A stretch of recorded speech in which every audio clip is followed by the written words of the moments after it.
steel most every night. I can't find those composites, it's driving me so wild. All in steel with all my might. Just tell my next of kin I lost my way while I was trailblazing. Now there's a station to my left, there's a racing track below me. Now without a turn to going round and round. Yeah, there's a burning in my eye. Maybe I should sleep, but I just need one more run. Just one more run tonight. One more run tonight. Hauling steel, it feels so light. Give me your composites or you will surely die. Hauling steel right through the night. Just tell my next of kin I lost my way while I was trailblazing. All I wanna do is pick up a load, press SEO, take it home, and do it all again. That's all. Fill my hose, fill it full. We'll take the shields. Oh gosh. Oh, what's going on with my sleep, guys? Existential dread, I guess. This damn hoax I set up is glued to me and yes. I need a bio break, but I just can't stand up. Who needs that dignity when I can have a station of my own?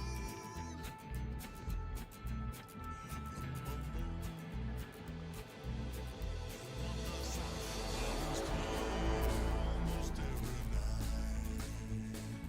I can't find those composites, it's driving me so wild. All in steel with all my might. Just tell my next of kin I lost my way while I was trailblazing. Now there's a station to my left, there's a racing track below me. Now without a turn to going round and round. Yeah, there's a burning in my eye. Maybe I should sleep, but I just need one more run. Just one more run tonight.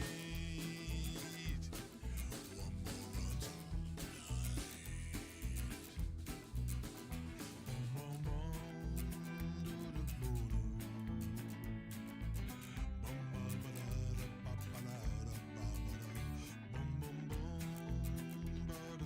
I swear that there was a tool for what I'm trying to do.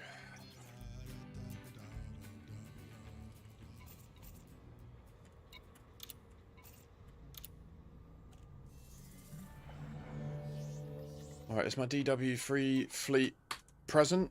Yes, 3 stored ships, and I am in the USS Vauxhall. And Type 2 and Type 3. Type 4 and Type 5. Type 6. Type 7, 7, 7, 7 for heaven. I'll move that here. If I ever need get back to the bubble, don't you see? I'll use this to teleport to my fleet carrier. Yeah, yeah, yeah, yeah, yeah, yeah, yeah, yeah. It's so damn smart. So few people think of this, don't you see? It's true. Sorry. Hi. We need to do a little Raxxla project.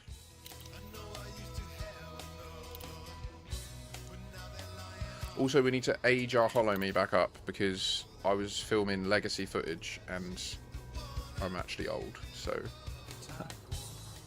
And Type 2, Type 3, and Type 4, and Type 5, Type 6, and Type 7, 7, 7, 7 for heaven.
Hmm.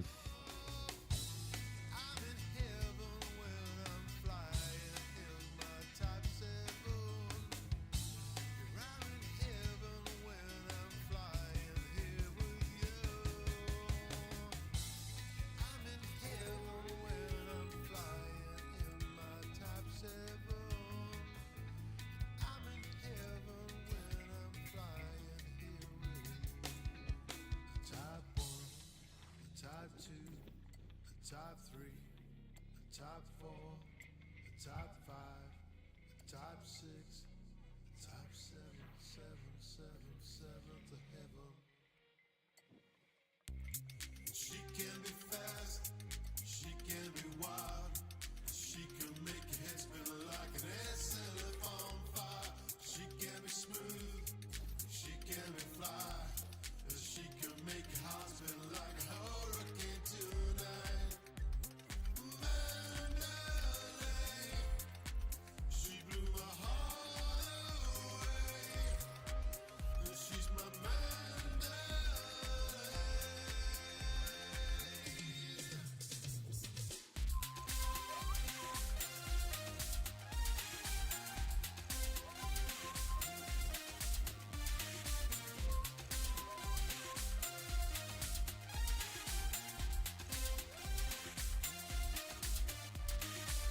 I used to fly other ships. I can't remember their names. Sometimes I look at old screenshots. Made me delete them. Told me I don't need to look right at them.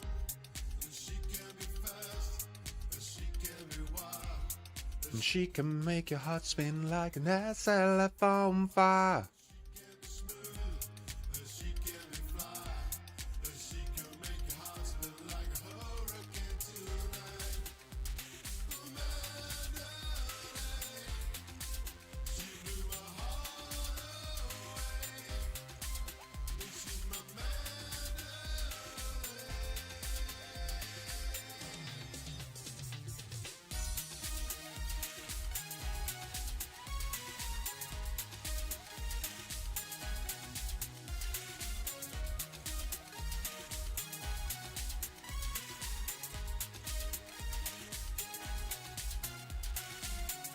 since she's been here, there's no one else. I hold dear, just like a candle What? so wind. We find a way and jump so far between. Now I'm so clear, there's no one else. I can't hold dear. I'm guessing this is. You give me safety, and I feel alright.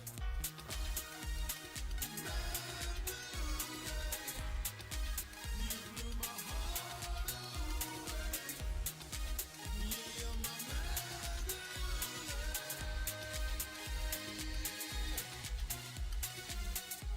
She makes me feel so Is that extra galactic? Is this extra? Where is this? It's a distant, compact.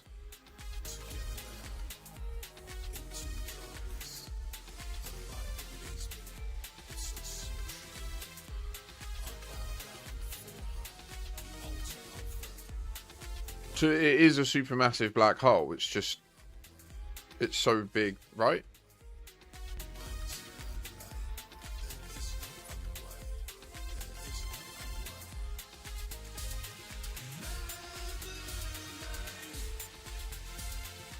Yeah.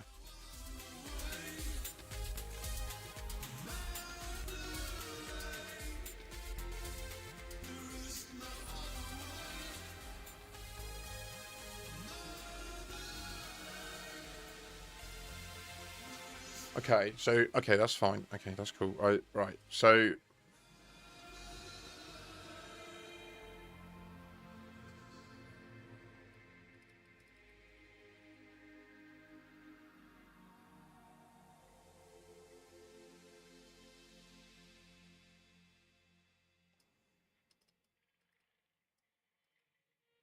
She was a beauty's turn to bow, the finest ship I'd ever own. I took her out to find some diamonds, little did I know. I filled her up with cargo bays and mining lasers, surface blasters. Every scrap of space she had it filled with every tool. As I left the station doors, I saw a sign upon the floor, and cursing I did haul around, there's something I'd forgot. You may fly a ship so fine, but don't forget the simple line. Before you click to disembark, have you got your limpets? Hey ho, away we go to fetch some diamonds for my home. Oh blast, we dock fast, don't forget your limpets. Hey ho, away we go to fetch some diamonds for my home. Oh blast, we dock fast, don't forget your limpets. 3, 2, 1.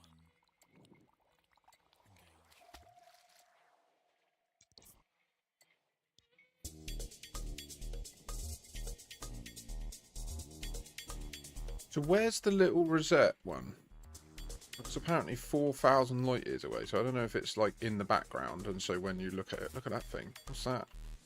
Oh, the bubble. Yeah, that's a really cool one, that is. I'd recommend going there if you ever get a shot.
I don't know if it's just where the like angle of incidence of these means that when we observe it from Earth they look a lot closer. Like it's weird. And then maybe the cave nebula here is the little Rosette Nebula that's referenced in Wiki. But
Oh, why isn't it working?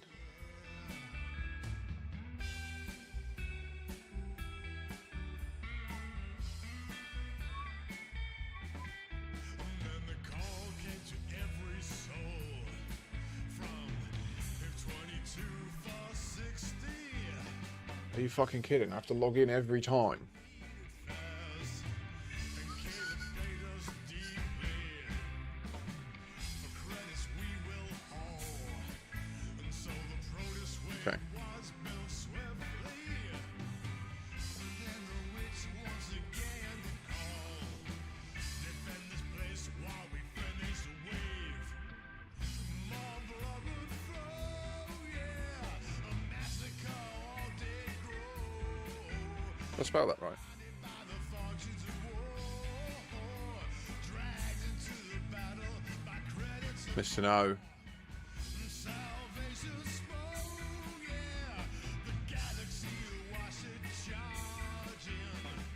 He fought the wave, the thought that's played dead, and we felt we had won, but it all went silent. It all went silent.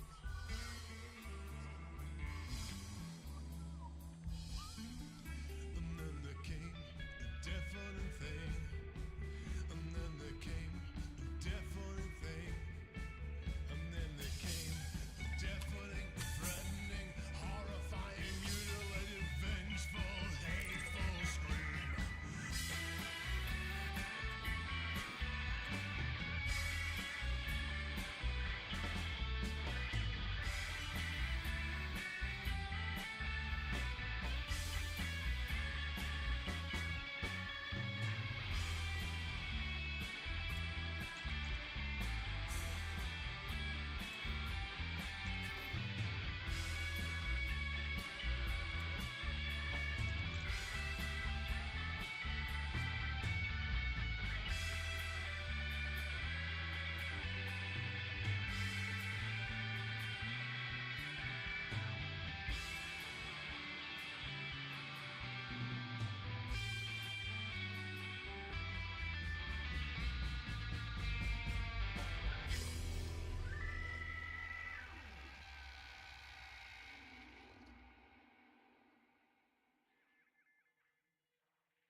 The complex encompasses the emission region designated Sharpless 171, which is the S171 survey, right?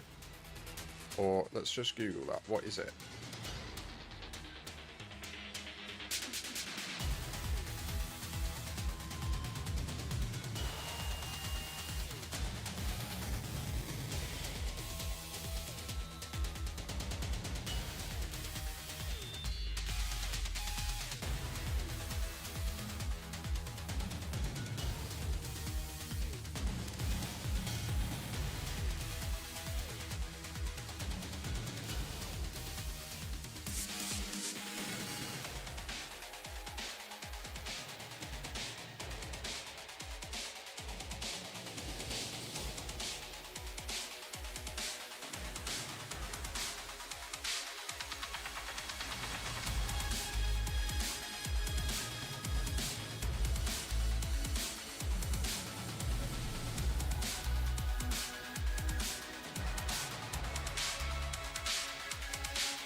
is weird, man.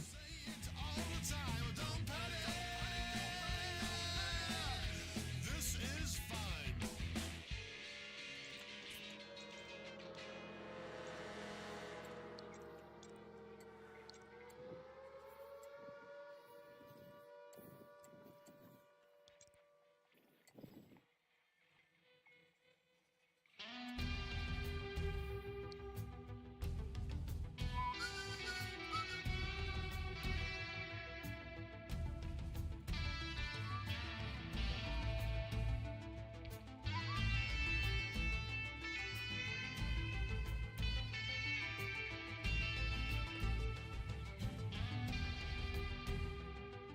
It's missing.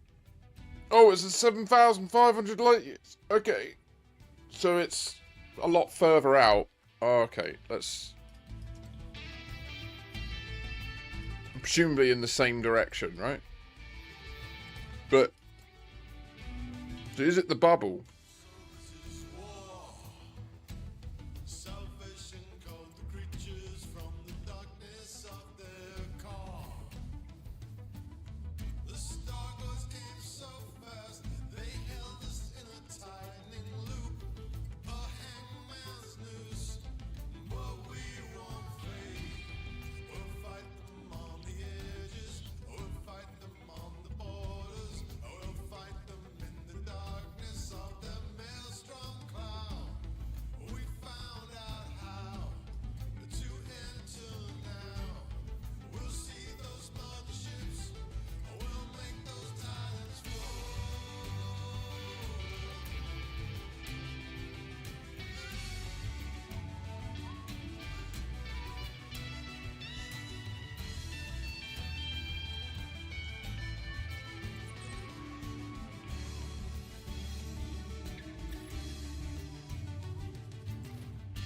Docking on a burning station, carrying souls away.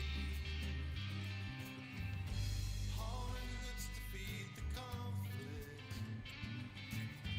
We all can fight in our ways. Just when the call of credits, commanders will hustle to the line.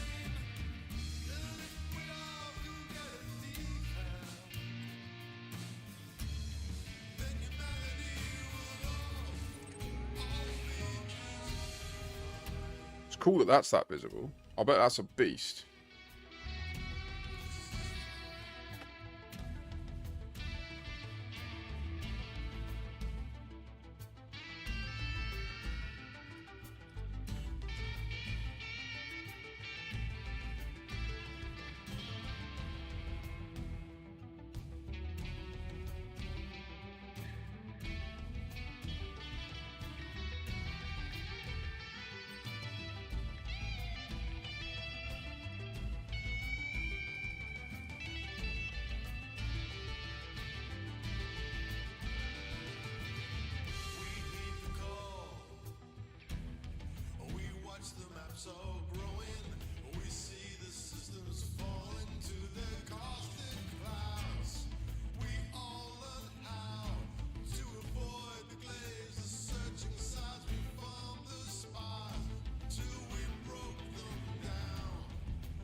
What? The marble carved stone that constituted the omphalos in the monument with the tripod and the dancers troubled. That doesn't make any sense to me. Troubled the excavators because they could not decide if it was the original or a copy from Hellenistic.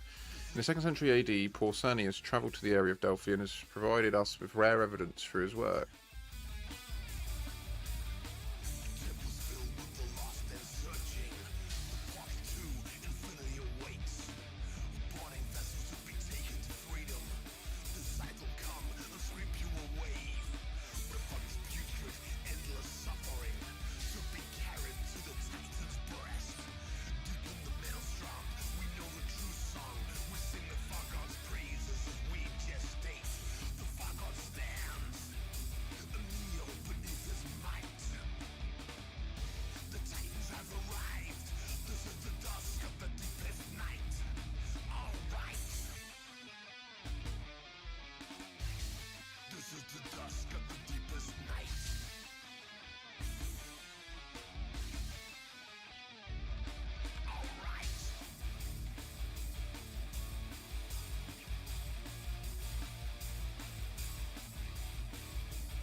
Oh, that I.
So up beneath the rising spice with a plasma in my hand.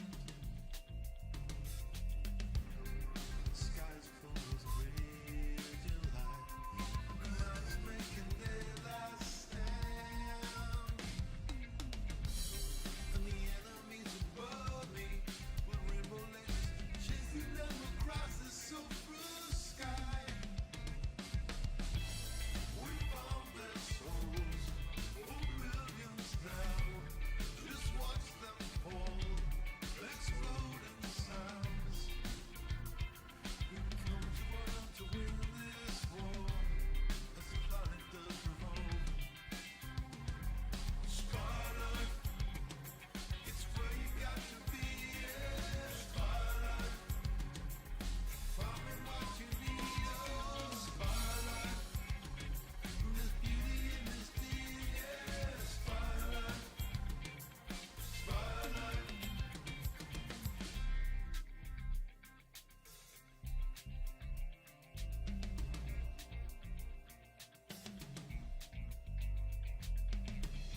The revenants will fire the lights and try to hold you still. Nothing will, my friend. If you falter once a heaving earth, just take a hit and then rebound. You find you never made no sound. And the enemies above me with rainbow lasers chasing them across the setting star. We found their souls for billions now. Just watch them fall. This thesis is an example of creative practice that uses contemporary transmedia storytelling techniques to build a fictional environment that content creators can collaborate in and contribute to with their own fictional works. Within this thesis, I refine my methodology and identify new methods and processes that apply to the context of the creative project example, the fictional world of Chaos Reborn. The most notable of these are 1. Making use of invented and real mythology to project depth into the work. 2. Presenting information to other contributors so they can switch roles as creators and consumers of the franchise content. And 3. Identifying the ways in which my creative work interacts with other elements of the transmedia narrative of Chaos Reborn.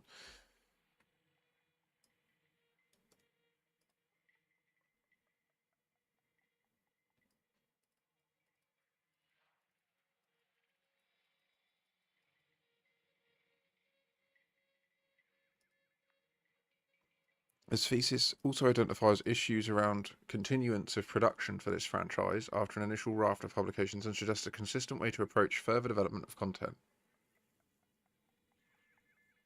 The main creative component of this thesis is a novel set in the world of Chaos Reborn. This is Dreams of Chaos, the first of a planned trilogy entitled The Death of Gods, which tells the story of how the world of Chaos Reborn came about from its alternative history roots in Earth's 14th century. This operates as the background to the game world and anchors the fantasy genre context to a version of our own history. Yeah, this is exactly what they've done in Elite. This work is only a part of the writing undertaken to build the world of Chaos Reborn. There is additional material in appendices which contain the other associated writing from this work, and from my previous science fiction case study on Elite Dangerous to illustrate the progression and development of my methodology.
It's kind of mental. He got like the opportunity to write fan fiction and he turned it into a doctorate PhD.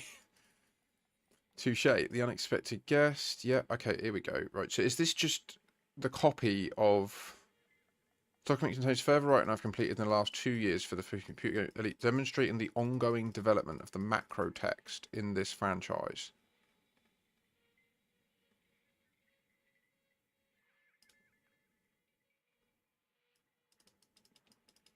So, like, it's worth noting that where the fuck is it?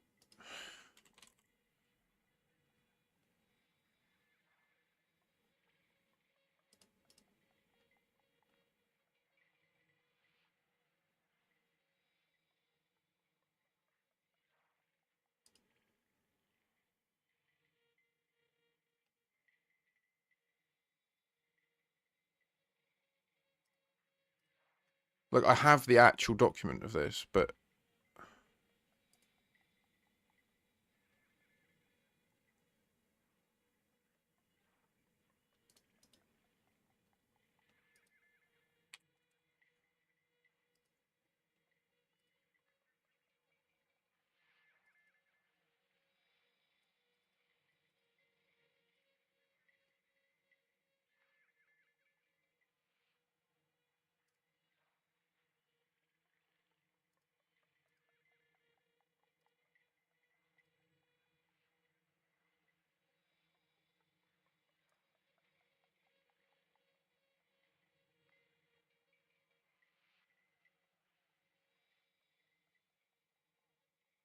what?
Yeah, this is why do I can't. I'm so confused. If I deleted it, I don't get it.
I'm so baffled.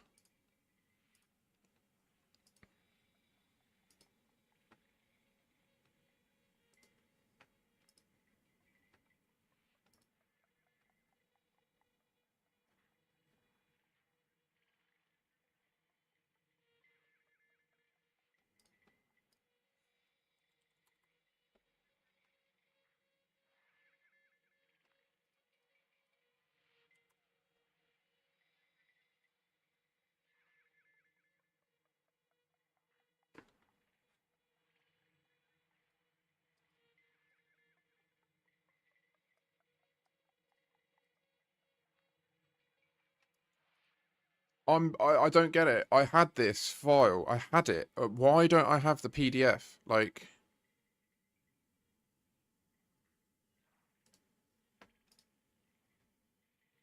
no. Oh wait, 2.4. That's too long ago.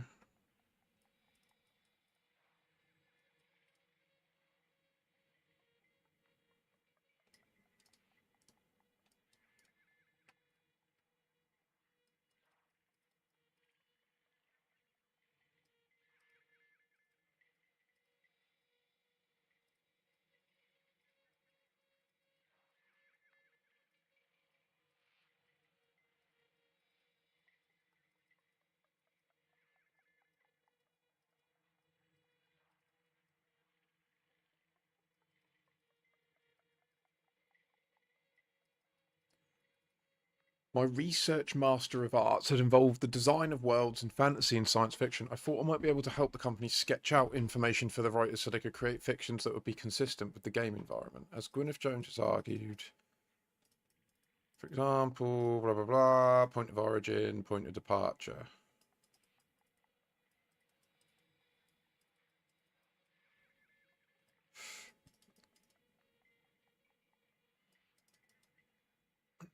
In case of it, the established canon of the game lay in its three prequels. Game manuals, gazetteers, and short story anthologies formed a body of published fiction that was difficult to obtain. In addition, the third prequel, Frontier First Encounters, had an in-game news feed full of ongoing news events, stories, and a map of hundreds of star systems, all with government types and different trade. Much of this procedure generated, but with a check system that maintained consistency. The original Elite had constructed a set of 8 galaxies with 256 star systems in each.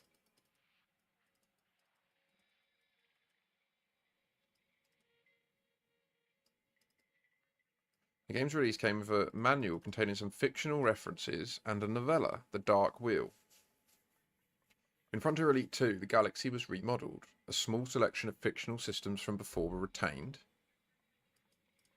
but the rest were taken from astronomical star charts. The Sol system and Earth made their first appearance, and the minimal backstory of the previous release was upgraded and connected to our own time period. For the first time, a galactic date referenced our own time. The game was set in AD 3200 and came with a manual, gazetteer, and a collection of short stories. The gazetteer, in particular, established the backgrounds of several systems and gave a thin timeline. Mindful of my task to produce working background material for the game and for the fiction projects to be produced alongside it, I set about writing a more detailed historical account. Okay, so this guy is the one that singly has developed the historical account, and I presume that would have traversed the Raxxla mystery, because Raxxla was mentioned in the Dark Wheel novella he references.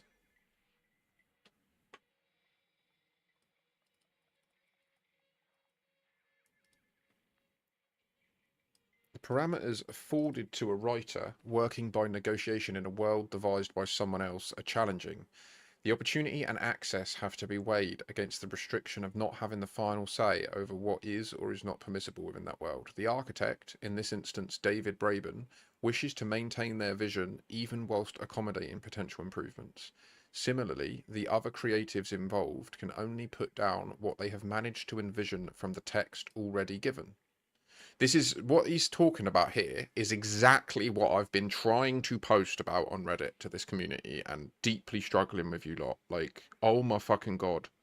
Like, it's what he's spelling out here is they can't tell us all of the answers before we do the things. Like, if we want to have this sense of mystery in this game that we do love, clearly, then it requires them to not breadcrumb trail every single fucking thing. And I just can't understand why people can't see this. They're like, no, if a community goal says it does this, it does that. There's no other possible outcome. It's like,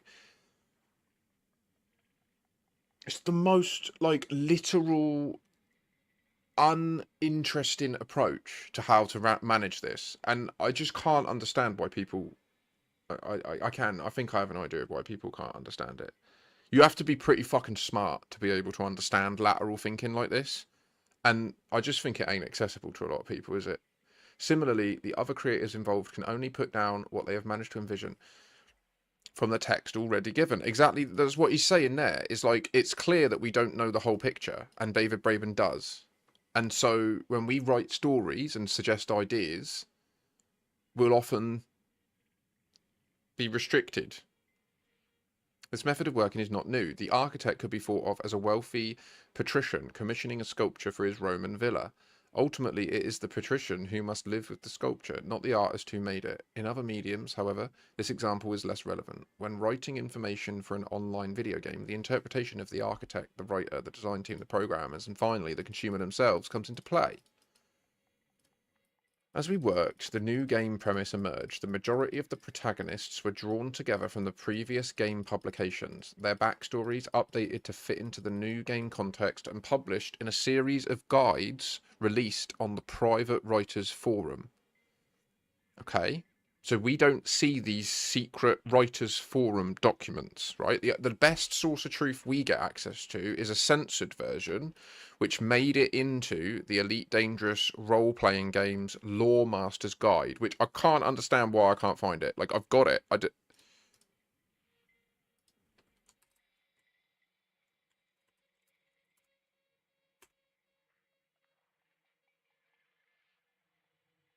Like, as in, I own it. Like, I'm not...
Okay.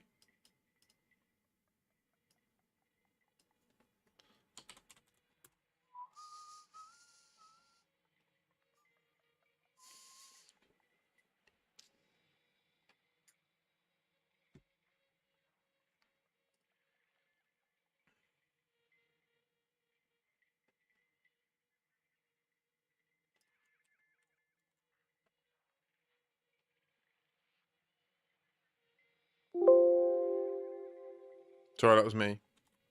I think, because... Can I not find in this? Extracting text from PDF... What?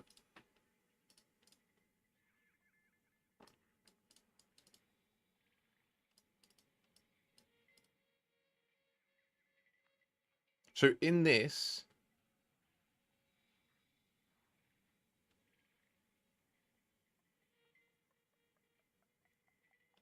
There's these bits. There's all of these, where is...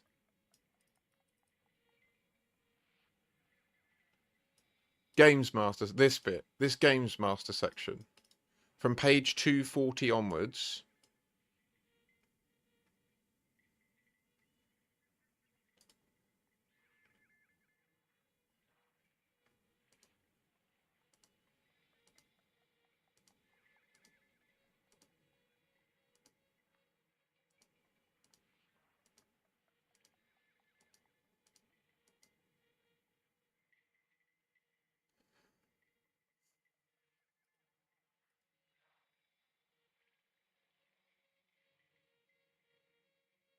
So, I think this is different to the one I had.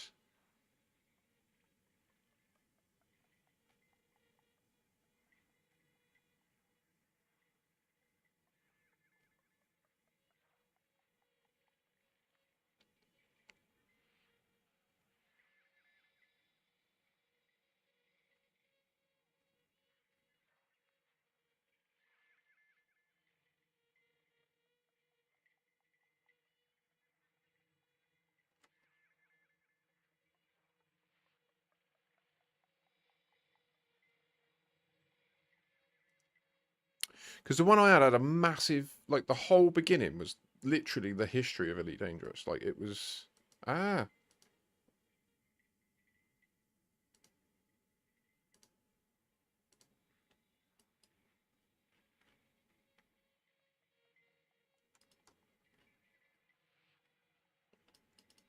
04.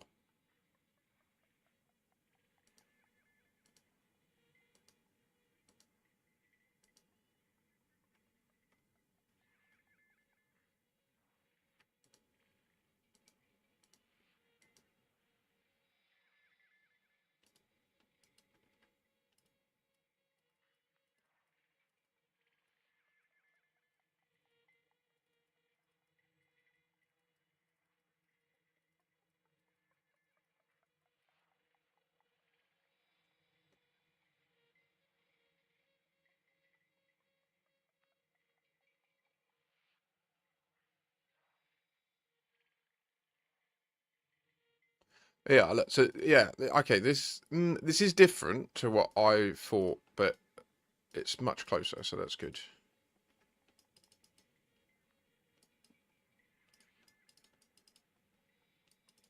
Anyway, I'm not going to reread it all. I just wanted to get the document because so what I'm actually looking for is Michael Brooks's back tattoo, right?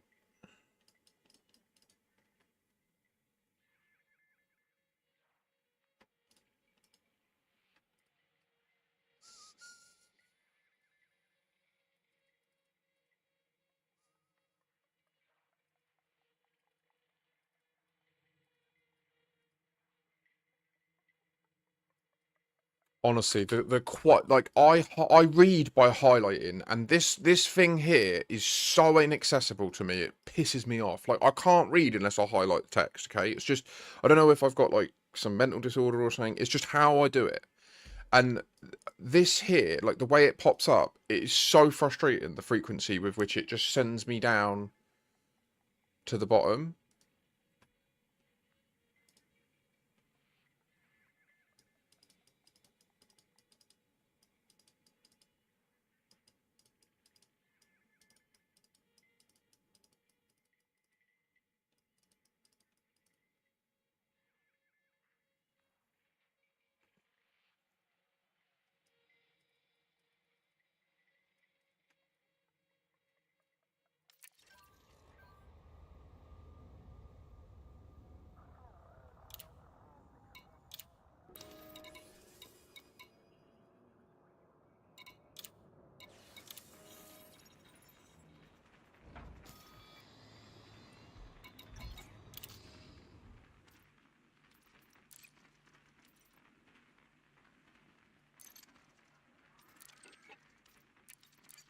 Raxxla, to the jewel that burns on the brow of the mother of galaxies, to the whisperer in Witchspace, the siren of the deepest void, the parent's grief, the lover's woe, and the yearning.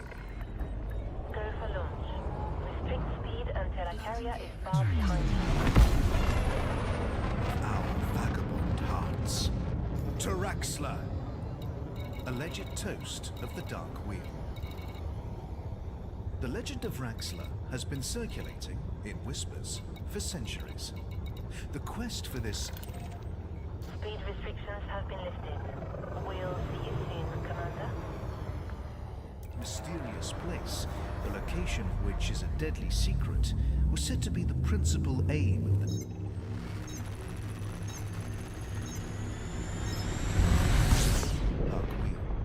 a putative fraternity of legend chasers from the early days of interstellar travel. The earliest recorded mention of Raxxla dates from 2296, from the journal of Arndt Tornquist, a shipboard mechanic based in the Tau Ceti system. He writes, Cora comes home, soused and raving with wild stories, a new one every night. She claims she's found a map to some pirate stash. I have to is loan her my ship so we can go dig it up. Maybe we should go find Raxxla while we're at it. Although Tornquist's account is the first known attestation of Raxxla, it is clear from context that the myth was already in circulation. It is extremely difficult to find consistency among the various fragmentary rumors of Raxxla. Much like the ancient myths of Atlantis, El Dorado, and the kingdom of Prester John, interpretations of the story range from the skeptical to the outlandish. Raxxla has been suggested to be anything from an unremarkable moon to a state of cosmic enlightenment. The earliest documented stories tend to agree on several points, however: that Raxxla is a definite place and that it holds a mystical secret. Several versions of the Raxxla story mention an alien artifact, the Omphilus Rift, described as a gateway or tunnel through which parallel universes can be accessed. These details, however, were later shown to bear a striking resemblance to the children's story, Princess Astrophel and the Spiraling Stars, and soon lost credibility. Undaunted, some Raxxla seekers insisted that the story's author had cunningly concealed facts about the mysterious locale in his book, as hints for those with eyes to see. Students of Raxxla lore have noted that the legend exerts a strangely potent fascination on the minds of seekers. Commentators have compared this sensation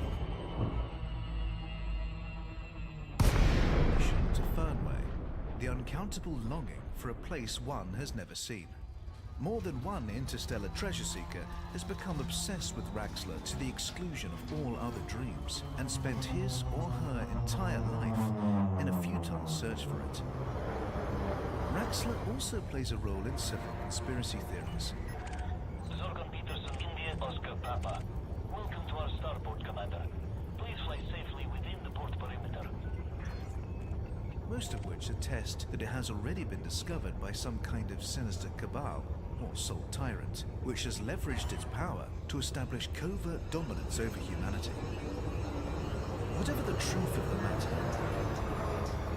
one thing remains irrefutable. The legend of Raxxla continues to inspire explorers and conspiracy theorists to this day.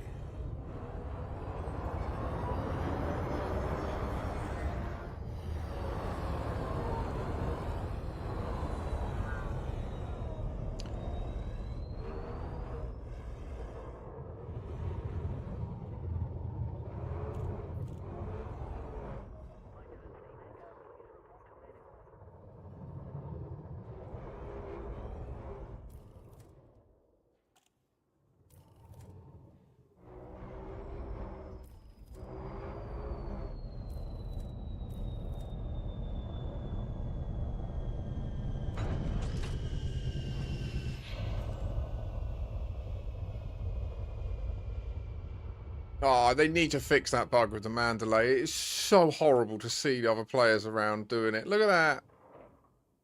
Why does it show at the front as well, eh? They'll definitely fix it when all the pictures come out from DW3 of it. Like tonight when we do the mass jump, it's going to look like a joke. All you're going to see is all these Mandalays with flames coming out the front of them.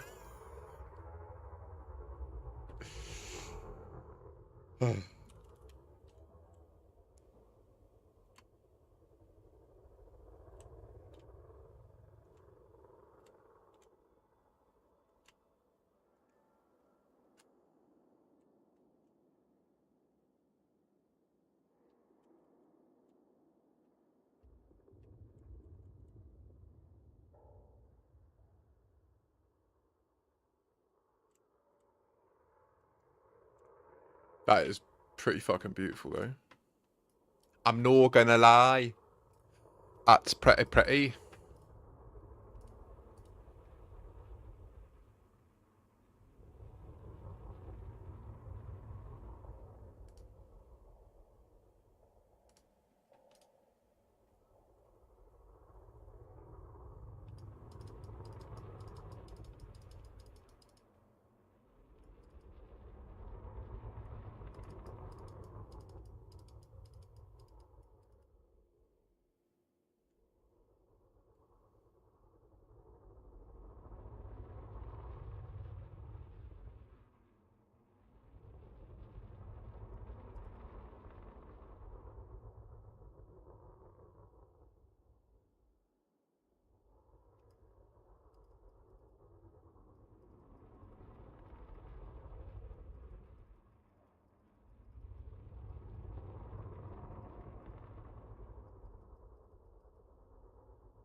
Maybe the time travel thing is real,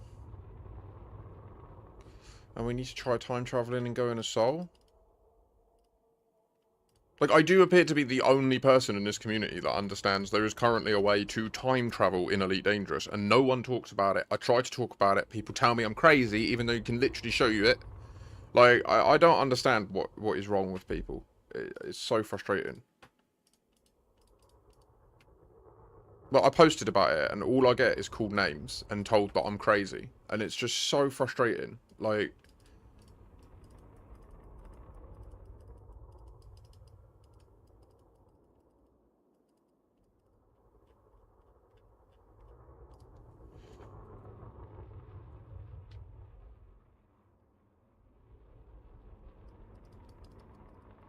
Okay.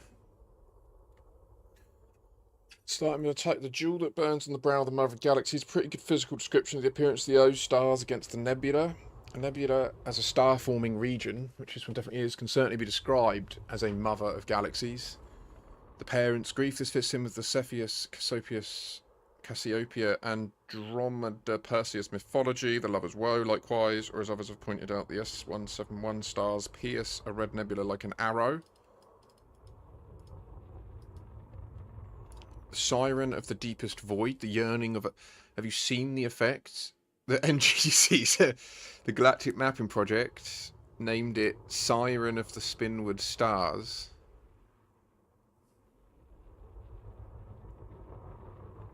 The Whisperer in Witchspace. Okay, I've got nothing for this one specifically, unless it's just more of the Attracts Explorers metaphor. Further down the codex, the nebula's sequence number, 7822, can be read from 78, the rotational speed of the earliest records, and 22, the first numbers of the year of...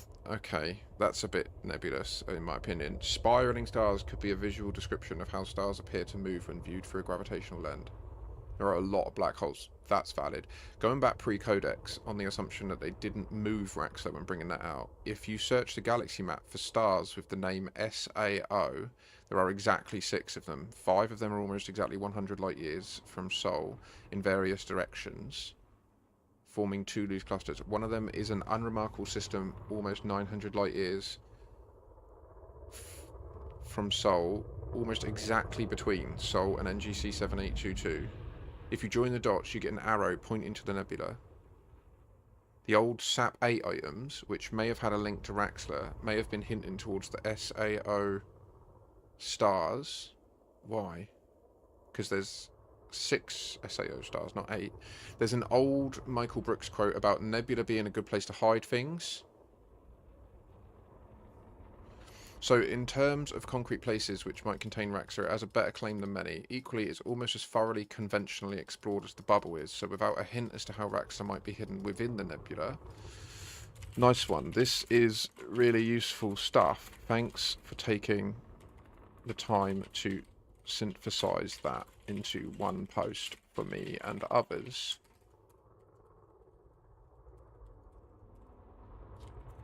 So I posted recently on Reddit and raised this issue in the issue tracker, which never got any upvotes.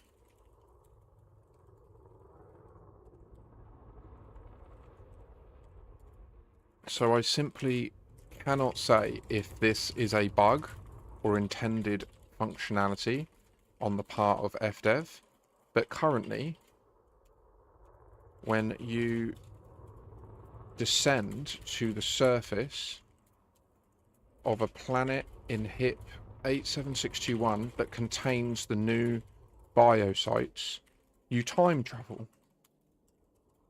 I know it sounds crazy, but test it. Look at the horary positions of stars in a system you frequent. Go to HIP 87621, land on the surface of one of the planets that has these biosites, and then revisit the system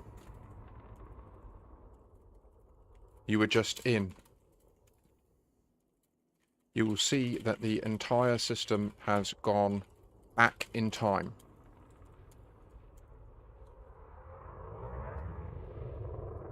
Oh, for fuck's sake, I didn't mean to send that.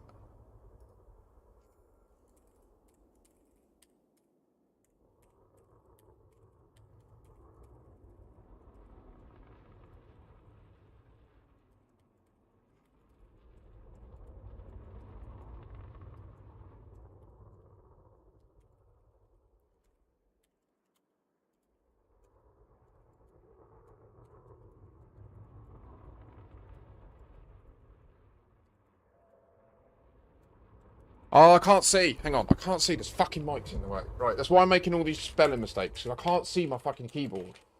I did not mean to send the above. I hit return and it sent.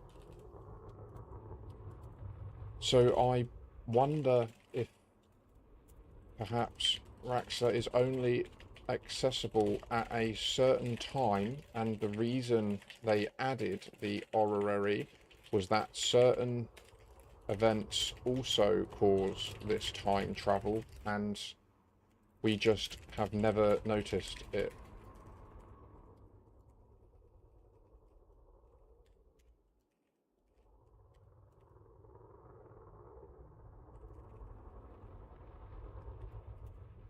Like, what if interacting with an anomalous thingy mabob causes this time travel, but when you log out and log in, it resets? I noticed this when I had logged in, done some exo-bio, then in the same session travelled to my home colony and started hauling, and one of the viewers of my stream landed next to me and said the site was in the dark, shared their screen and showed me that they were clearly in the dark. When we viewed our sys map in orrery mode, the planets were in totally different places.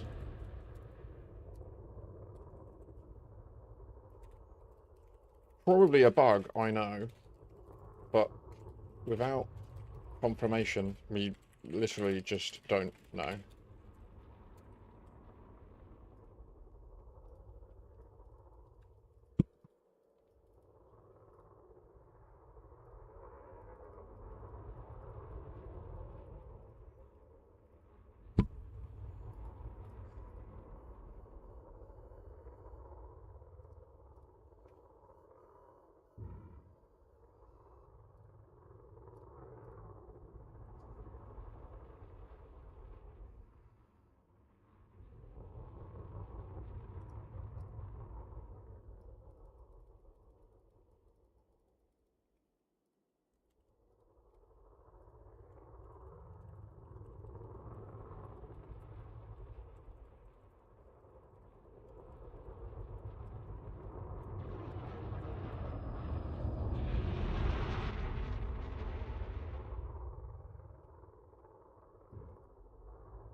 Nice one, this is really useful stuff. Thanks for taking the time to synthesize that into one post for me and others. So I posted recently on Reddit and raised this issue in the issue tracker. This never got any upvotes, so I simply cannot say if this is a bug or intended functionality on the part of FDev, but currently, when you descend to the surface of a planet in HIP 87621 that contains the new biosites, you time travel. I know it sounds crazy, but test it. Look at the orrery positions of stars in a system you frequent. Go to HIP 87621, land on the surface of one of the planets that has these biosites, and then revisit the system you were just in. You will see that the entire system has gone back in time. Edit, I did not mean to send the above, a hit return and it sent. So I wonder if perhaps Raxxla is only accessible at a certain time, and the reason they added the orrery was that certain events also cause this time travel, and we just have never noticed it. Like, what if interacting with an anomalous thingy-mabob causes this time travel, but when you log out and log in, it resets? I noticed this when I had logged in, done some exobio, then in the same session travelled to my home colony and started hauling, and one of the viewers of my stream landed next to me and said the site was in the dark, shared their screen and showed me that they were clearly in the dark. When we viewed our sysmap in orrery mode, the planets were in totally different places. Probably a bug, I know, but without confirmation, we literally just don't know. The issue I raised, but I continue to investigate, and the above are my total findings.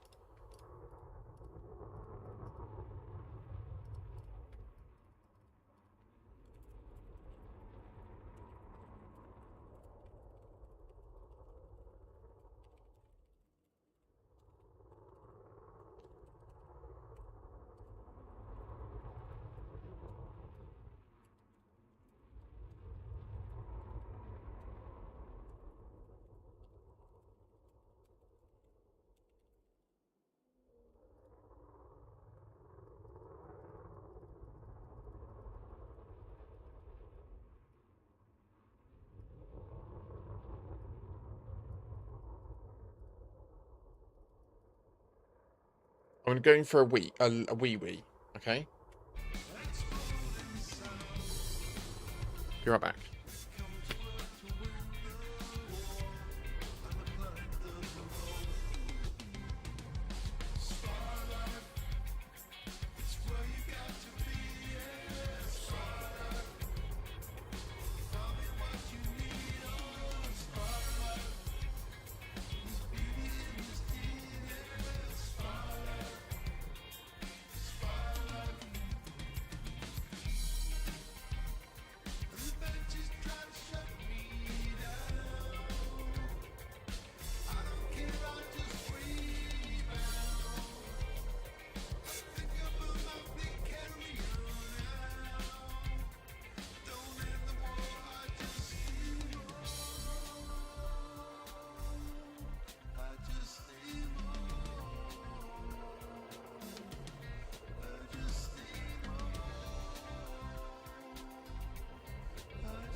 So war is here, the Stockholds have arrived, decimating systems, destroying ground and sky, in our sweet little bubble with our sweet little lives. The clouds are here and they're gonna eat your drives. Billions fleeing the caustic era, a ground size dead filled with revenants. There's no one here today then, what's going on, eh? How is everybody? It was salvation, no surprise. I'm deep in Raxxla studies, but please do communicate with me if you're there. Every night, commanders heeded humanity's call, doing the work or the bubble will fall. Doing the work or the bubble will fall. Doing the work or the bubble will fall. How are we for fuel? Can you heat the cold? Flying in a jeep and learn the moves. Shut down heat sinks, fire assist screws. But maybe move on to a crate Mark II. Keeping it frosty so they can't see you. The sound of gas colours popping those hearts. Multicolored shards of technicolored art. We turn a corner, the bugs are running. They should have seen the AXI coming. AXI are coming. AXI are coming. Don't even try running. Because the AXI are coming. I'm gonna go and refuel at the station actually. Reinforced with those caustic fixins. Hitting the targets, driving the map. Oh. Earning the credit, turning this fight into a round. We saw them come. We saw them fight. We love the blaze. We dropped The AXI are coming. the The AXI are coming. Don't even try running.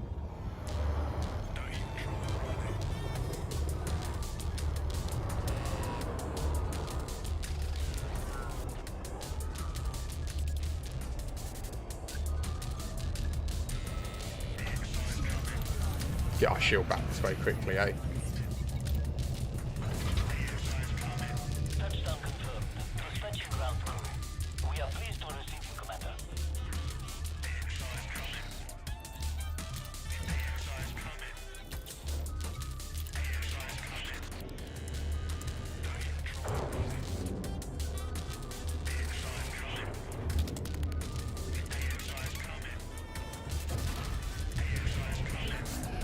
Ship restraint withdrawn. Clear for ascent.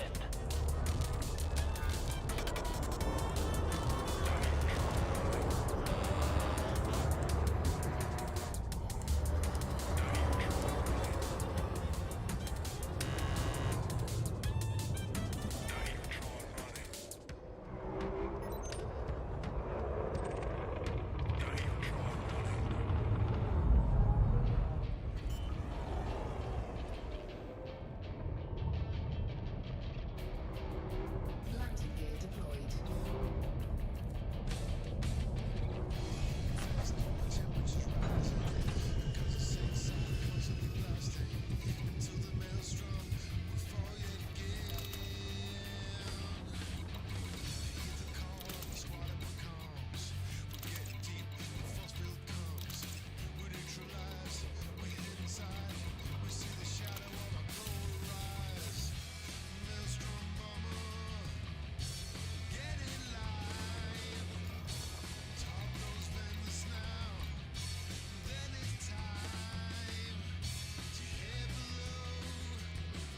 Where the damage is done.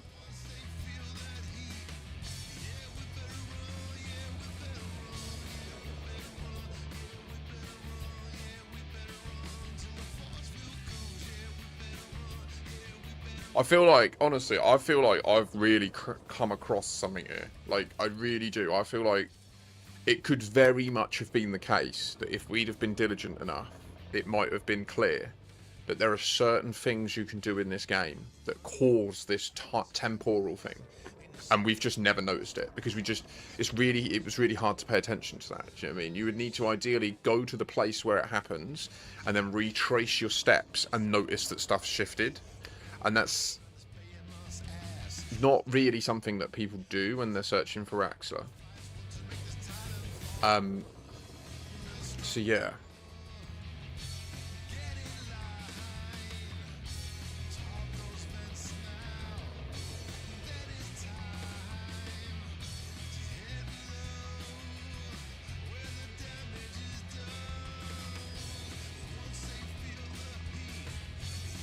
Better run, yeah, we better run, yeah, we better run, yeah, we better run. We better run until the force field comes.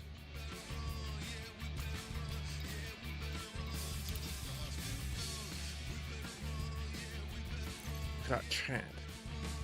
Look at this fucking Chad. Where are these glasses though?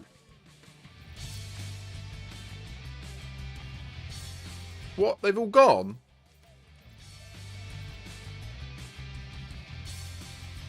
They've really fucked up this, haven't they? 1, 3, 4 are added, but then my Alexandria logs have been overwritten.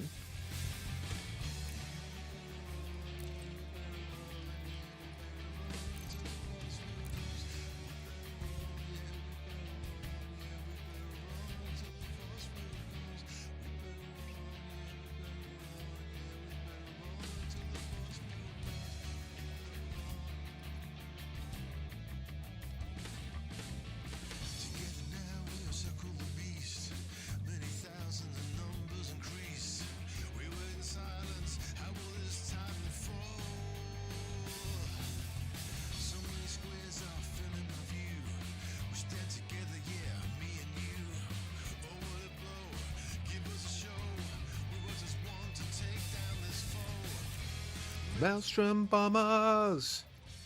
Get in line.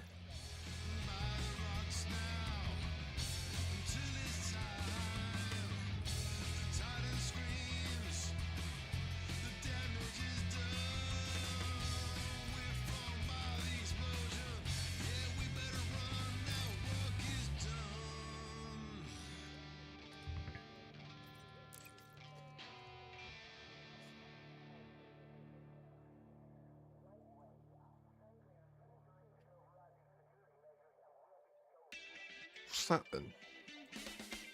What's premium stock?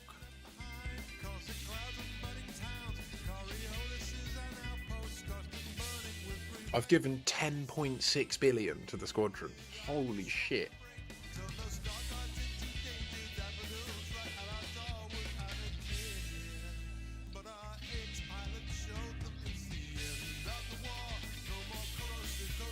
There aren't any commodities in our bank, are there?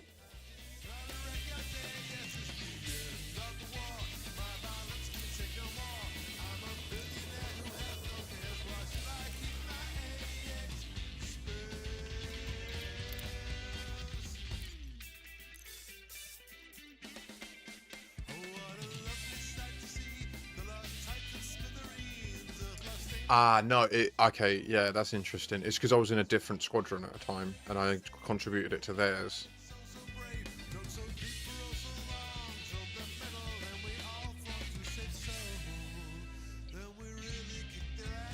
It's the end of the day.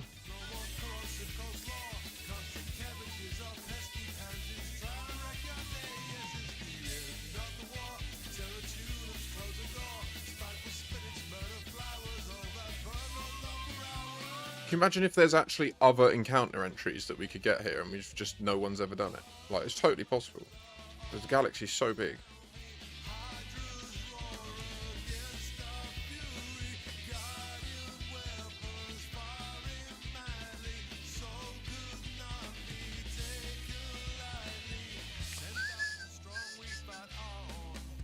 Because it's the end of the war. What?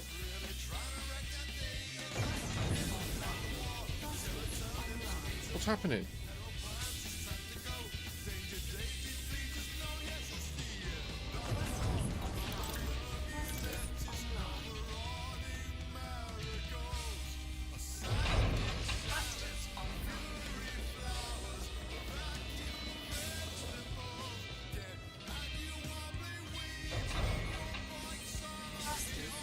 Why is my ship doing this? I'm taking shield damage as well. Is this ship flying into me?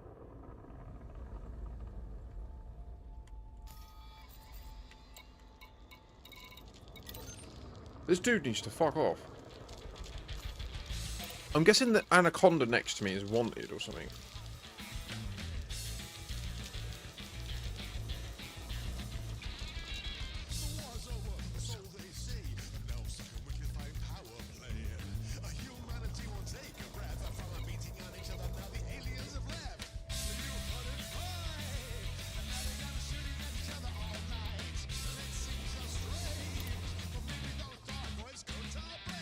All I need is a chance of pack hounds running me. I want you to stay. Play. Raise that rank. Raise it higher.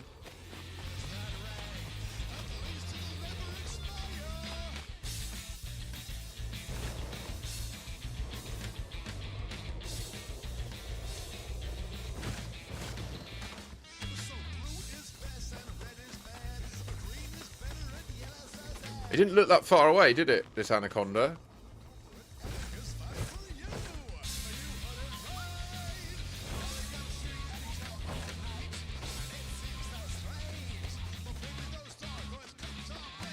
All I need is a chance of pack hounds waiting me. They want you to play.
There's stuff missing from this. I added more notes to this than what's here.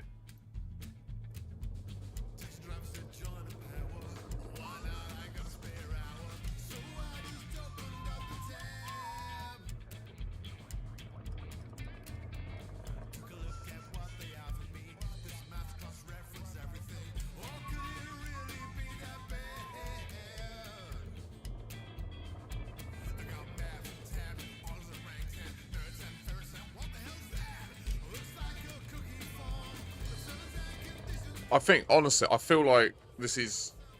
It's either a bug and therefore just a red herring from a bug, and we really do need to get that confirmation. So if you are interested in the Raxxla Mystery and Elite Dangerous, I need you to go and recreate this. Like, if it turns out that enough people can recreate it, and then we vote it up, and then they return to say to us it's working as intended, that is huge news. And it then means we need to go on a separate quest to discover what other things invoke this time travel. It could be that the anomalies, interacting with the anomalies do. It could be the plethora of things. We don't know.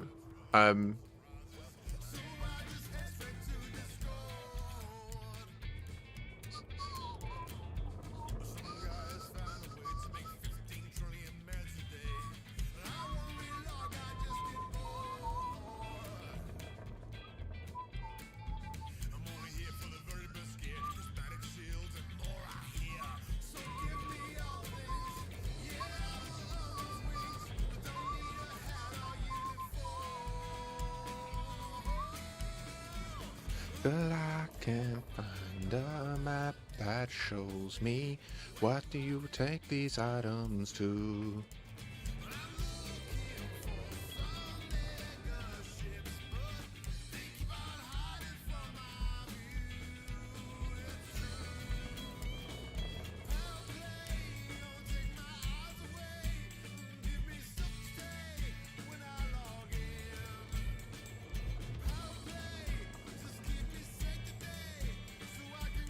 Reply.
Hiya, Musty. Thank you. Reach for the stars. If we all wait one step, together we'll get there. Who knows? Who knows where to go and how far?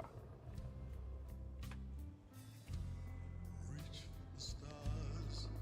If we all take one step, together we'll get there. Who knows? Who knows where we'll grow? Love it. I love it. So go far you will. Make your own little mark. Reach out in the dark and you'll know. Together our race it will start.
It's clearly comparing the skybox to the Gal map. That's what he's saying. They're saying. It's what they're saying. Ian is a he, so that's fine. Okay. Jumping back closer and taking a high-res screenshot. Reach for the stars. Yes, If we so beautiful, we can love them. oh, yes, at last. We can finally make this place ours.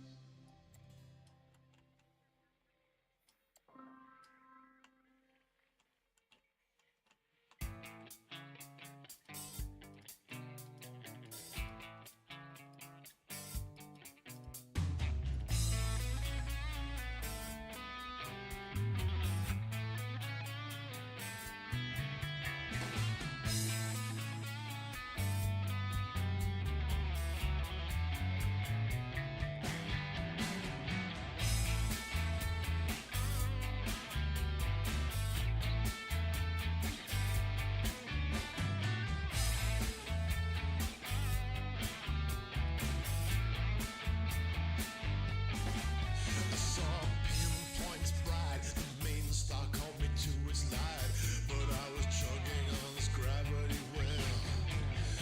Richie asked me, why you hauling so late in the night? I couldn't answer, he was plotting which watching jumping. Cause conga ales been eating at my tails. So I've been swimming in its sea, searching for tranquility.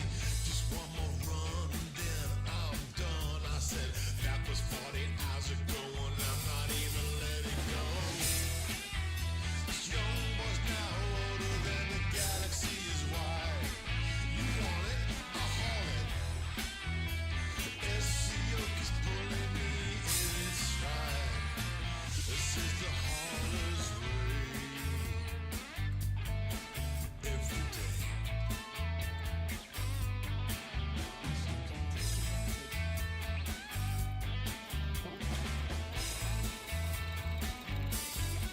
You know it all feels like some new kind of drug where you never know what time it is, and then you got to change your pants. Never had the time to eat, yeah, never try to leave the seat. Pretending I'm a warrior, when all I am's a haulier. Keep the wheels turning, even though my eyes are burning. Who put that white dwarf directly in my way? Yeah, just one more run and then I'm done. I said. Oh, I can't type for shit, can I? It's just that simple. I just cannot type for shit. I'm forever making spelling mistakes. It drives me fucking mad.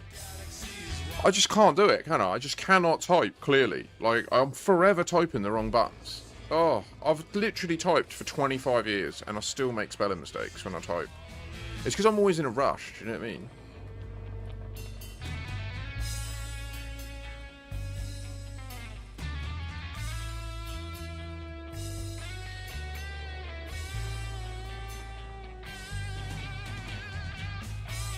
I'm tempted to go out to this in the... I just don't have time now. I don't want to risk missing the mass jumps and stuff.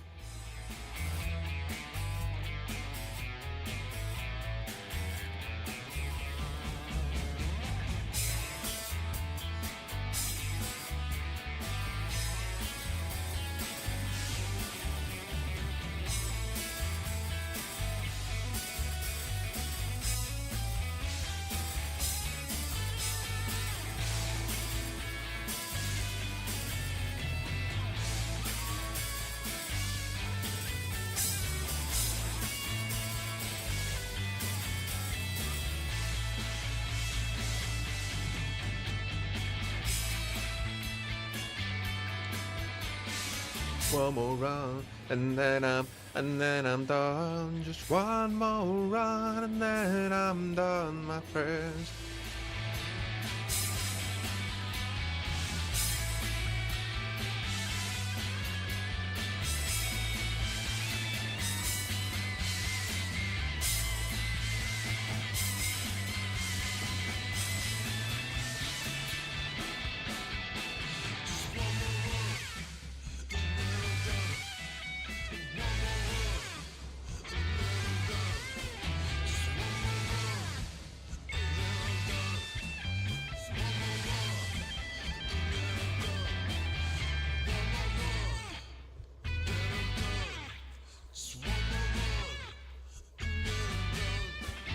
I reckon it's that. I reckon it's that.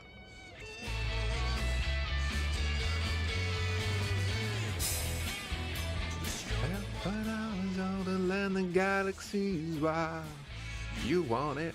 I call it.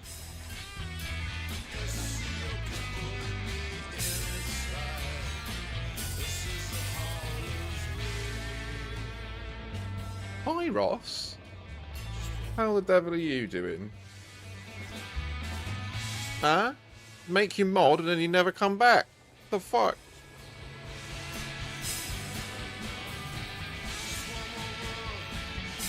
Oh no, shit. Oh, mate. Oh, sad to hear that. Alright, you're on the mend. What is it, like this lurgy going round? Stomach button. Oh. Okay. Well, bless you. Make sure you're drinking lots, remaining hydrated. Boom, boom, boom, boom. Chillin' button. Whoa, whoa, whoa, whoa. There's a Mr. Ross right here. You must have been really bad if you did that. Oh no, wait. You're in Canada. You must have the same laws as us, right? Oh. Hello. Don't show me that part.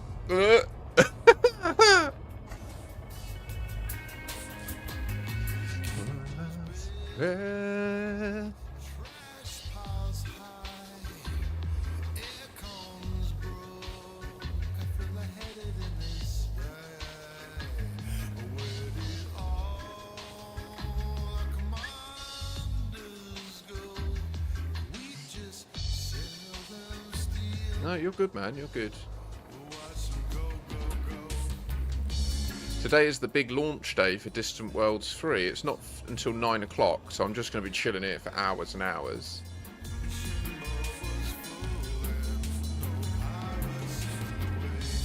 Did you manage to get your into the big level of the community goal?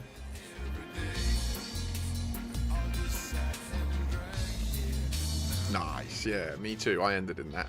Well, I went there to get the money and then I forgot to grab the cargo rack, so I've ended up coming all the way out here. Yeah, you would have. Yeah, you would have been fine, I think.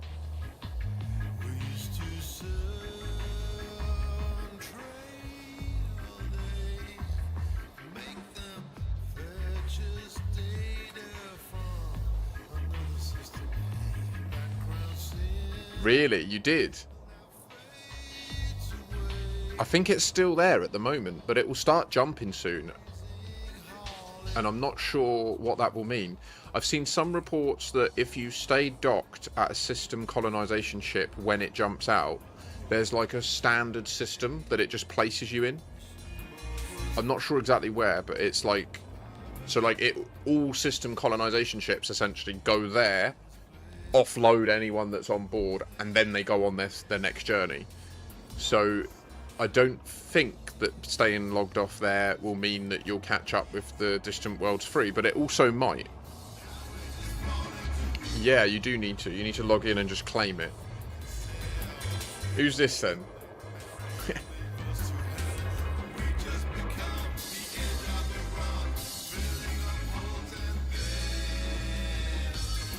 It's so cool seeing other players.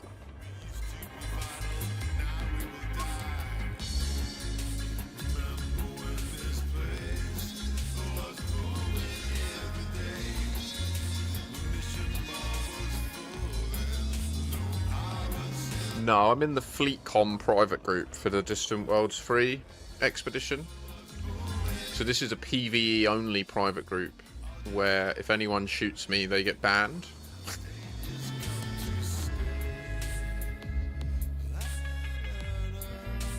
That's why the stream title says FleetcommPG at the beginning.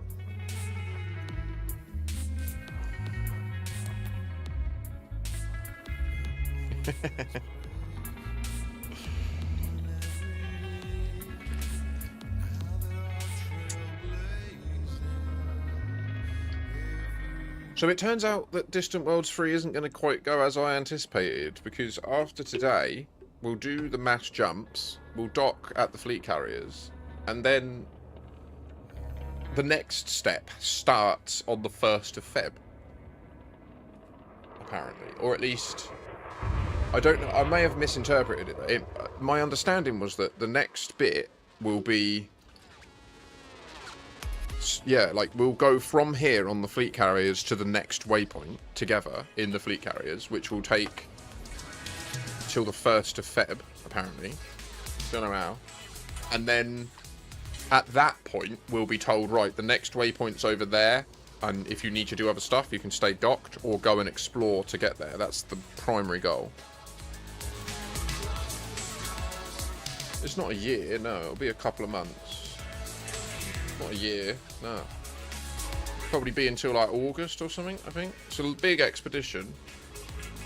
We're going to do so much exploration. We're going to find so many cool things. New life forms, new planets, new Earth-like worlds that are all going to have our name on it. And if anyone in the community wants to join me in exploration, you can always multi-crew into my ship and you'll get your name on it with me. Or you can obviously just speed run out in a Caspian or whatever and catch up. Yeah, I'm really looking forward to it.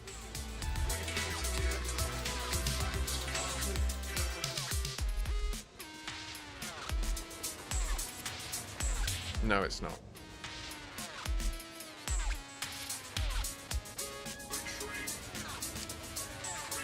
No, it's not.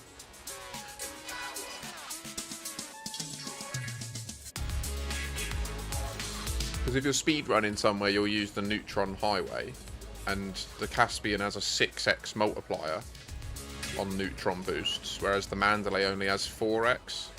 So even though the Mandalay can have a resting or normal jump range, probably what 15-20% higher, that's nowhere near touching the multiplier on the Neutron jumps, you know.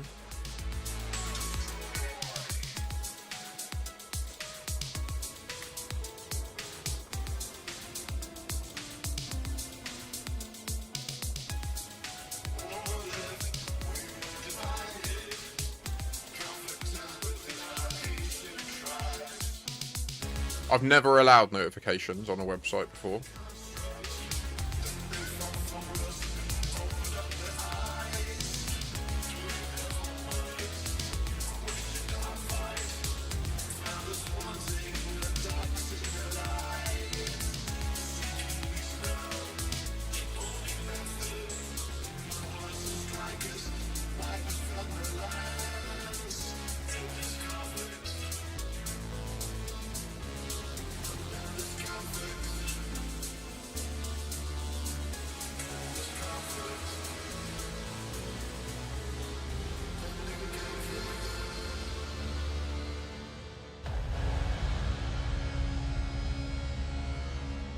I don't even understand how to pass what you're saying, mate. Like, why be so dogmatic? Just learn how to do neutron boosts. Like, it's not hard. I've shown you so many times how to do it. Like, I don't get it. You bought the ship and you won't use it what it's for.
That onion head can't break a true man's heart.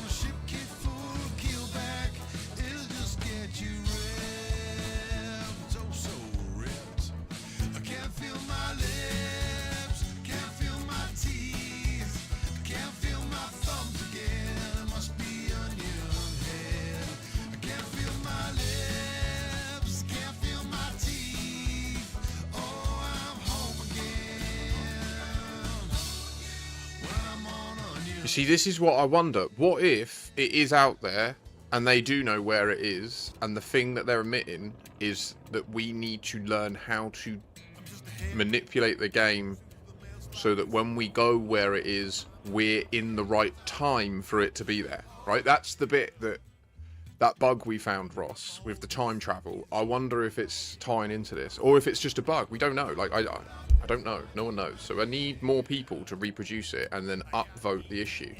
But I just get fucking ignored.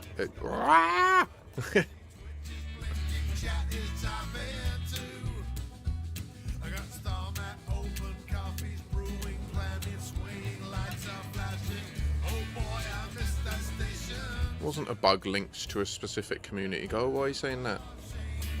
You can still do it now.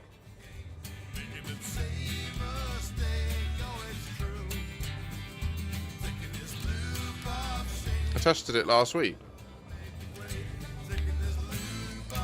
It's not about the community goal. It's if you land at... It's to do with the ExoBio site in HIP 87621, yes. And there was a community goal there at the time about doing ExoBio, but the community goal's finished, and you still, if you land there, you time travel back in time. That's what happens. And then for the rest of your game session, until you relog to the main menu, you are in a different temporal experience. Like, if you land somewhere... No, I don't know why you think it's linked to the community goal. It's not linked to the community goal. I don't know where you got that from.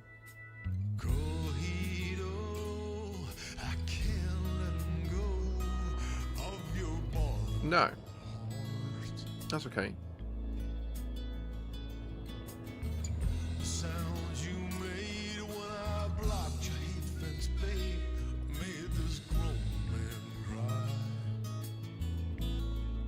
Well, yeah, I know, because it's crazy. And the thing is, I think that the more I've thought about it, the more I'm questioning, what if this is the key? What if all along it's been possible to invoke this state, but no one's ever had the scenario occur where they invoke it and then go somewhere with someone else and notice? Because the thing is, people often do stuff together, right? So, like, if two people are exploring for Raxxla, the odds that they would... do something to encounter this time travel thing and then both go to the same system and happen to notice that stuff's in different places, it needs you to really, like, do you know what I mean? It was very odd that we noticed it.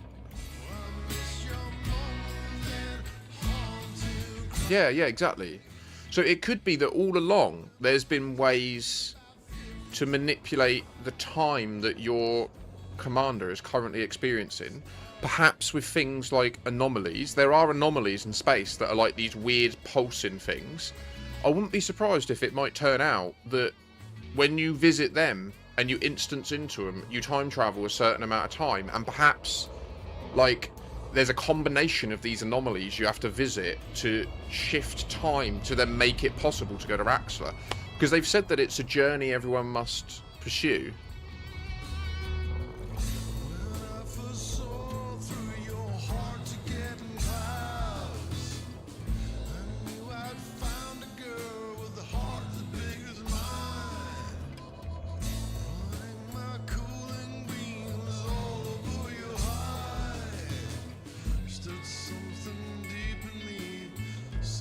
Exactly, yeah, and like there's a lot of experienced commanders just wouldn't even mention it. Do you know what I mean? Like, I don't even think twice about landing on the dark side of a planet, so I wouldn't even mention that. Like, if I was in a group call with other people searching for Raxxla, it's really possible that we would land at the same time, and I would just never mention that it's dark for me, and they would never mention that it's light for them. And like, it's really interesting. I think. Now, it could just be a bug, right? I'm completely open. I'm not saying that I'm hedging my bets on it being this.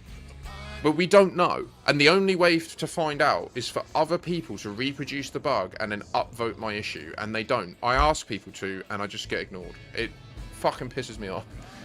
Oh, it really pisses me off.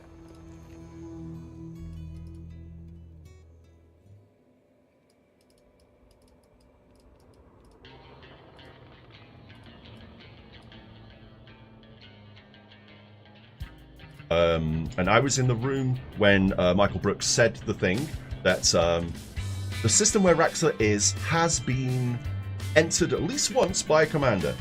They just jumped and off they went. Either scooped and gone. He didn't say anything else. He said, but the system where Raxxla is has been visited. So it's not in the 99.99999% of the rest of the galaxy. We have been there. So, and you can, whether you trust my word or not, that's the thing. But I was there when he said it, because he said it at LaveCon and it was in a Q&A.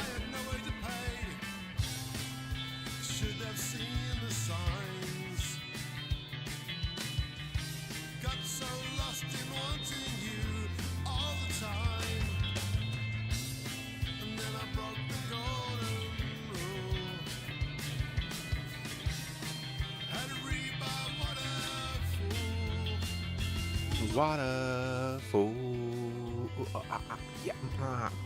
Yeah. What you gonna do? There is the Draxter puzzle. That's the latest lead, and I think it's fair to say it's drawn to a halt. I think that Draxter was unfortunately and probably full of shit. Considering I spent like 2 hours on a Discord call with him, interviewing him about it, kind of pisses me off that people do this, to be honest.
I need to get hold of some SAP 8 containers.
don't. If I did, I think it would make my life. No joke. I feel like it would be huge. It would make like the BBC News and stuff. I'm so sorry this is bright. I just don't get why I can't.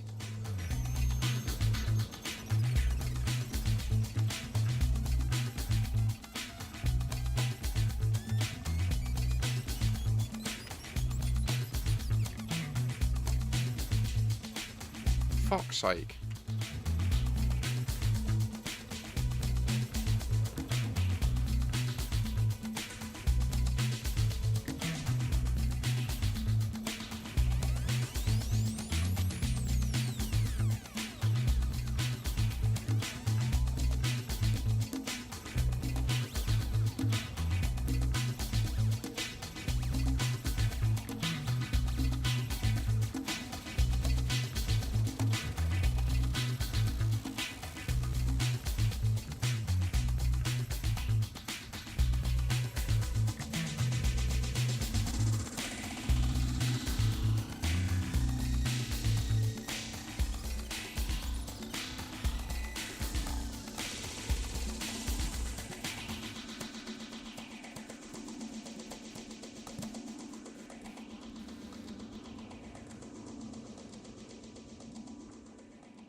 Hate the word orrery. It's so hard to observe.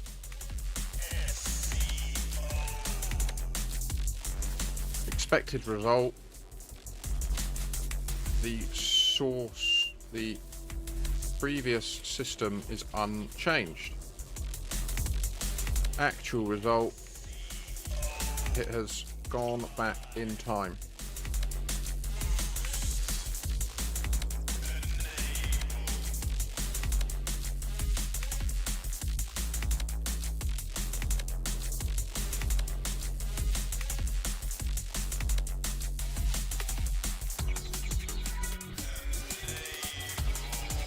Happening.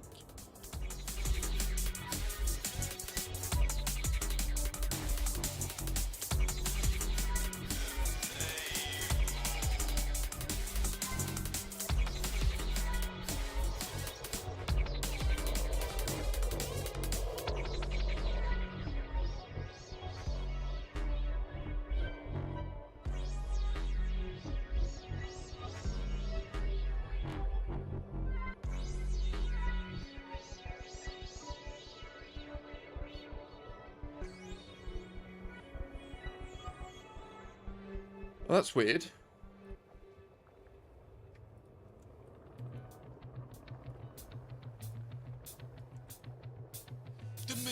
mile, the art of pandemonium, the Kessel Run, a bootlegger challenge, total recall, a turbo out bucket ball, the ice cool truckers, real man racing, later Hosen.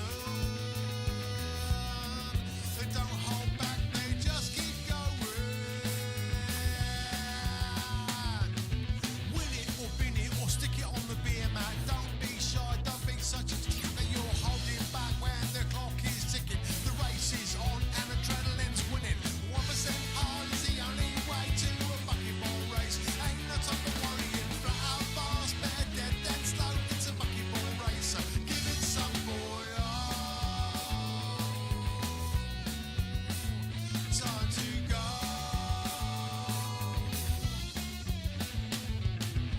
A cookie hole was fastest in the day. I've never seen him or shave black wood in the same instance. A curious, hey? Could run a lot, he'd never let it lie. He would never let it lie. Dinner time and he'd just go out and beat it. Just go try. 1% hard is the only way to a bucketball race. Ain't no time for worrying. Flat out fast, better dead than slow. It's a bucketball race, so give it some boy.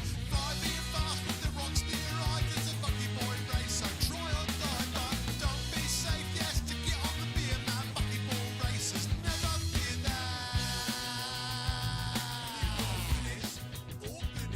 You gotta win it or bin it.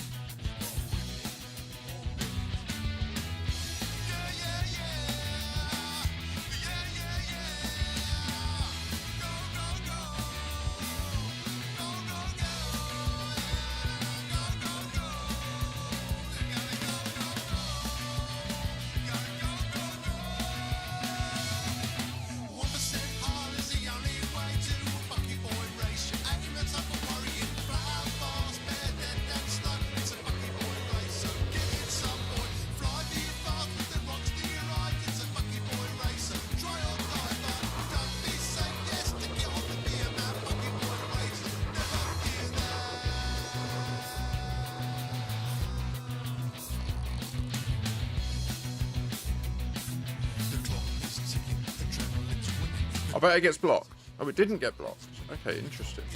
I'm getting a lot of my posts like auto rejected. I don't know why.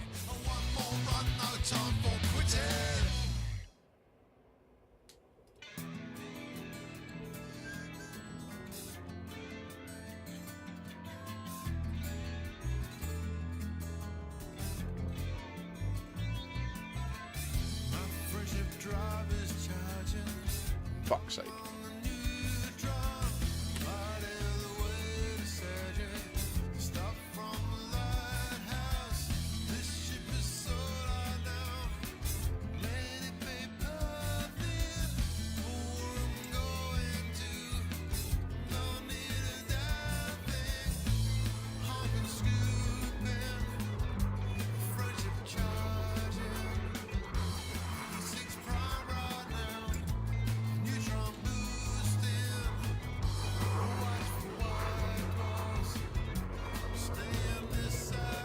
I don't know, I've heard mixed reports. Let me see. I'd have to go in dock and that. I can't be fucked to move at the moment. But there have been issues with previous ones, so it might just be not until tomorrow. Like, they're off at the weekend, didn't they? They didn't work. So it automatically ended on Friday night.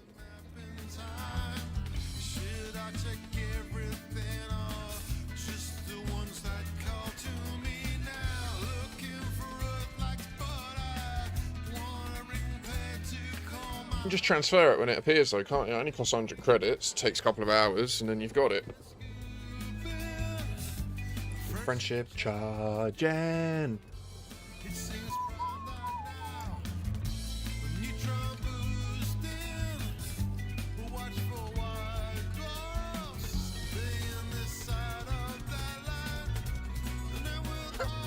Right. So I'd urge you to just when you get to your fleet carrier, just see if it might be somewhere else. I don't know. I'm afraid I don't know. Is there even an outfitting on that system colonization ship?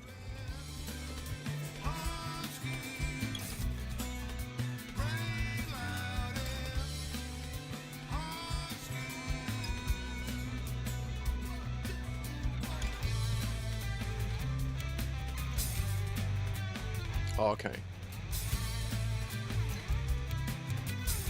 Interesting. I'm not good at the moment. My stomach is in a bad way and I've run out of medicine. And I didn't hit the target to get a Twitch payout this month either, so I'm fucked until the 15th of Feb. Sucks. Yeah.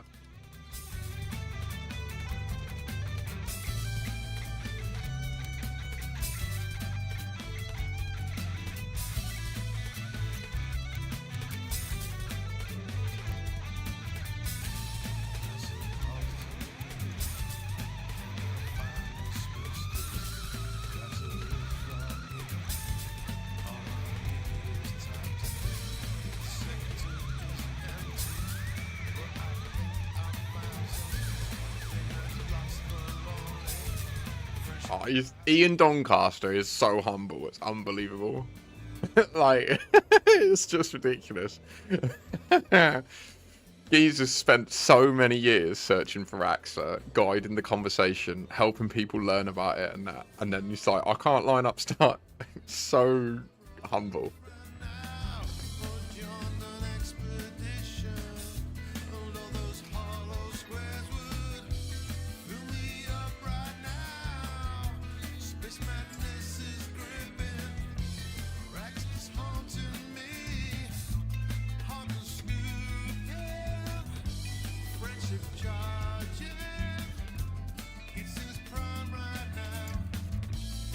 Come on, someone tell me what you think about the time travel thing. I feel like it is a total new edge to the problem. That we just... Here's the bottom line. Even if this is a bug, right? If when you descend to Radicoida, it's a bug that it time travels you. What it shows is the game engine has a mechanism where you could time travel, right?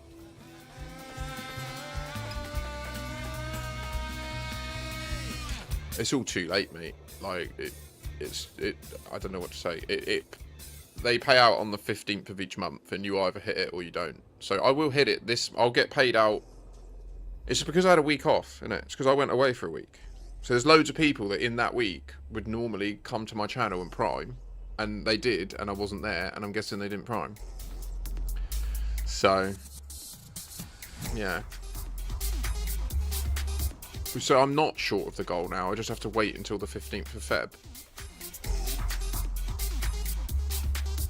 Do you know what I mean? It's only $50 a month. You have to hit $50 in a month in order for you to get a payout on the next 15th of the month. And in December, I didn't even hit that.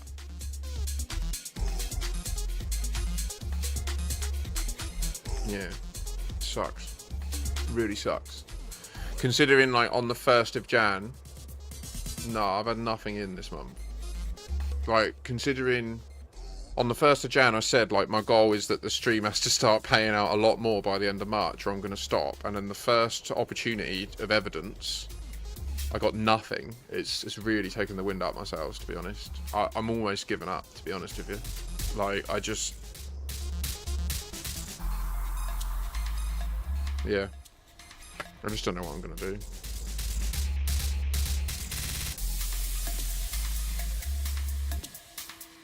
Like, I love the game and I love talking about the mysteries and stuff. I know loads about it. I can teach people it. But everywhere I turn, I just feel like I'm pushed away. You've asked this a lot, mate. I wouldn't feel comfortable with you going out your way to that degree. And every time we bring this up, you then say it's way too high an exchange rate. So, like, don't worry about it, man. I'll get through. It's just shit. Do you know what I mean? Like, I'm showing up, I'm doing the hours, and it just don't pay at all. It's so killer as well, because I'm working harder at this than I've worked at anything in my life. And yet I'm getting no reward back for it. And it's just further underscoring this idea I've had for the last couple of years that hard work doesn't pay. And if I'm completely honest, it worries me because my instinct is to just turn to crime. If I'm truly frank with you, like, I'm getting to the point where I'm like, what is the fucking point in towing the line and being a member of society if when you work hard at something, you don't get a reward? No, don't get me wrong. It could just be that I suck at it, right? That could be the evidence. It could just be I suck at streaming and I shouldn't do it. But then there's people that tell me I don't and they enjoy watching. So I don't, it's a coverage thing, isn't it? If more people saw it, then I'm sure I would, like, you know, the other month I had someone so entertained in the couple of hours they watched me, they gave me 50 subs. Like, those people exist. 07 Evil Rickon, thanks for returning, dude. How you doing? We're just hanging out today. We're just literally at the beginning of a massive expedition. Elite. I was playing Elite. It was when we were doing all of the mystery stuff. And I was doing all the spectrographic analysis. I was talking about the background to all the other mysteries. I was, you know, really demonstrating my credibility and authority as a researcher and, like, lore master of this game. Like, I know so much about this game. And if people would just ask questions, it would get a lot more engaging. But often what happens is I'm streaming and it's just, there's just no... Do you know what I mean? You, obviously, there was a point where you were learning a lot. So it gave me the opportunity to answer your questions and then go off on tangents with what people in chat would say. And that's great. But then you don't need to ask so many questions anymore. No, I refuse to do that, Ross. You keep saying it and it well upsets me, mate. No, I'm not just going to be an Elite Dangerous streamer. Like... Nah. Because I'll burn out of the game and I won't play it. Like, I'm not going to play Elite Dangerous for a living. That's not an option. Do you know what I mean? And it's frustrating because you say this because you like Elite and you don't like the other games I play. But I get more viewers when I play other games. It, like, the data doesn't back you up, mate. It's just your preference. It's not. It's not. I get more followers when I'm playing Tarkov than when I'm playing Elite. Just simply the reality of it. It's just you don't pay attention because you're not interested. So yeah, it's well frustrating. Like, I don't know. I don't know what to do. I really don't. Like, I just...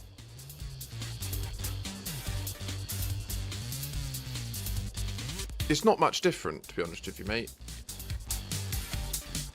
Like, it averages between 5 and 10 at the moment. And I had got my average nearer 20. But I can't... every month that passes is another month that my child is in this world and she hasn't got her dad around me. Like, it's... It's not just about me, is it? And what I want. Like... Yeah, I don't know what to do.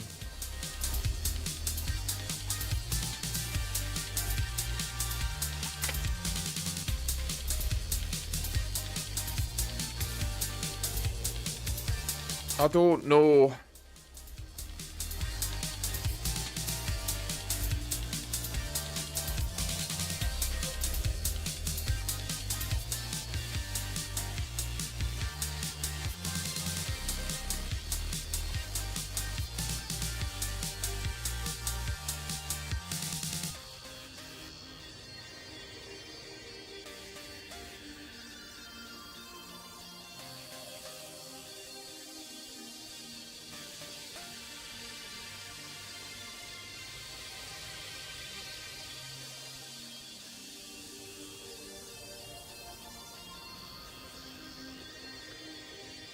Yeah, of course I'm going to pursue something else. Like, I'm not just going to sit here and do nothing all day.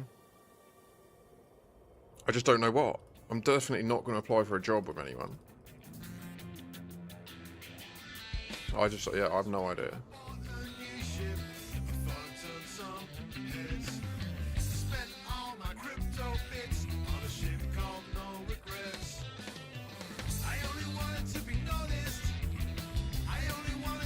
Well, the candid reality is, I have a 15-year career in software development, quality engineering. The last job I held, I was in product management, and I'm like the sort of person that's at the point where the next step I'm going to take is going to be like a head of role, right? Like I would be like the head of product for a company. Yeah, I can get a job in that field. It's not about whether I can get another job in that field. It's about me knowing that it won't work. That I can get a job in the field, and then within a year, it's all going to go to shit, and I have to move on again, and I'm the problem, and I have to worry about have I got savings to take the move and stuff like that. Nah.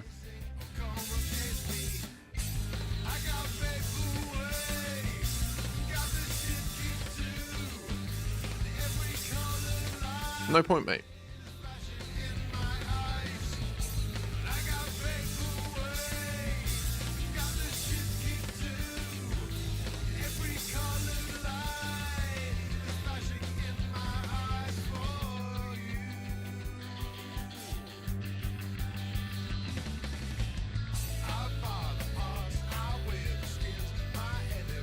Alright, fast out.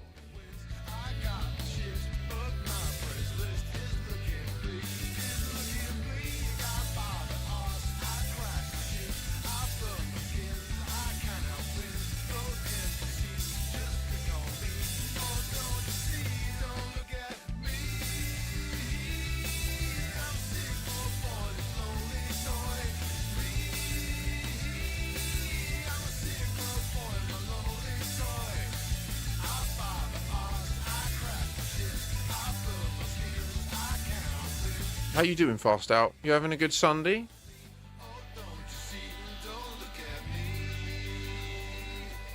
Yeah, well, I refuse to accept that, Ross.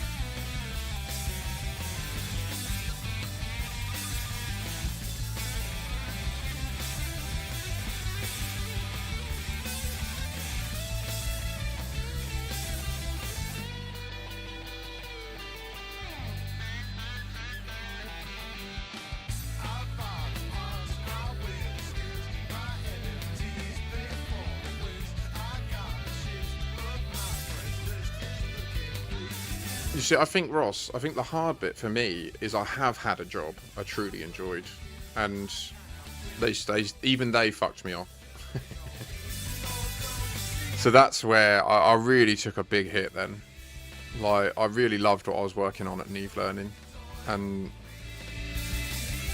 they failed me, yeah.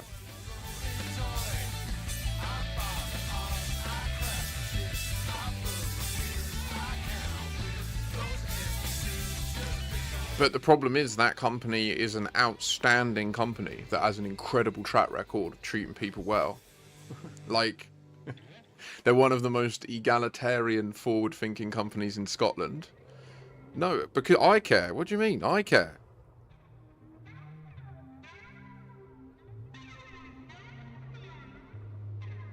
They're not a piece of shit. Like, it's nuanced, mate.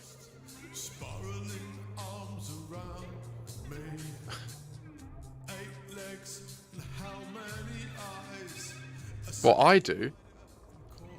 I don't know if you're saying that or if it's at Ross, sorry. No, I mean, the bottom line was they didn't have the money to pay my salary. Like, I don't know what to say. Like, it's not some vindictive thing. Like my job got made redundant because the company had to make a decision. Someone has to go. We can't pay everyone. So, like, it sucks how it went down, and my job, the problem is I'm good at my job. So I provided my development team with a 2-year development plan. They didn't need me. Like, I agreed with them. I remember sitting there 3 months before the redundancy conversation and saying to the MD who I reported to, if we don't get a deal in the next month, I don't see how you're going to pay our wages. And she just went quiet. And then a month later, I brought it up again. She just went quiet. And a month later, she was like, yeah, I'm really sorry. I can't pay your wages. I'm going to have to make you redundant. Do you know what I mean? Like, it's just that simple. Yeah, but they're all cunts.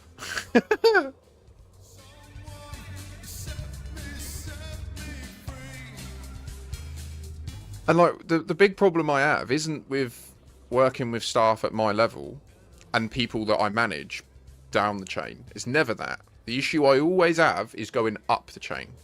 And the reason I have the issue is most people in positions of senior leadership are not there based on the merit of their ability. They're there based on their socioeconomic status. So most people in directorship roles, C-suite jobs, they're not intelligent, cream of the crop people that deserve to be there. They're rich people who can afford to take a risk and start a business, and because their house is paid and they'd never have bills chasing them. And do you know what I mean? So like they've got some trust fund that pays them interest every month and that covers their life. So they can take the risk. So that's the issue, is no matter where I turn, every company has that at the top. They have board members that are that. And they don't give a fuck about things being effective or pragmatic. All they care about is their profit. And that's where I yeah. I cannot engage with it. Like, profit to me is the least concern. What matters is what we're building together as a business. And it's like, yeah.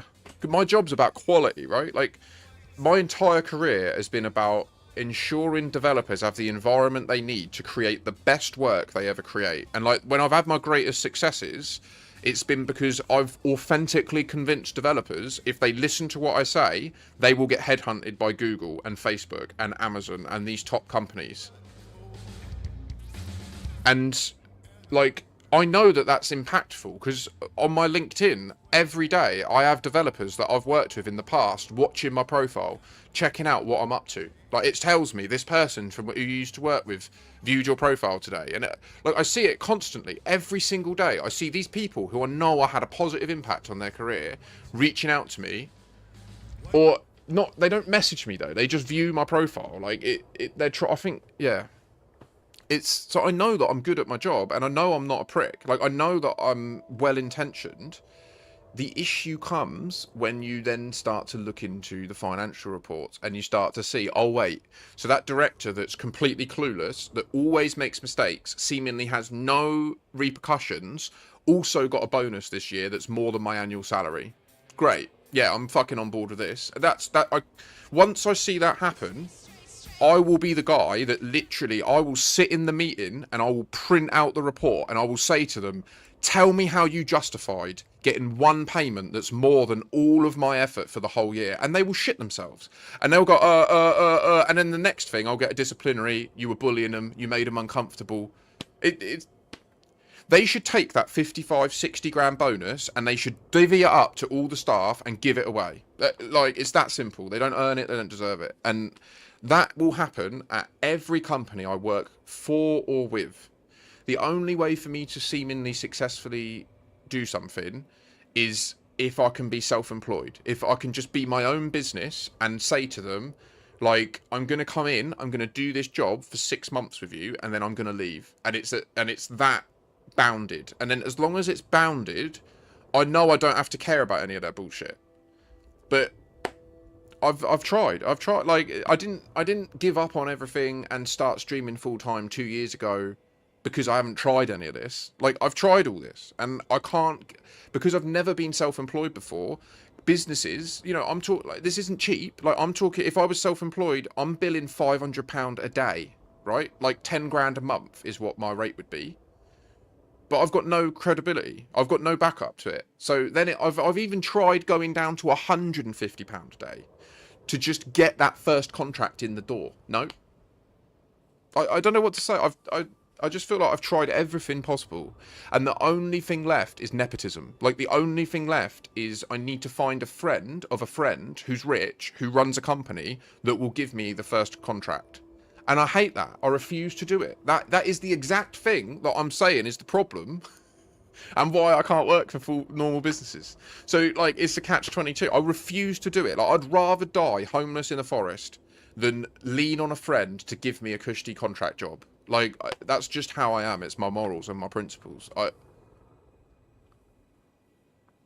Technically, Ross, yeah, technically I can do anything, but it's getting them to sign the contract and pay me that's the problem.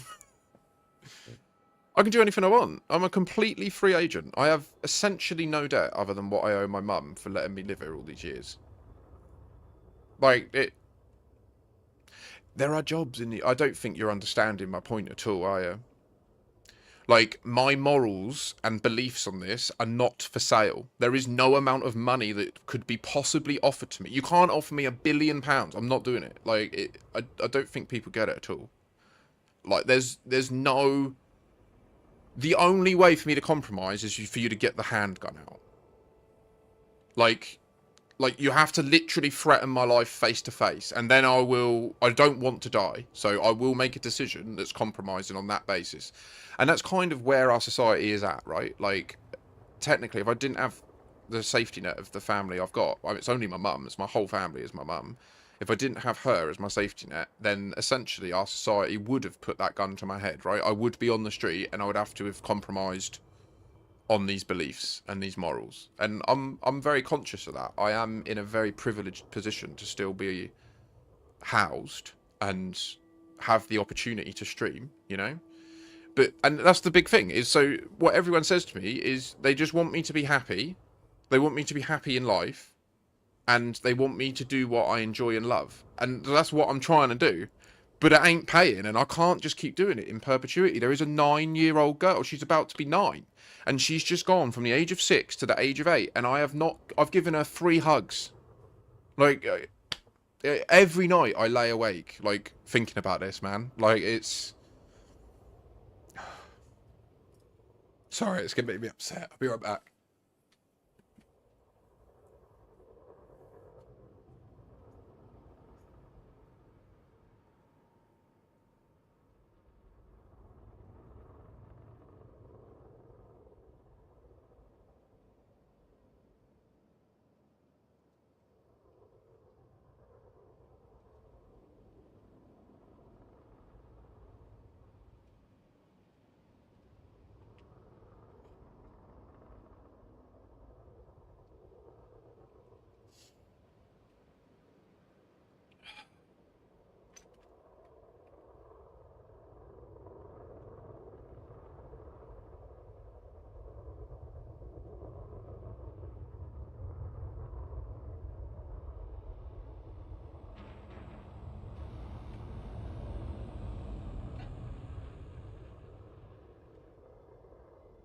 Sorry.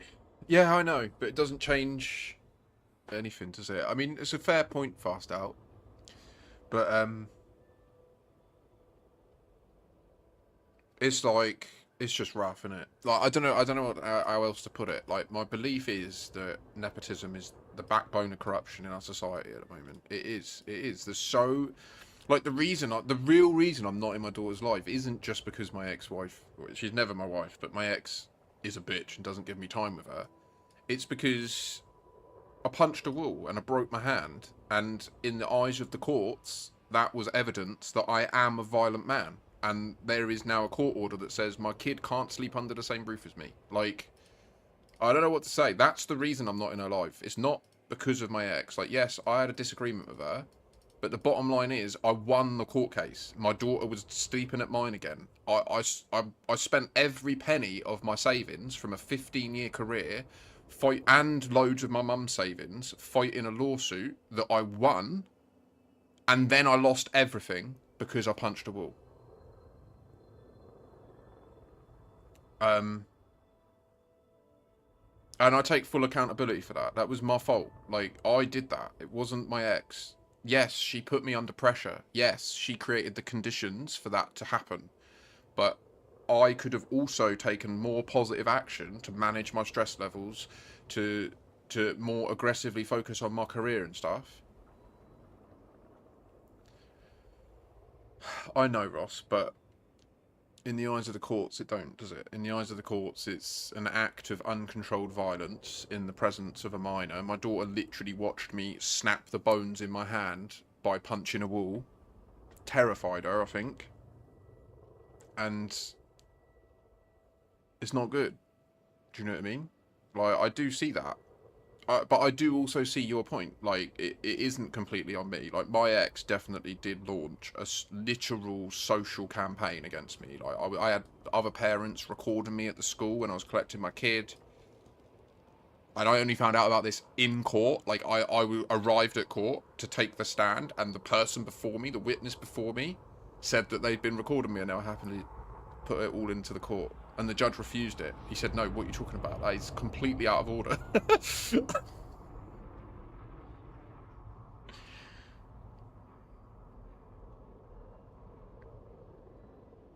Yeah, she was there. She was literally stood in front of me.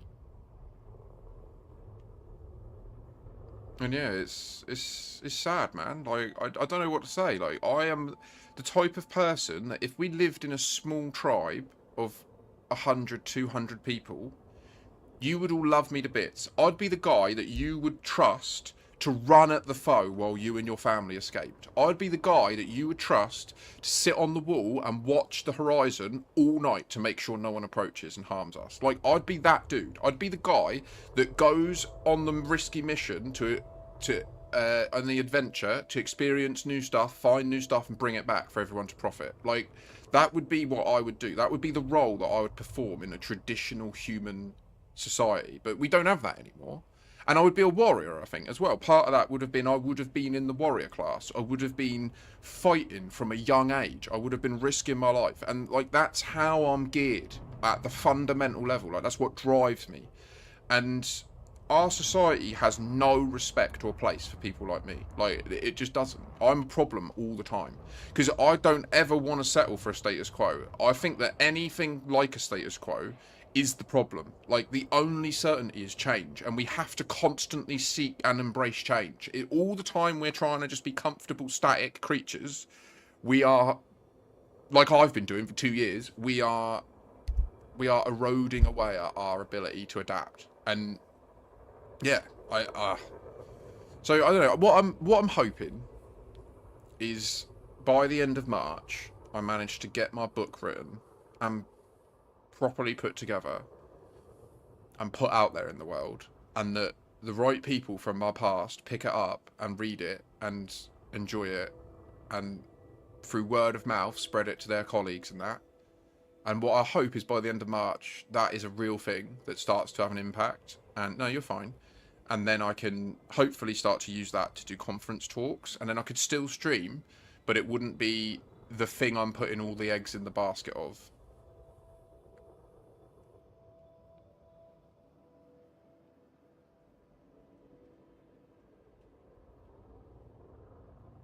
Yeah, fast out. I know, yeah. Yeah, she played me like an absolute fiddle. She really did. I'd never loved a woman, if I'm honest, anyone really, like I loved her. Like, when she got pregnant, I fell so deeply in love with her. Like, I'd have done anything for her. So it was heartbreaking. I ended up ending the relationship myself. It gutted me completely. I didn't want it to end. Even to this day, there's a small part of me that wishes there was a path back. Like, because yeah, she was my best mate for a decade. Do you know what I mean? I fell in love with one of my best friends and had a kid with her. It's such a beautiful story in many senses. And then literally all over a disagreement in sleeping. Like, my ex believes in co-sleeping and I don't. I won't have it. I won't let my daughter sleep in a bed with me.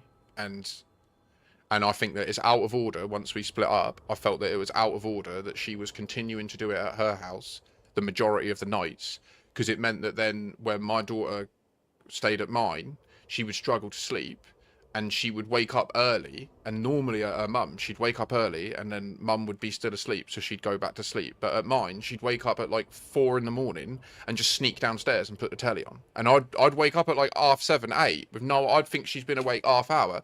It's only because one night I stayed up really late and I heard her get up and sneak downstairs, and then I found out what was happening.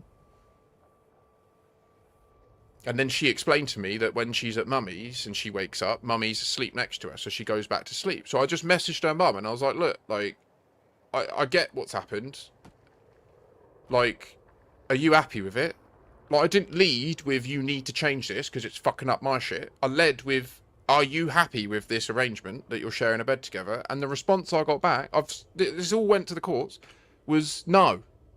It's annoying me. I can't sleep properly. She's always kicking me. What do you do? So I gave her my entire bedtime routine. I gave her everything I do, all of the artifacts I used to signal to my child that it was bedtime and to kick off a circadian rhythm so that she would start to get sleepy. All of that was a system that I'd built in my house that worked every single fucking weekend. I gave it to her and she just said it was too hard to do it. Lois, my daughter, would cry because she wanted to sleep in the bed with her. So she just gave up. And so then I was like, well, if you're saying that you're not enjoying it, it's not good for you.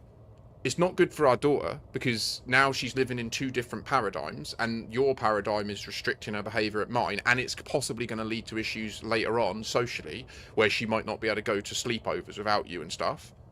So my only remaining recourse is to challenge this in the courts because I don't feel that you're putting our daughter's needs first. And literally, I sent that email on the Wednesday, and on the Friday, I got the court summons saying that she was accusing me of being violent and abusive and coercive.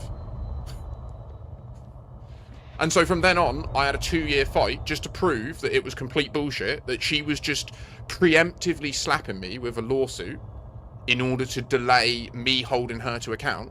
They agreed with all that in the end, but the stress of, I lost my job in July, I got made redundant from a job in the July, then I had the lawsuit in October, literally like in front of judges, taking the stand, everything. I managed to get a job, like I had to swear to the judge that I would get a job by the end of November, so that if they did give me permission for my daughter to stay, I would have the income coming in to be able to pay my rent and everything, and I did it. I got a job at a kind of questionable company, and it went dreadfully. It went absolutely dreadfully. It was the absolute definition of everything I was talking about. Turned out that the CTO that I reported to was a nepotistic hire. He was the founding CEO's nephew. Had no fucking clue what he was doing. Absolute piece of shit bastard. If I'd have met him, if we'd have worked in an office together and he'd have spoken to my staff the way he spoke to him on calls, I would have absolutely ended up in jail. 100% I would have ended up in jail. I would have headbutted him with no remorse. Absolutely no remorse. He's a piece of shit, cunt, bastard, arrogant wanker. And that's the bottom line. Like, but the bottom line is, if I was in a room with him, he wouldn't speak to people like that, because he would be able to tell that you don't fuck about with a 6'3" skinhead, right? Like it. So this is the hard bit. I'm not saying I try to lead through violence, by the way, but that is the sort of thing that my ex was leaning on. When me saying comments like that, right, is where people go, well, that's a bit violent. But the bottom line is, I will not stand by and watch a vulnerable person get railroaded. I will never do it. Like, I'll be the dickhead that gets shot in the face by the police because I stand up for someone else. I think I'm autistic, but I've been through that process in the last 6 months and they've said I'm not. So I don't know what it is, but my sense of justice is insane. Like, my sense of justice is contrary to the normal level of self-preservation people normally have. So it's really hard to work with me as a senior leader. Like, I can't stress this enough. It probably sounds like, I don't know. I don't know what you will think or what you think, Fast Out. Like, I think that I've had overall a really positive impact on the people I've worked with over the years, you know? There's definitely been negatives. Like, the way that I can get enthusiastic and drive enthusiasm in others also has an undercurrent where when I get down and negative, I can really drag people down too. And I think there's, you as a viewer, you sort of see that in this stream. Do you know what I mean? Like, there'll be like earlier on when me and Ross were talking about this problem of my income and that. Like, that's a good example of where I do start to go down in the spiral, and I feel like a lot of the time I can see viewers just disappear. And it makes sense. Like, people don't want to voluntarily expose themselves to a bunch of negative violin playing, right? Like, I do get it. I do get that. If I was to click onto a stream and the dude was just sat there whinging about how his life's so hard, I'd be like, oh. Do you know what I mean? So, yeah, I do get that.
just gonna ignore my thing. Ian, come on, mate. Way more interesting than what you're on. I think what's hard fast out is it's like it's not that the heart want, like I don't want her. I'm in love with an idea of her. Do you know what I mean? And I realised the reason I ended the relationship was because that was what I realised. Like I was living in a like she would do things, and then I would go for a walk and convince myself that the version of her in my head was the real version, and that she really meant what I thought she meant, but she didn't. She always meant exactly what she fucking said. And it was like, yeah, I think we can trap ourselves in that sort of thinking, because ultimately we can't read people's minds. Do you know what I mean? But I think we do try to. I do anyway.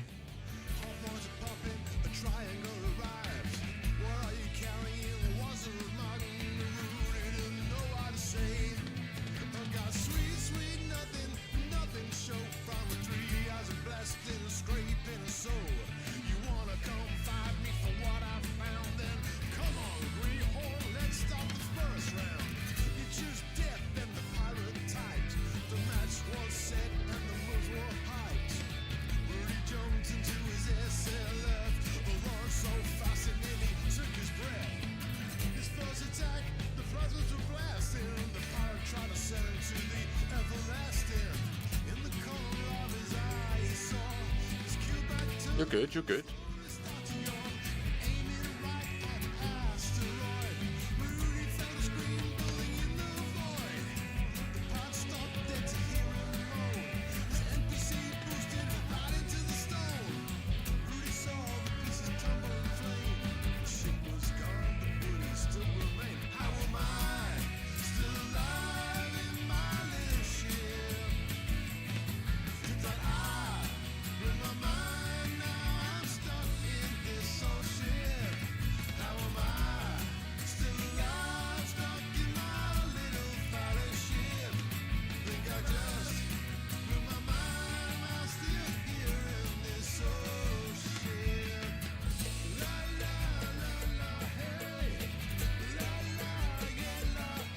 Oh my god, what? What's happened? You lot are in the wars, aren't you? It's not his diverticulitis, is it?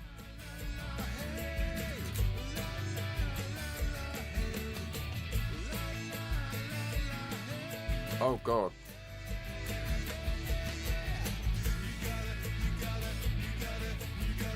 What, and they've kept him in?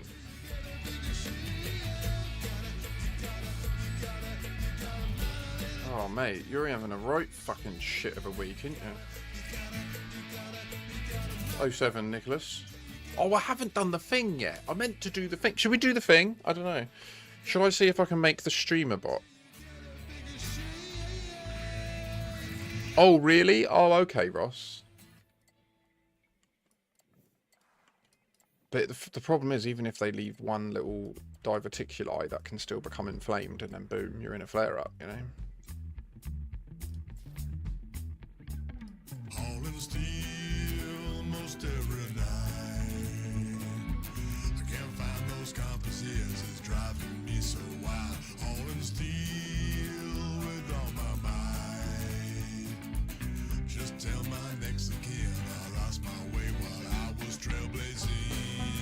Now there's a station to my left, there's a racing track below me now without a turn going round and round. Yeah. Maybe you need your own colony, Ross.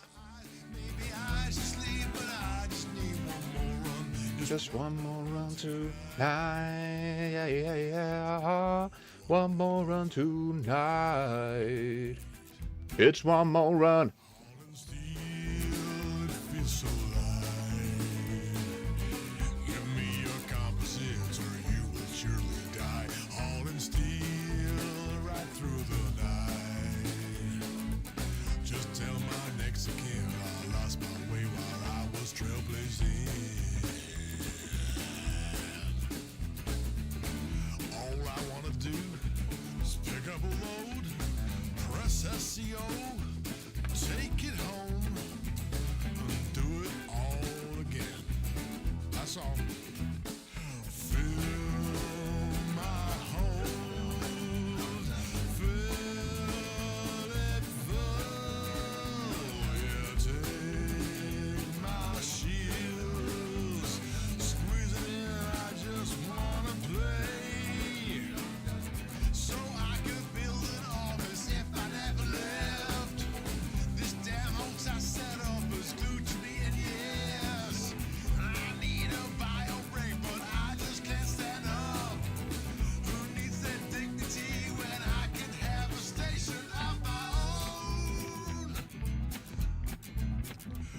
Hauling steel. Oh yeah, oh yeah. Hauling steel. So what we're looking at here is a theory of the Raxxla hunters involving the NGC 7822 nebula. There's an investigation as to whether this could be a sign. Exactly, Ross. Yes. And then the next question that you're going to ask is, which system should you pick? And now suddenly you're an explorer.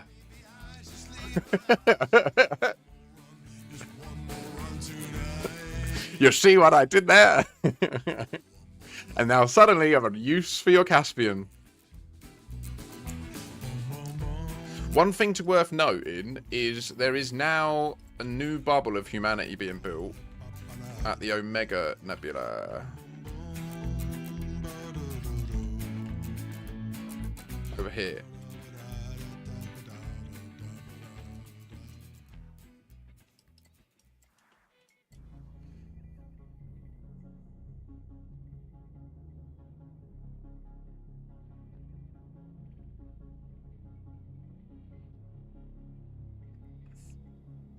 I feel you fast out. Yeah, that's absolutely gutting. Yeah, unfortunately never had any evidence of anyone cheating on me. But, it's a huge betrayal. No, you don't. So you buy the claim. So you need to go, once you identify a system that you would like to colonize, you need to find a system within 15 light years that already has a station built. Then you can go to the system colonization contact in that station, and you can buy a claim for the system that you've stated you want, right? You can, and it's like 15 million. Once you've got the claim, you've got 24 hours to deploy the nav beacon there, which is the SC suite in your ship. Once you've done that, it will call in the colonization ship, and you have 4 weeks to complete the first port. Not now, because I'm doing DW3, mate. Maybe in the next 2 weeks. Maybe.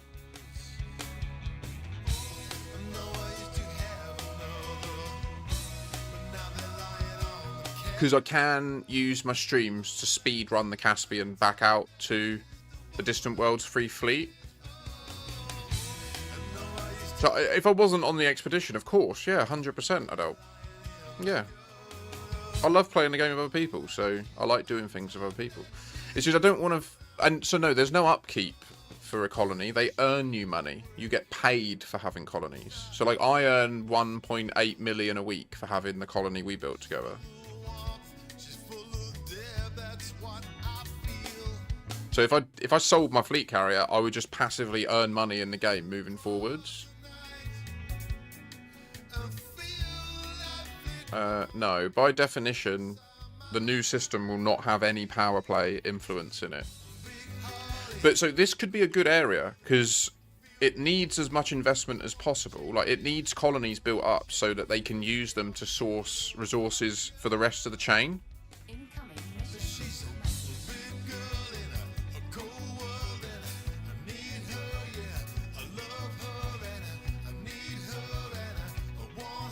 Look at that. Making consistent progress. But look at the size of this little bubble that's building up.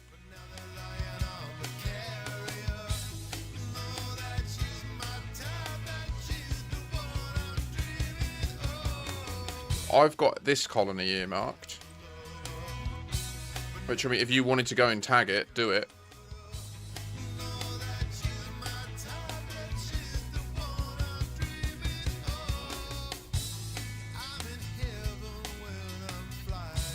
It's got loads of high metal worlds. Unfortunately, most of them aren't landable.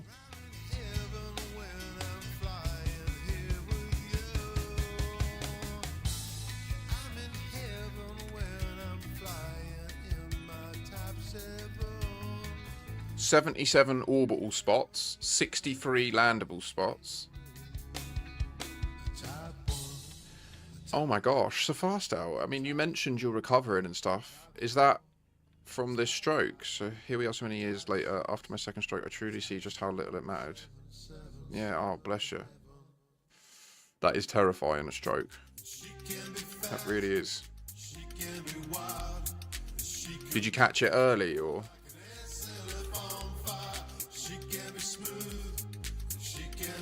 And what's your prognosis? Are you going to get full, like, nervous recall back, or? Dude. Oh, wow.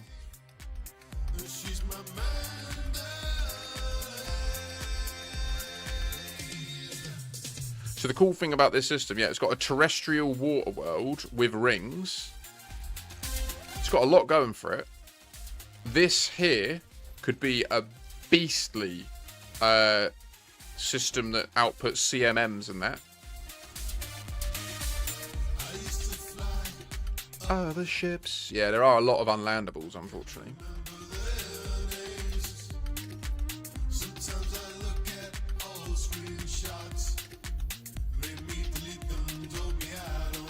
Well, I'll put the system in chat, and if you want it, just go and take it.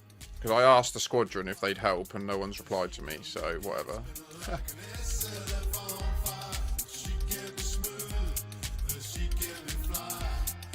She can make your heart spin like a hurricane tonight. Mandalay.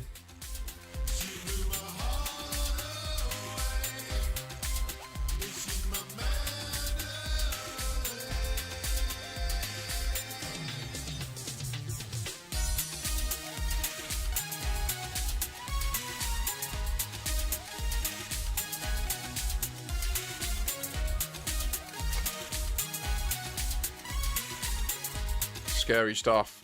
Scary stuff. Well, I'm glad to hear that you're getting it under control. As you say, it's really important to give yourself the rest you need as well. I know that it can be hard with money and that. Like, it's a brutal situation. I don't know what your life stage is at, but scary shit. It's the sort of stuff. I'm at that age now. You know what I mean? I'm at late 30s. Starting to see friends have anomalous events like this at my age, and it really is sobering. As someone who's also nearly died and ended up in hospital for multiple weeks with tubes out of me and stuff, in my 30s, like, I have deep empathy for it. Like, it's absolutely harrowing. Yeah, I am a bit of a kid still. It's true, especially with the way life extension technology's going. Who knows? I would love to hit 250. Oh yeah, fucking right. Get me the progenitor cells now. I have 10 tons on the Umbral Reliquary, and I am ready for them. If there are nanites, I will sign up. I was talking to a mate about this last night because I'm like. We were talking about brain implants. I think that's going to be the next big thing in the next year. Like, big. Like, I think that it's going to sweep the planet like smartphones did. And there will be literally a consumer device that you can get installed, probably from Neuralink. That will be the iPhone of this technology. And then I reckon within 5 years, it will be like smartphones. Like, it would have penetrated the human race to the point that not having the implant will be weird, in the same way that not having a car or a house or a phone is weird now, you know?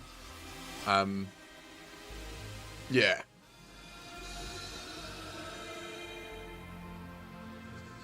And it's going to be mental, because that initial phase, it's going to be like pluribus. It's going to be like there's this, like, hive mind emerging on planet Earth of all these humans that are connected and can think to each other.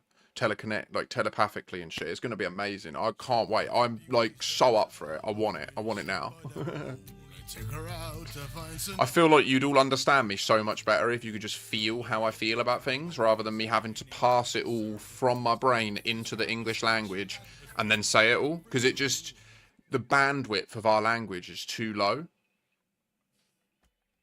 Yeah, but the thing is, Ross, it's an inhabited bubble, so once you get there, there's stations everywhere, right? It's not that you have to Like, they've built specific systems that have like CMMs and emergency power cells and everything. So you can build your colony from here. And I think this system that I bookmarked would need to be colonized in order for this one to be accessible.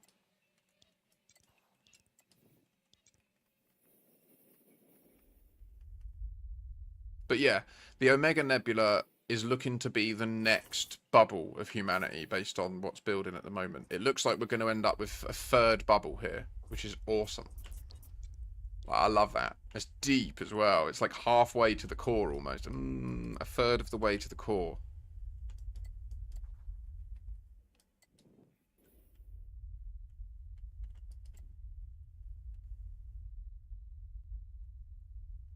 Fair. Well, it's an option, mate. As I left the station doors, I saw a sign upon the floor. And cursing I did haul around, there's something I'd forgot. You may fly a ship so fine, but don't forget the simple line. Before you click to disembark, have you got your limpets? Hey ho, away we go to fetch some diamonds for my hold. Oh blast, we dog fast, don't forget your limpets. Hey ho, away we go to fetch some diamonds for my hold. Oh blast, we dog fast, Don't forget your limpets. 3, 2, 1. Engage.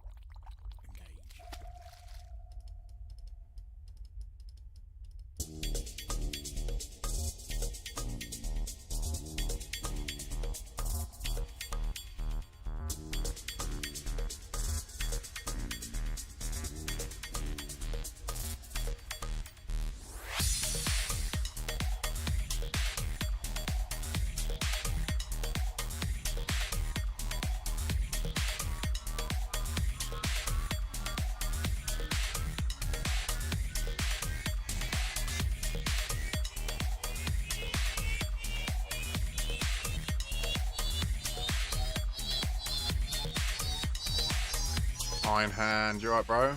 Thank you. Let me know if you want to do that scabby at some point. For Steph. Obviously, Steph would need to be there.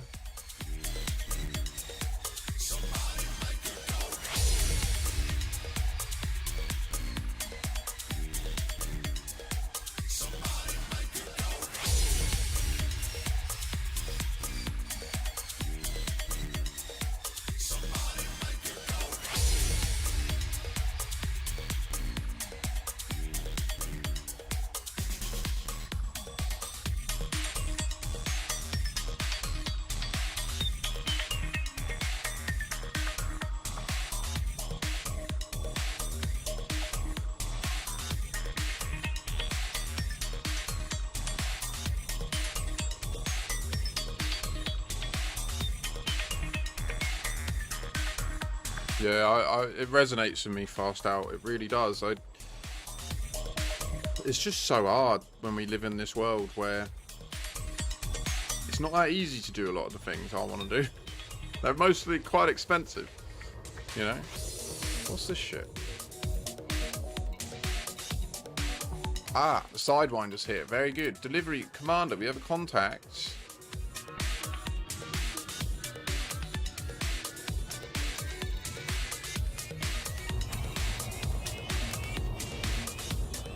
Yeah, exactly, yeah.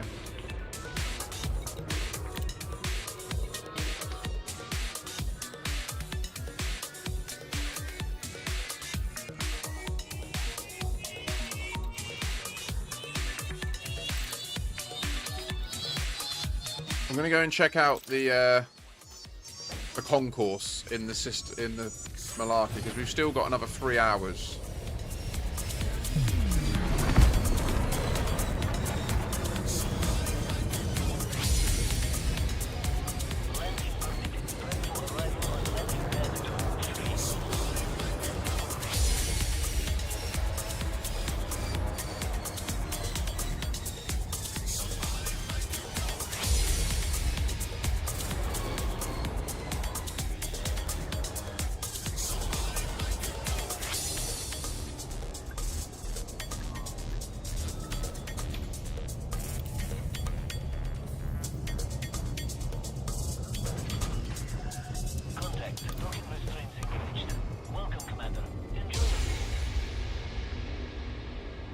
So I now have my secret.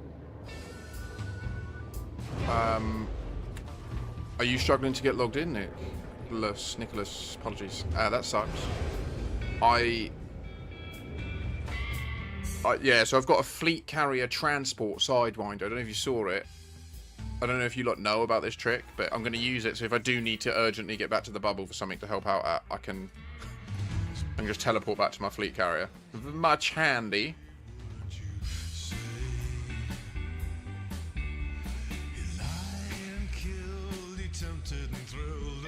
Yeah. Yeah. I mean, that is a small victory, Fast Out. At least you get that little bit of dignity back. Do you know what I mean? Believe me, I understand what it's like. I spent my New Year's Eve 2023 in an intensive care ward, or a gastrointestinal ward.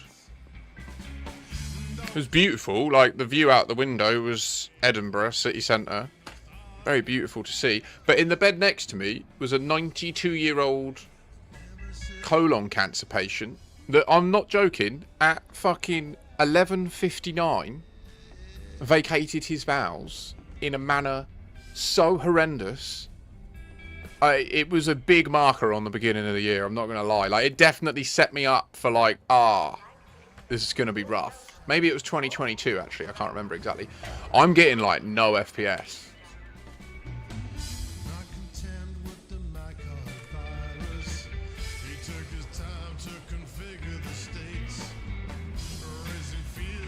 Yeah, of course he did. He's a 92-year-old colon cancer patient. He can't just hold it indefinitely. Do you know what I mean? You don't... Poor fucker. I'm literally getting like 8 FPS, guys. What is happening? What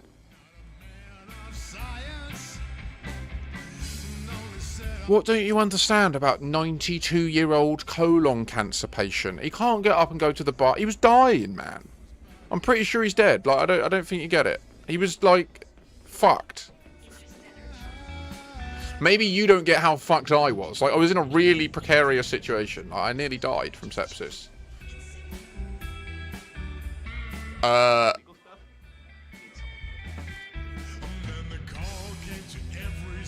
course he shit his bed, yeah. And the nurses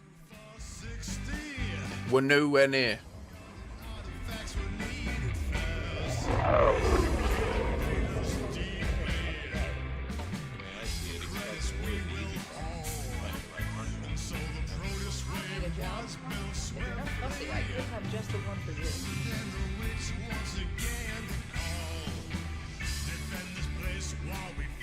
I'm leaving. It was fun. Fun idea. Bad execution. I'm so sorry. I know the stream is probably a nightmare right now.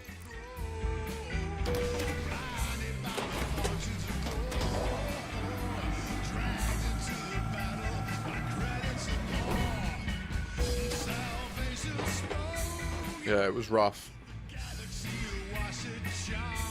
It was real rough. I felt sorry for him, do you know what I mean? Like, he was like really apologetic and that. He was like, I'm so sorry. I felt dreadful. I was like, mate, like, I get it. It sucks for everyone and it sucks for him especially. Do you know what I mean? It's because it's the dignity, isn't it? That's what's so hard.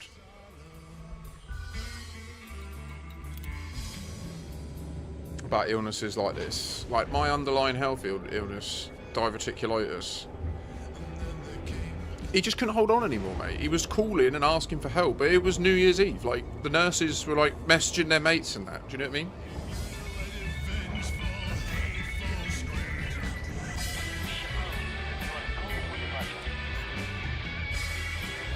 Horrible.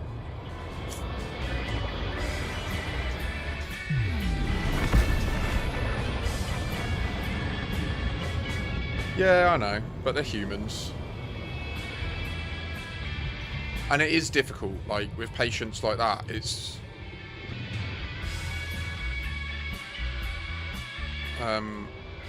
like, you don't have much leeway, do you know what I mean? Like, he only has a few minutes of notice before he needs to go, so it's not like... It's just inopportune. Most popular song when you were 10 years old will show you how this year will be for you. I'm fucked. It was The Exorcist.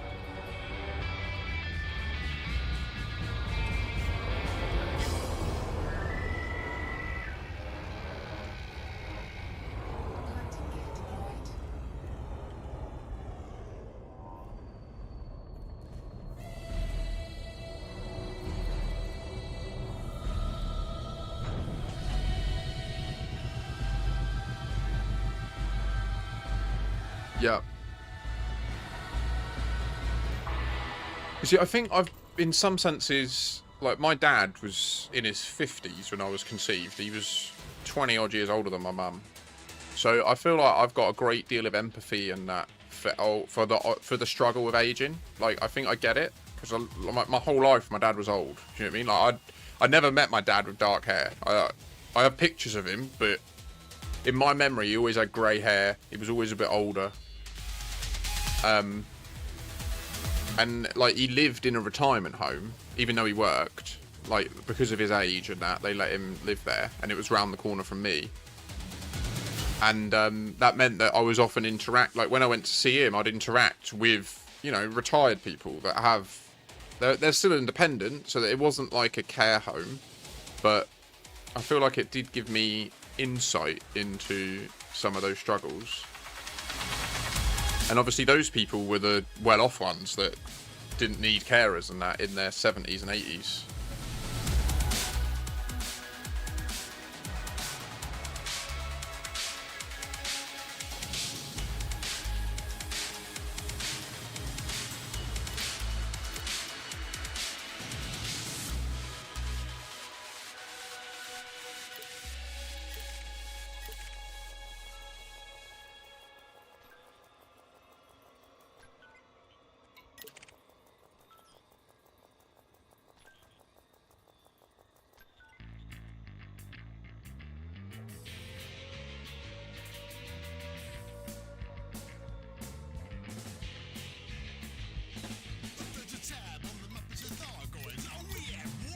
Oh.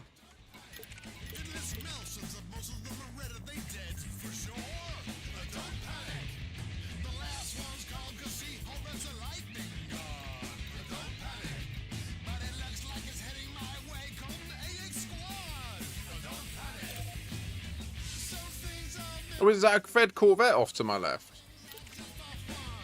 Oh shit, it is.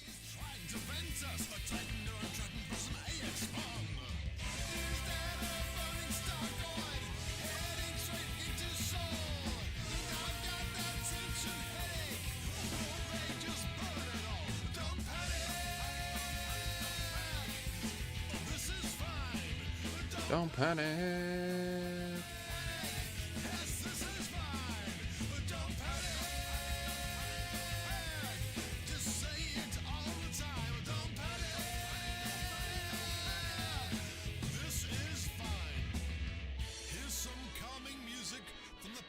Federation. Think of superpowers. Remember Inra, and this is okay. This is fine. Don't panic. Yes, this is fine. Don't panic. Just say it all the time. Don't panic. Look at that. This is fine.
Think of me as on my insurance, so I have a 6,500 per year out-of-pocket expense. Oh, and it renews in January. Oh, fast out. That makes me, like, shudder. That does. Hi, you very inaccurate aimbot. 07.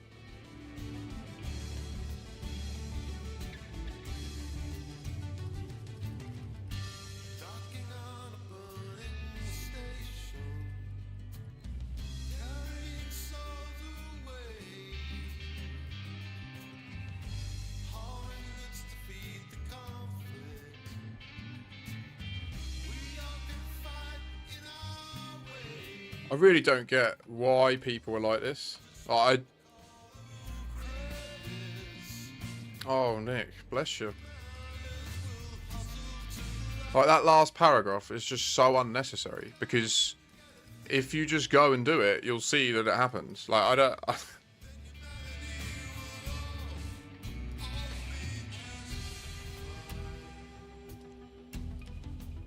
Yeah. Yeah, I mean, to be fair, aging and accidents like that are kind of separate in a sense, do you know what I mean? But obviously your age massively implicates your ability to recover from it, doesn't it? And that's the... But I got a good mate, Dale, who, for those of you that are new to the stream, at the beginning of the year we did a fundraiser for the Hampshire and Isle of Wight air ambulance. And because he was hit by a car, at this stage of current medical science, he'll never walk again. So he's restricted to a wheelchair. And we helped him get up to the summit of Snowdon. This is the highest peak in England and Wales, in a charity push for the people that saved his life. So yeah, that was a really, like, amazing thing to achieve. I should have I've watched a video around his last weekend that I hopefully will be, like, public, and I'll be able to show everyone on the stream that contributed to that, because it was amazing what we achieved. I was quite chuffed as well. The first voice on the video is mine. Yeah.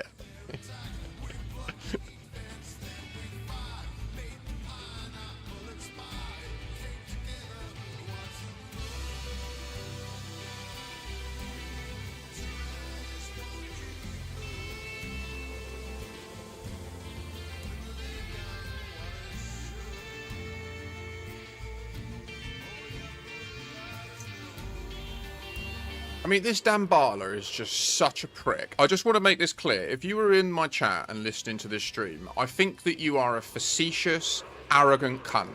It's that simple. I really do. You do nothing but put people down, speak down to them, and generally just be up your own arse and undermine everything people try to do to make this community better. And I have no time for you. I'm so close to blocking them. Like...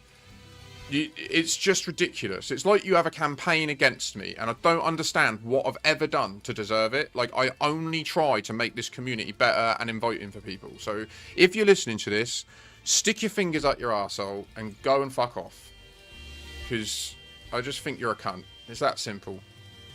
I'm just trying to fucking work out a bug. Because if this isn't a bug, right, and it turns out that all along there's been ways to time travel in this game, and we've just never noticed, it could be critical to discovering Raxxla. Like, it probably is critical.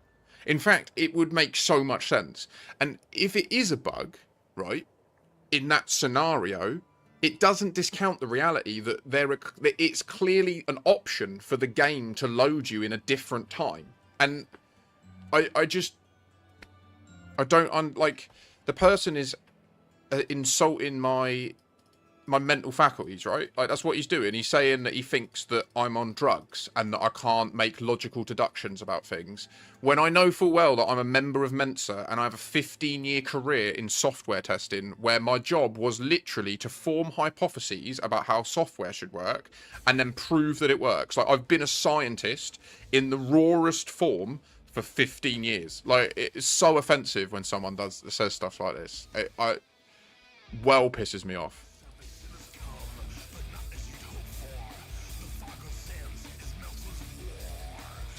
And look, they're downvoting it. Why are people downvoting it? It's a fucking legitimate question and a valid bug to investigate. I think there is like a weird group of people within the Elite Dangerous Reddit community that are literally against me. It's how it feels, if I'm honest, because I don't think I post particularly controversial stuff, and I get treated like dirt.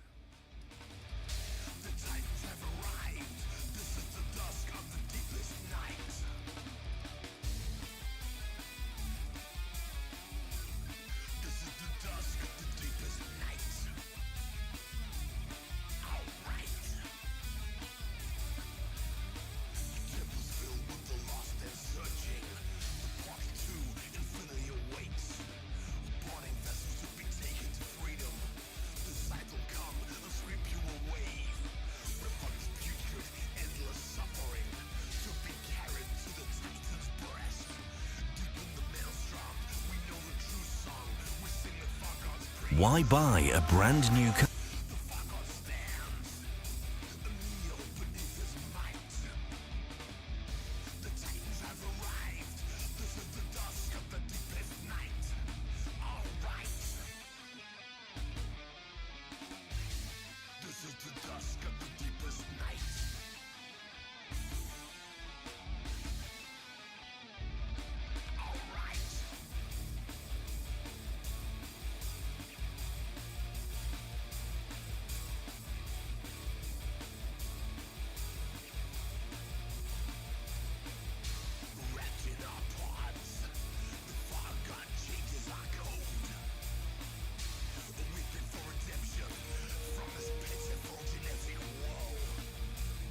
I think the hardest part about things like Reddit is because people are anonymous, they are significantly more dickish.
Look, there's definitely multiple people, right? Like, there's definitely, unquestionably, there's multiple people that the second I post, they just downvote whatever I say. That is how this Reddit is functioning. I am definitely being, like, bullied digitally. 100%.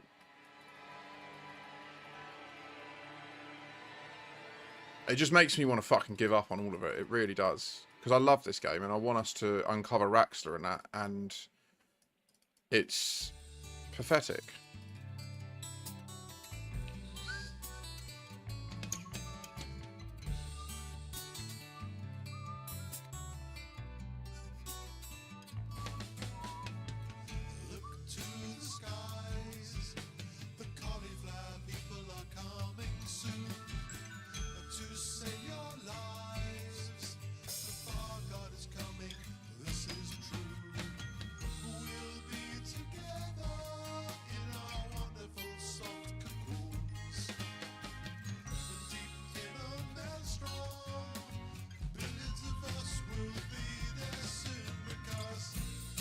Everybody knows they're coming to save us from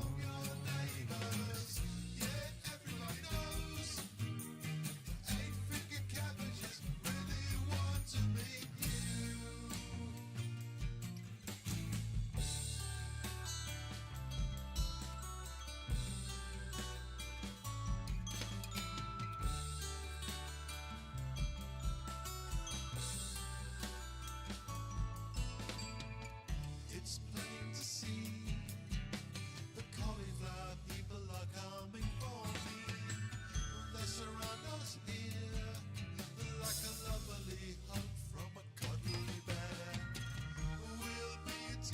Look, downvoted to 0. It makes no sense. Why?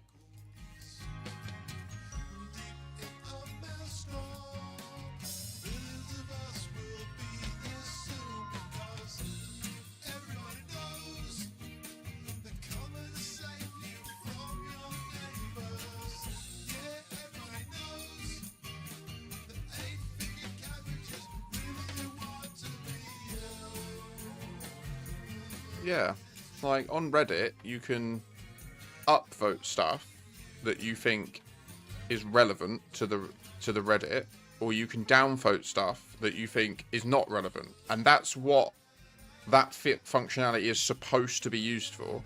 But what people most likely, I seem to think, generally use it for is like a like and dislike button.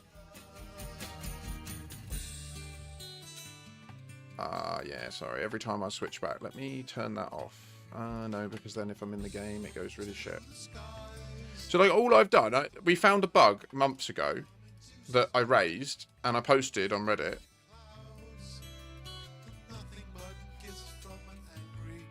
Then why be there? All that matters is how you treat others, not what they think of you. I found after this, people I called friends are no longer around.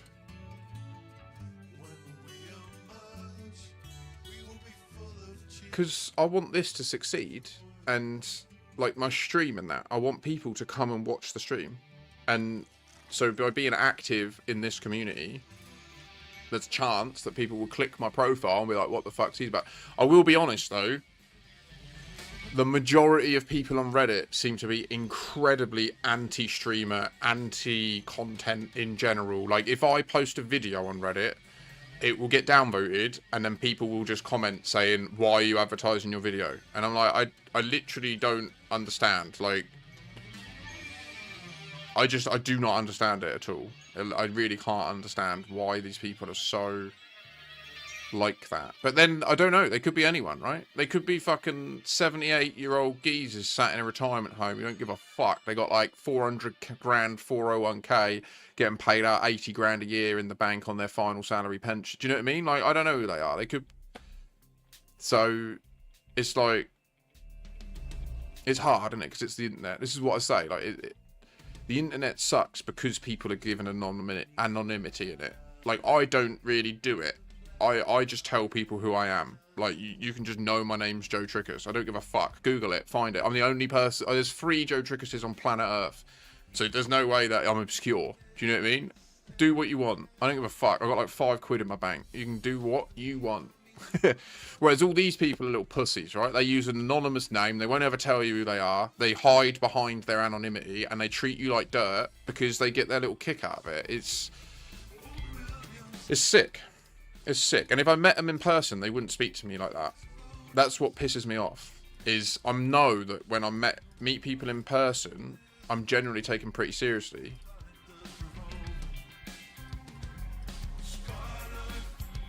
I'm confused because I think that what this is actually showing is just the gap between the arms.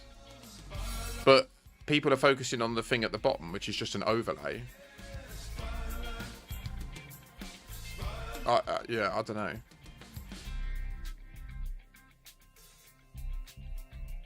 Incoming mission critical message.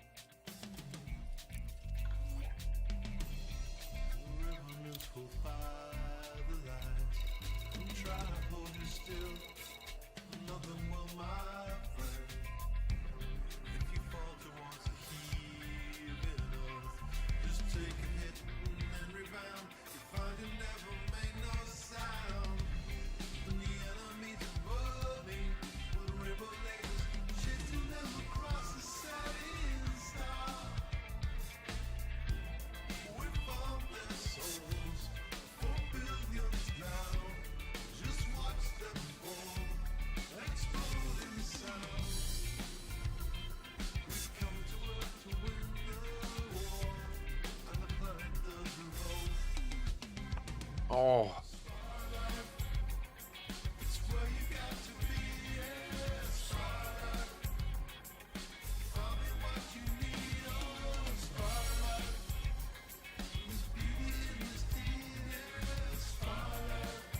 I think you're right. No, I think you're right. I don't think. Yeah, no, I think it is unfortunately an IQ ceiling issue. Like the issue I was talking about with the community goals, right? Which I have been proven correct. I just want to be clear. I haven't mentioned this, but so I had a bit of a back and forth with a bunch of people on Reddit about the community goal because I was saying I wanted to push it so that we would complete it. Right? I wanted us to get to tier 5. And you know, to the degree that I even spent time filling up my fleet carrier and jumping it near so that people without fleet carriers could access cheap power generators nearby and deliver more, right? So increase the throughput. And I tried to post on Reddit that if more fleet carriers did that, if other fleet carriers owners loaded their fleet carrier with power gens or whatever and moved it closer to the delivery destination and then put it available on Inara and that, then new commanders that don't have a lot of money can go and benefit from it. And it means that you parallelize the delivery, right? Yeah, loading it can be long, but once you're offloading, you can simultaneously move. If 10 people turn up in Flippers, you can move 10,000 tons in one trip. That's so much quicker than going back and forth. They're just too brain broken to understand. They're too thick. Like, they're too fucking stupid in the brain to be able to see that. And it is that simple. I think you're completely right, Musty. And, like, so I posted it, but in my mind, that's so straightforward and obvious, I shouldn't need to spell that out. Like, I shouldn't need to spell that out for people, but they can't get their head around it. And then the other thing I was saying was, I just wanted, it was just a simple pondering post. What do you think will be the difference between tier 1 and tier 5? And I did not get a single response to my question. All I got was the tiers are irrelevant. The tiers are irrelevant. The tiers don't matter. If we get tier 1 or tier 5, it won't make a difference. And I was like, why? Like, I don't understand why people think that. So I did a second post asking, why do you think that's the case? Because that's clearly not the case. Like, and they just tell me that they literally call me crazy and stupid. They call me names. They just ad hominem attack me and say, you're dumb, you're an idiot. I'm literally in Mensa. Like, I'm literally not dumb. Like, I can fucking look. Like, you can't get much smarter than me. Like, I'm in Mensa. I'm one of the most intelligent people on this planet. Don't fucking give me this shit. It pisses me off so much. Like, oh. Like, they're lucky to have my perspective on it. It should be so round the other way. Like, it's so annoying.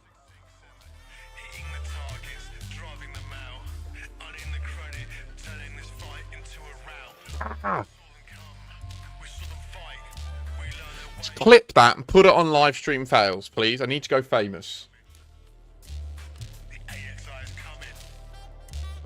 No, I didn't. Just because I've got a good brain don't mean I'm omnipotent, mate. You're right, Rose. No 7. I don't profess to know everything. But what I do profess is, frankly, no disrespect intended, but the probabilities are that if me and anyone in chat had to go head to head at learning something, I would learn it quicker and possibly to a deeper level than that you can. It's just how my brain works. I don't mean, it's not in the same way that I'm 6'3", and if you're 5'6", and there's a shelf that's 6'2" off the ground, I'm going to be able to move shit off it easier than you, right? It's not like a judgment thing. It's not like a superiority thing. It's just that simple.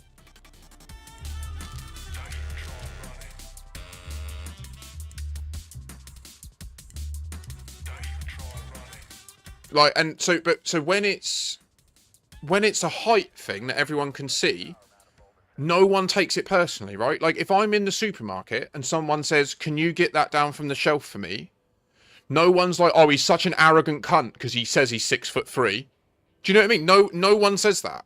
But the second that I mention I've got an IQ of 142, which means that I'm in the top 1% of humans on planet Earth, I'm immediately an arrogant bastard. Like, I'm immediately full of myself. I don't get it. Like, I literally don't get it. It makes no sense to me. Like, it's not my fault. I didn't mean to. I just learn really quick, and I'm really smart, and I have an ability to laterally think about stuff. So, like, if you, with things like the Raxxla mystery, like, I can fucking think about shit that lots of people can't, and it's so frustrating because it's a communication problem. Do you know what I mean? Ultimately, it's on me. I need to learn how to communicate effectively to people, and I can't. And it's like full-blown Oberyn on the ground, bring the fucking mountain to me, and just push the thumbs in my brain. Like,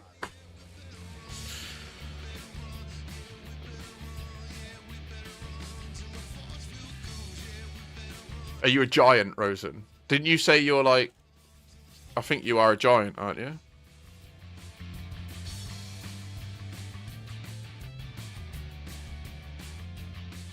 Two inches can make a world of difference. I must admit, like, I do get it as well. Like, because I'm tall, it's very rare that I meet someone taller than me. And when I do, they fucking freak me out. So I do kind of get it. Like, when it is an invisible thing, like your IQ, and then you just chuck it in their face, well, my IQ's 142, what you want to do about it? I can get how it must be a bit like, oh, shit. Like, I can empathise with that side of it. But that's why I don't lead with it. I try not to lead with it in anything. Like, because I know that it just puts people's back up. But there comes a point where I'm in a conversation, I'm like, right, I can see here that what's happening is I'm drawing connections, and it's that fucking stereotypical idea of the line between genius and insanity is like two sides of the same coin. Do you know what I mean? And I think to the average person, they see a mind capable of genius level stuff as insanity. Like, and it does, a lot of the time it does sound insane. Like, some of the stuff I suggest can sound insane to people. I do get it. Because if I don't go back enough and unpack everything and then draw the dots, draw the lines between all the dots, if I just go from here to the dot, people are like, nah, you're mental, mate. What are you talking about?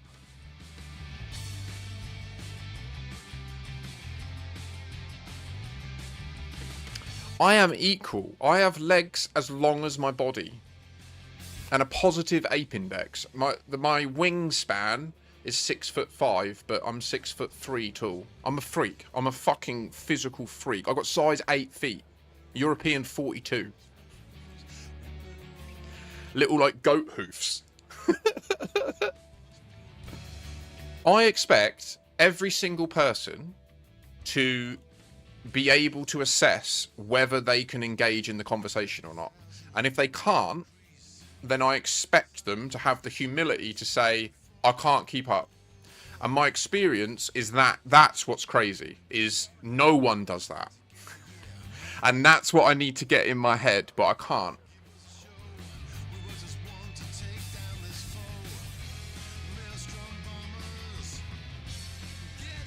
Okay, Musty. Yeah. I feel that. Yeah. I don't know, Rosen. Like, I don't get it. I don't understand. There must be some geometric thing going on, because the feet aren't long enough for the leg. Like, I don't... like, I'm not joking. It's fucking weird. Like, look how long my shin is proportional to my little tiny foot. Like, it's... My foot is the same size as my hand. I have hand feet. Like, no joke. It doesn't make any sense.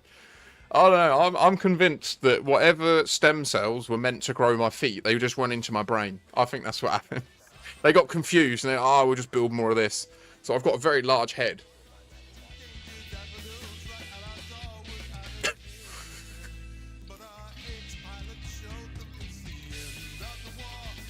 Bring them. Mate, this stream needs to pop the fuck off, alright? I need all of it. Bring the apostles and the disciples. No, I'm just... Nah, don't do that. But I won't lie, right? There is a sliver of me that has a narcissistic, borderline, I'd say, arrogant belief that I am owed attention because of my mind. I will own that. Like, especially to you lot that have stuck by me and keep coming back. I think you know that. I think you can see that, right? But what I would also say is I don't think it's misplaced. Like, I don't think it's vindictive. I don't crave power over people, right? I want recognition for the fact that I can think really good. And that. It's a good question, Farstar, and I'm not happy with me because we live in a system where your socio-economics position is unfortunately a reflection of your value to humanity, and I'm worth nothing. So I am a nobody in this world, and that doesn't make sense to me. When I meet people like my old CTO who could choose to just never work and will inherit shares from a multi-million-pound educational technology company at the end of his uncle's life, and the money from that trust fund will mean he never needs to work.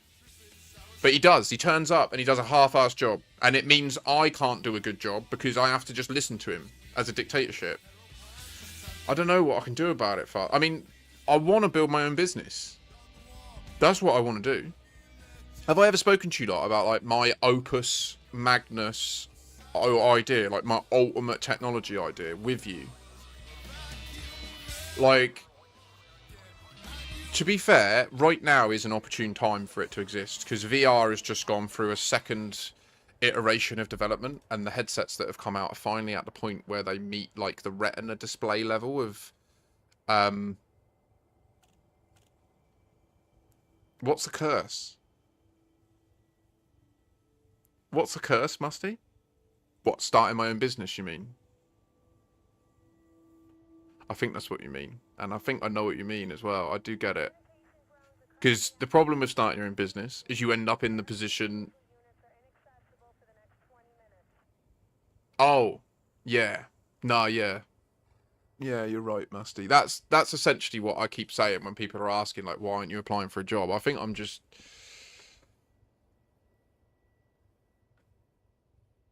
Yes. Yes. Ah, you get it. You get it. Yep. We don't live in a system that rewards people that strive for progress, right? Like, I've taken so many risks in my life by, like, going... Like, I'll give you an example. When my daughter was born, we knew that, ideally, she would have a parent that lives in the home all the time. And I was open for it being me, because my ex is 6 years older than me, and she's further along in her career. She is now, like, a head of... She's actually a director at a really large American company. She's doing really well. And so I took a job at GE, one of the biggest companies in the world, and I was responsible for their outage management system, which is like when power cuts happen, there's a bunch of high voltage switches that have to immediately flip over, or what will happen is more electricity will go to the area that's broken, and it will cause loads of bad problems. So I was responsible for that software, and it was an amazing job. Like, it paid well, it had credibility, it had authority. I was responsible for a system that literally entire country's economy runs on, right? Like, if I let a bug in and it shuts down like the Swedish national grid, they can die from fucking freezing, right? Like, it's a big deal. So it was a really high responsibility role. I really enjoyed it. But the reality was, I was a cog in the machine. I had a bunch of senior leaders that are myopic idiots that can't contend with me in a raw IQ situation. So I would identify a problem, I would try to resolve it, and then they'd have some bullshit commercial bollocks, and I'd argue against it, and it just... Anyway, so I decided I need to go to a smaller company. I need to go to a startup. And I did it. And I managed to get a job at a startup that was on the same money as GE, but all the risk of being a startup, right? Where, you know, if you don't deliver high quality work, you'll fail and it goes down the drain. And that was when my career started to blossom and I started to really thrive, because I was so close to the bottom line of the business, and what I was doing was so necessary for the revenue of the company that, like, I could directly see my effort resulted in me and all of my colleagues being able to pay our rent and feed our kids. Do you know what I mean?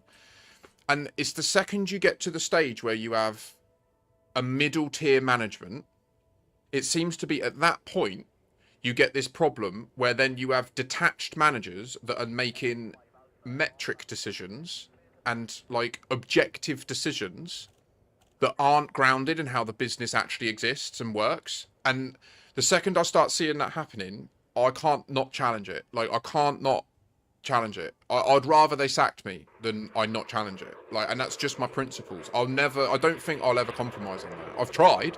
I can't do it. When I tried doing it, it was so bad I punched a wall and broke my hand and ruined my life with my daughter, right? Like, that's an example of when I was trying my best to just bite my tongue and just toe the line in order to just keep this together, to get through probation and just be able to keep my flat and have my baby stay under my roof, and I couldn't do it. The reality is I was suicidal on the back of it. Like, I literally rung my mum that night and I said, I need to leave Scotland or you'll be booking a funeral in 3 weeks. Like, it was that bad. And so I can't put myself through that again. I can't do it. Like, and I can't credibly believe any company is not going to have this issue. So I just don't know. But this is why I do this. It's why I do this. Because I see it as my only lifeline. Like, the only thing in your way is you. Will it be easy? No, but you're smart. Sort it out. You don't like the way things are, then do it your way and show the world it can work.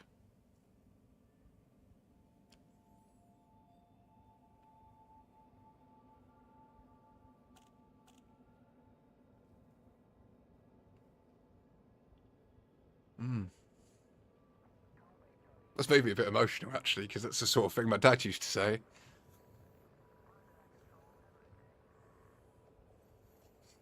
Sorry. Again, I'll be right back.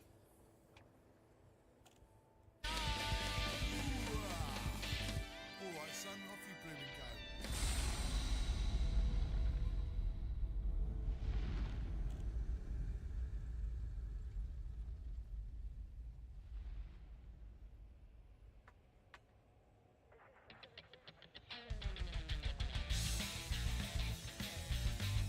Oh.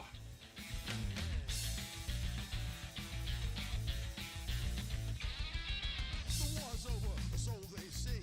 And now second wicked fight power play.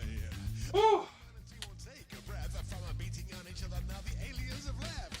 You heard it right. And now they're gonna shooting at each other all night. And it seems so strange. But maybe those dark boys go to our brains.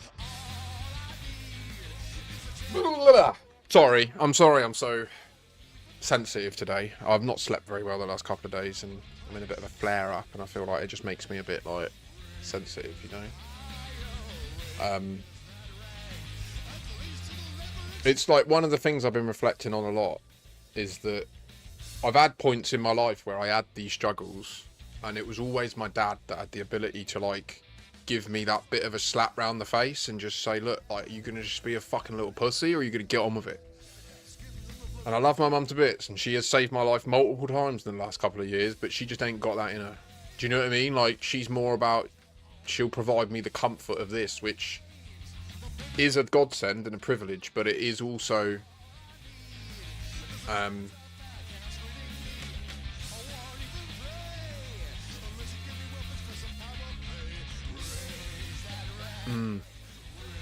so yeah, I mean, that's what's hard is you know, the average person sees what I'm doing here not as work, right? And that is one of the difficult things, because I do feel like I'm working harder at this than I've ever worked at anything in my entire life. And I know I'm just sat in my room. Like, I'm literally just sat alone in my room, talking into a microphone, looking down a lens. Do you know what I mean? And I'm just privileged that I get some text come back. And I hope that you're real people. Like, we're literally at the point now where you could all just be an AI, and I wouldn't even know. Do you know what I mean? So, there is that fear, but I'm pretty certain you're real. And, because you all play the game with me and shit. Do you know what I mean?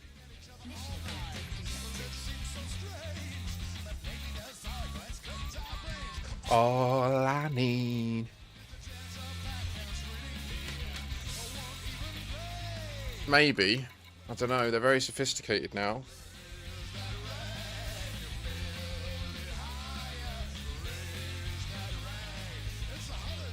The biggest risk for people like me with high IQ is that we can also delude ourselves into things. And we can create such elaborate delusions that they can be difficult even for external people to break into. Does that make sense? So, like, that is one of the worries that I do have. But it's really hard to ever know. Do you know what I mean? Like, at the end of the day, reality is a delusion to a degree. Like, we aren't experiencing, based on current scientific evidence, we aren't actually experiencing the objective reality that exists around us, right? Like, we're experiencing what our sensory organs needed to evolve in order to survive, and So, yeah.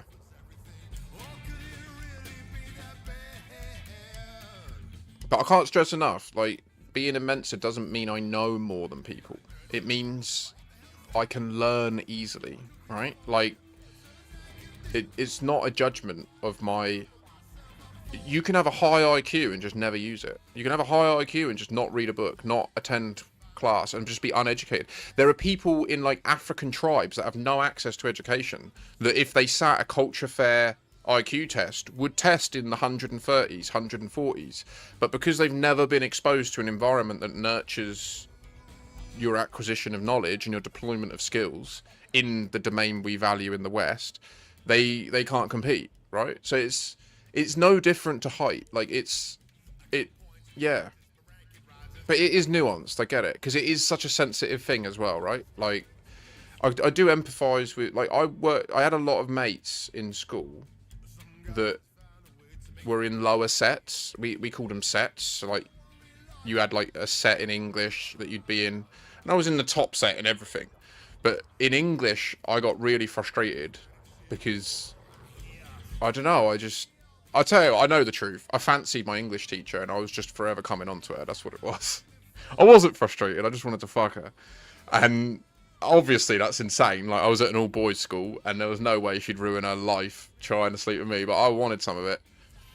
And she ended up moving me to the bottom set because I was disruptive to the class. And it was because I'd constantly make, like, cheeky sexual remarks at her. So she'd, like, read part of a book, and I'd be like, oh yeah, and stuff like that. And the whole class would laugh, and, you know, it wasn't like I was being aggressive or anything, but yeah, it was disruptive. So they moved me to the bottom set with all the kids that really struggled to just even, like, read and stuff. And that was really insightful. Like, that was a really interesting part of my education when I was in that group. I was in that group for a year, and then after the year, they were like, this is crazy. What are we doing? He can literally read at a degree level, and you've put him in a group with a bunch of kids that are reading at a child level. Like, what are you doing? And then it came to the fore that it's because I'm a sleazy little fuck.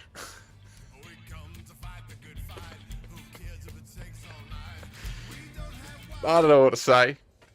There was something about her. I don't know what to say. She wasn't even that hot. yeah, 100%. I don't. It's not my fault. Like, it just happened, right? Like, I don't know. I just wanted. She wasn't even, like, my real cup of tea. There was just something about her. Honestly, I'm convinced that it. I don't know. We'll see. I'd never met her again. So she'd be like 80 now, I think. Ugh. Mrs. Shaw.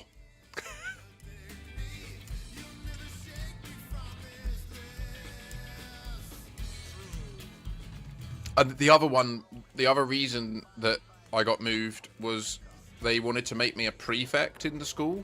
So I got a flash new tie, and we had a special room that we could use at break times to, like, hang out together and shit. And you have to be, like, an honor roll student or, like, one of the upper achieving students. And they wanted me in that group for some reason. I think because I was, like, a social butterfly. So, like, I had my, like, core group. I had 4 mates that I'd die for. They were my mates. Every day I'd sit with them at lunch. I'd play with them and stuff. But I would also have, like, one day every 2 weeks where I would just, at lunchtime, I would just go and sit at another table with other lads. It was an all-boys school. And I would just literally inject myself into their social group. And they'd be like, what are you doing? And I'd be like, I'm just sitting here today. I'd be like, oh, right. And then I'd just start chatting to them, getting to know them. And, like, I had to discuss this in the autism assessment I was recently in, because he was like, what was your experience socially at school? And I have to say that. And then they're like, oh, well, that's not very autistic. And it's like, but what drove it was I was so terrified that my existing mates were just going to kick me out of their friend group, because every now and again I'd say something that upsets people, or I'm too blunt, or I'm not understanding stuff, that I was literally hedging my bets with other friend groups so that if it went that way, I had a backup. Like, but I think, like, the general consensus is generally what autistic people would do in that scenario is just retract from the social integration completely. And I do kind of see that side, but so I don't know. Ultimately, that came back saying I'm neurotypical and I don't have any signs of any neurodivergent condition that's just diagnosable. I don't think I agree with that, but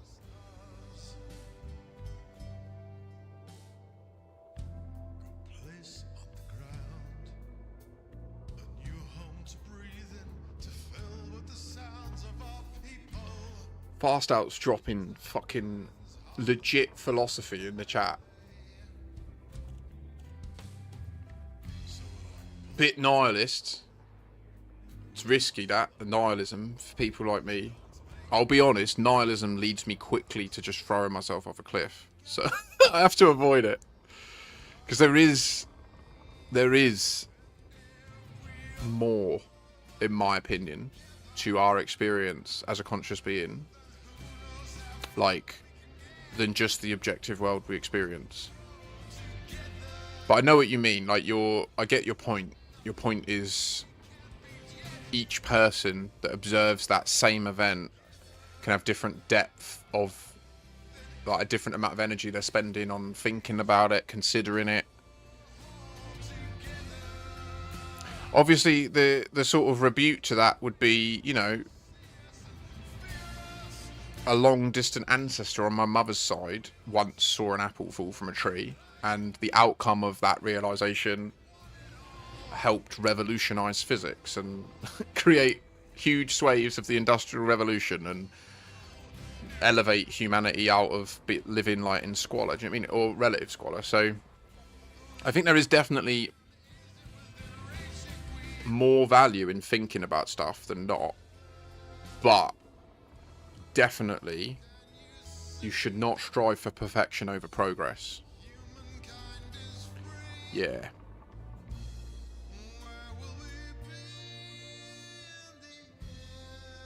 Yeah, my little mantra at the beginning of last year was we believe what we do, not what we think and feel while we do it.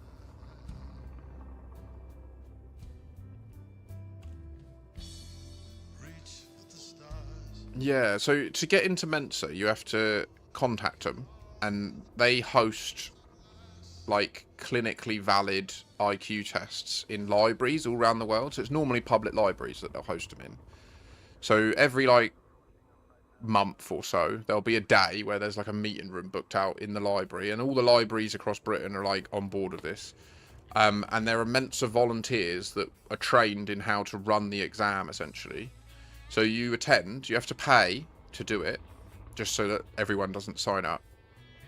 But I think it was 3 IQ tests you sit back to back. So it's like 2.5 hours, really intense.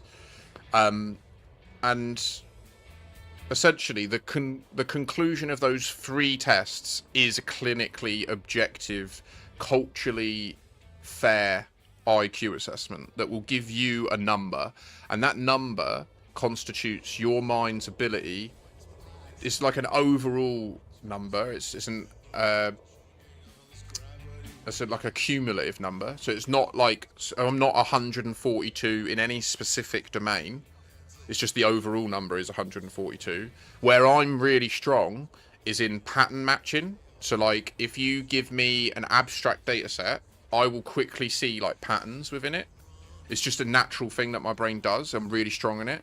So in that test, I finished that test and got a very high score. But then in the other 2, which were more about, there's one that is explicitly cultural. So that's about grammatical understanding. I scored quite strongly in that.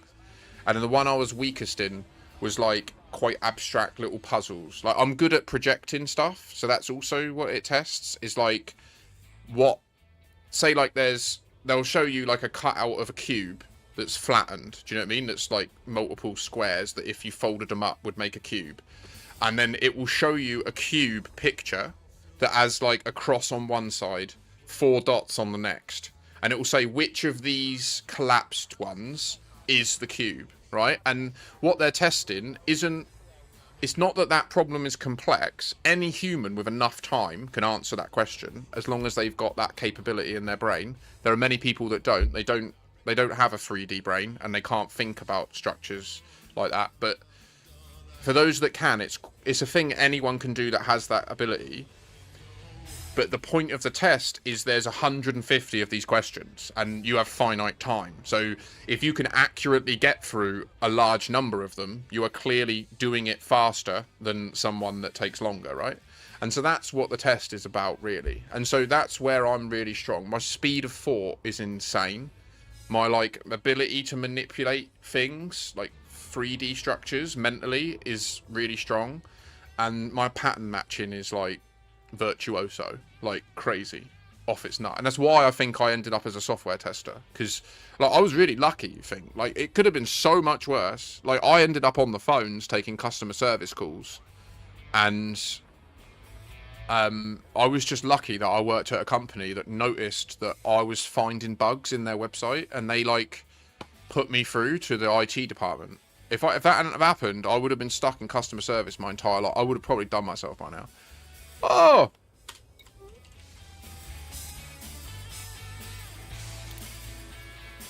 Yeah! Oh my god, it's Serious Sam! I think a Mensa test is 50 quid.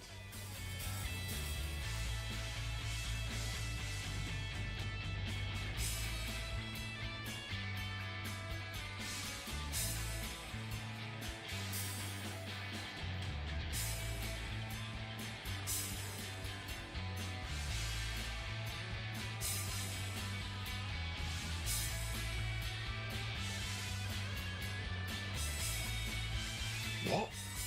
There's no South England?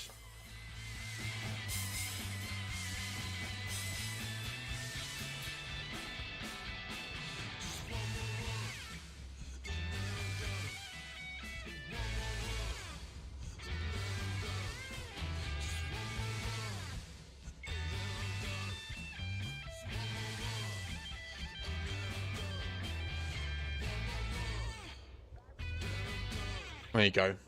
35 quid for the supervised one.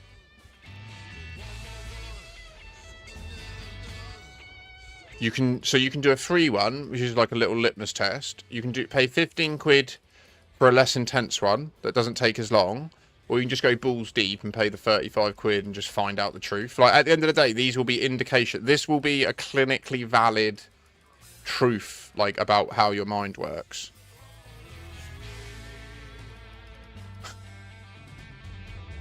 Possibly.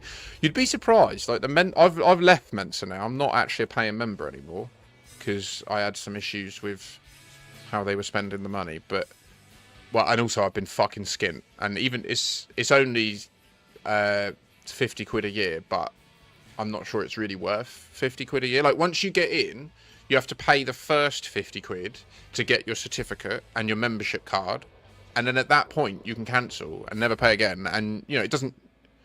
Your IQ don't really change, like, even though your mental faculties do degrade over time, like, that's happening to everyone else that's my age, right, at the same roughly the same pace. So, as they degrade, I'll degrade, and I'll always be that percentile ahead of the average people in terms of how I think. But, or hopefully, obviously I could get fucking dementia or something and just completely lose my shit, but...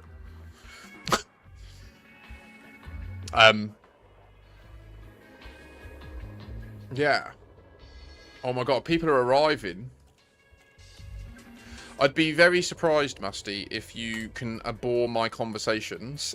I'd be very like, I do like to believe that I attract viewers that are of a higher quality than the average stream. I will hold that. Like, I never want this to be a stream that just has...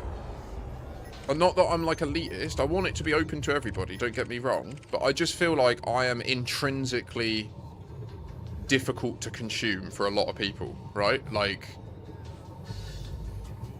nah, Roth.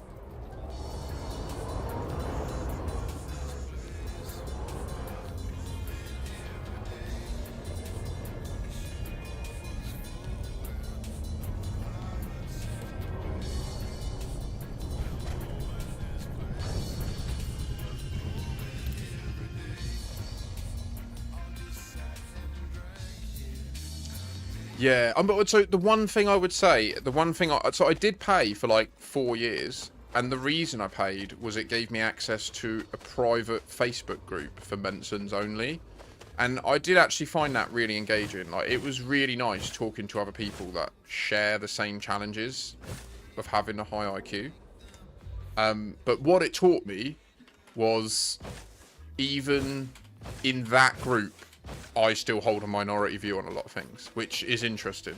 Like, even then, when I shared my perspectives with people that can keep up with my pace of thought and can laterally unpack concepts, I still encountered issues with the way I communicate. That's what's led me to the path of thinking that I might be autistic.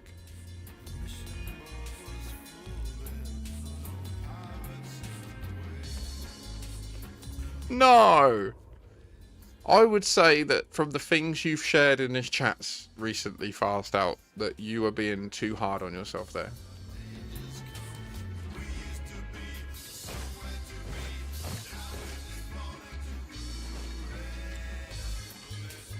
Yes! Oh my gosh!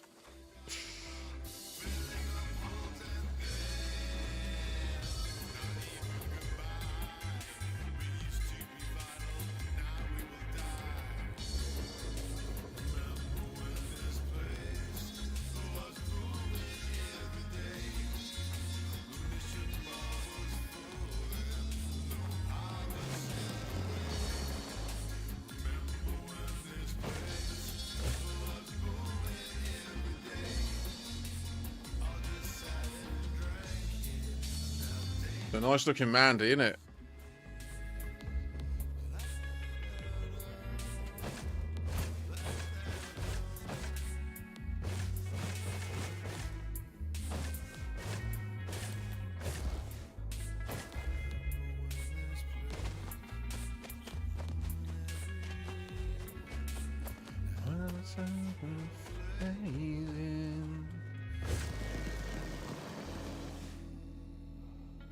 I like it that all he's added is that.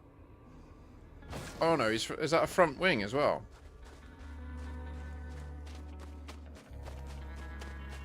Oh, 7 totally not a demon. I hope you're doing well. Oh, I like that emote as well. That's nice. Petition people to give me a gifted sub. I'm too poor to sub, otherwise I would 100% be subbed to your channel. So I'm sorry that I can't do that at this stage. But if this stream pops off as I dream it would, you will be straight up on my list of people to make sure I support too. I enjoyed your stream the other day when you were talking about AI and stuff. You actually enlightened me to a perspective I've never really considered, which is quite rare for me. So 07 for that. I've never considered that work element, which I don't get me wrong. Oh.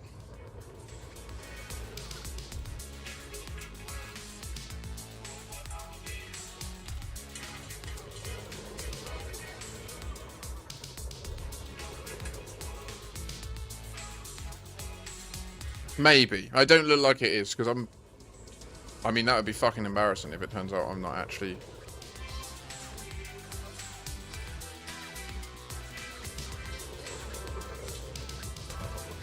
You know, I am a follower, yeah. Thank the old gods and the new. That would have been horrendous.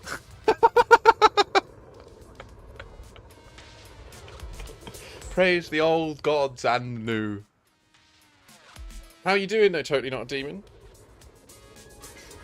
Are you joining us for Distant Worlds 3? Are you going to be here soon? I'm very much enjoying hanging out. Serious Sam just arrived. We've just been shooting the shit, talking about Raxxla. You're not? Okay. I mean, you can always catch up at certain points, you know? The benefit of us streamers is we do have all the ships, all the Caspians, and hours to play the game, so...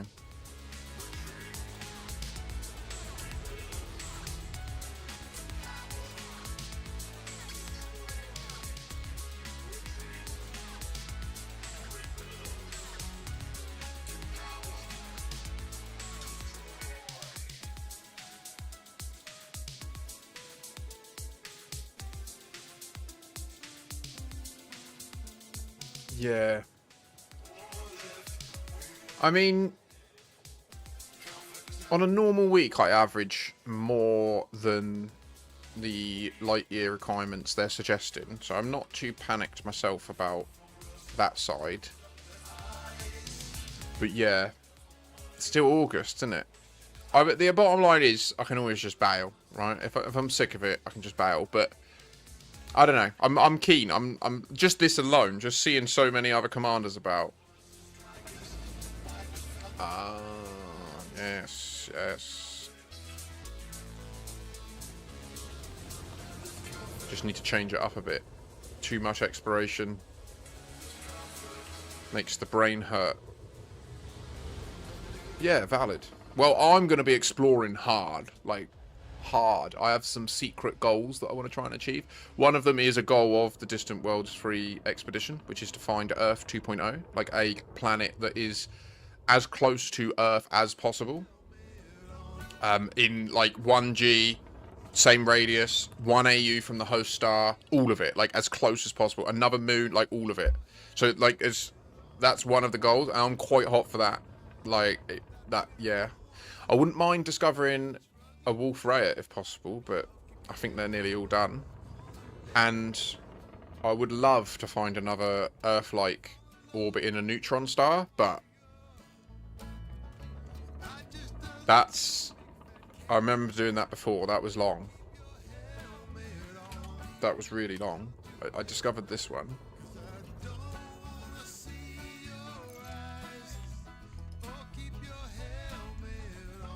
I mean, it took me this long, right? Like, I I checked nearly every neutron I could stomach all the way out to here. And I think it's this one, actually. Yeah. That is an outdoor Earth-like world directly orbiting a neutron star. Very rare. Very, very, very rare. I'd say this is unquestionably... Oh, and a terraformable high metal content too. Unquestionably the rarest system I've ever found, I think. No binary, nothing. Just a neutron star with an Earth-like round it. It looks crazy when you get there as well. The blue light makes it look so beautiful.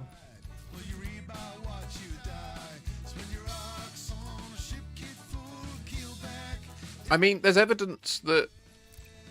We don't know this, but possibly Distant Worlds 3 is going to start from Beagle Point and come back. We don't know this, but as it stands, at 7 o'clock tonight, we're going to do the mass jump. Then we're going to dock at the fleet carriers, and the next step of the expedition is in 2 weeks' time. So they've got 2 weeks to jump the fleet carriers, and we don't know where it starts. So like they're keeping it all just close to the chest. We don't know what's next. So yeah,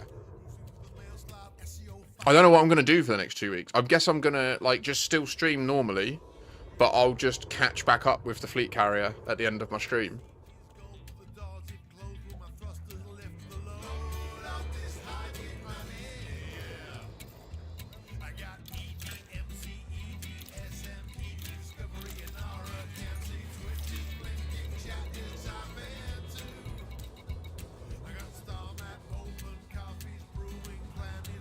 Yeah. Yeah, it is a question. So I've got 4 ships on there, so I can just see from the marker on the galaxy map where it is, thankfully.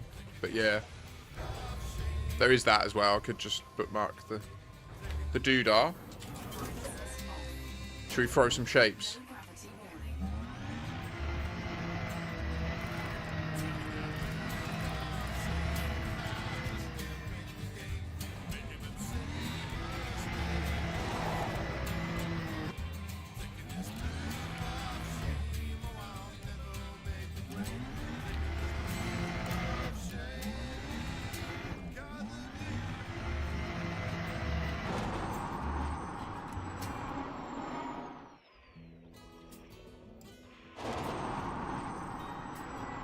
Oh, yeah.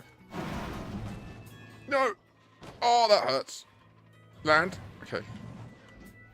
Kaki Joe, I can't let go.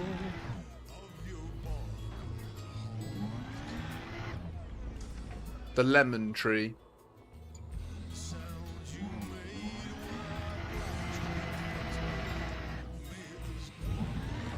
No, I think you did a really good job.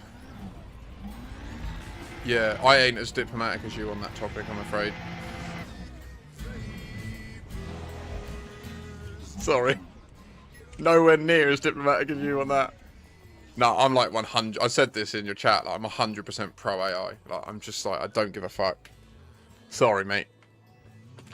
I'm afraid to say I think I reflect the view of a lot of the leaders in that area as well. Like, that's their attitude. Yeah, it just is. It's happening, you know. It's progress, and it's painful for some people to adapt to change, and for others, it's a boon, right? It's a huge deal. So for me, it's a huge deal. Like, what I've managed to do in the last year is use AI to build my own technology product online that I'd never imagined being able to do from nothing to a full stack solution running online. It's a full website that gets 1,000 users a day at the moment, like across the whole of Europe. It's called gdprhelper.com. I did not write a single line of code. Now, I can code, and I can read the code the AI is creating, and I have a background of like a decade in software development. Quality engineering was like my remit, my big thing, and then I moved into product management right before giving up on being a productive member of society and being a streamer 2 years ago. And yeah, I feel like I'm in a really unique position to leverage that experience with AI to basically become my own self-contained software development company. But ultimately, like, the reality is each day I wake up and what I'm passionate about doing is going live and talking to people, and like that's ultimately what I end up doing, right? Like that, I love it. I love it. I can't describe how much I love it when I get chatting and there's people that chat back. It's so hard to keep it going alone, right? Like, I try my best and I try to narrate what I'm doing and randomly just explain like little tips and stuff, hoping that someone will be like, oh, that was insightful, thanks, and then I can latch my hooks into them and just like rinse them for content, essentially. But it's not for content, right? I don't clip it and put it anywhere else. Like, it's because it's, for me, it's genuine connection. I love it. I love it.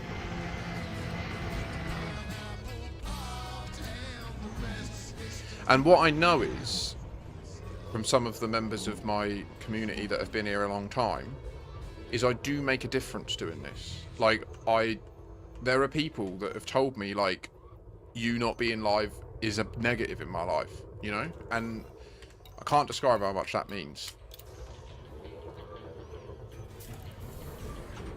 Yeah, I mean,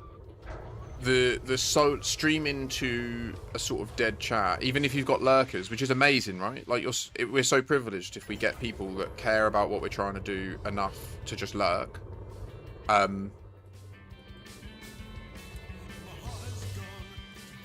Because it does make a big difference, but it also is brutal. Oh my gosh! No! No! I'm sorry.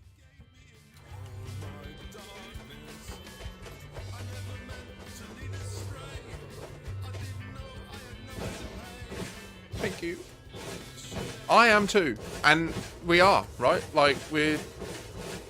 Just for context, totally not a demon. I've been sinking my... I've been sinking all of my efforts into this streaming situation for the last 2 years.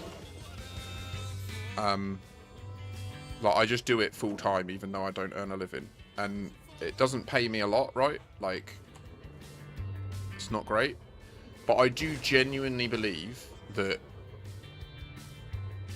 objectively and retrospectively in the future, I will look back at this time and I think I will see it as the most valuable investment in myself I've ever made. Because, like, the foundation I'm building in terms of being able to integrate online, talk to people, present a stream, run all the technology, deal with all the cameras and the lights and the live streaming on different platforms, all that stuff is a skill set 99% of people have not got at all.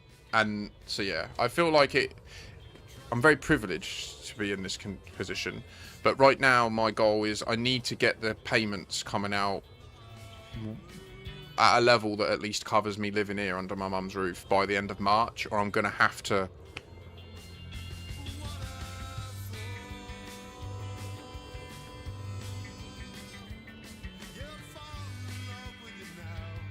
What did you get, Musty? There you go. Yeah, okay. Well done. And you had time left at the end?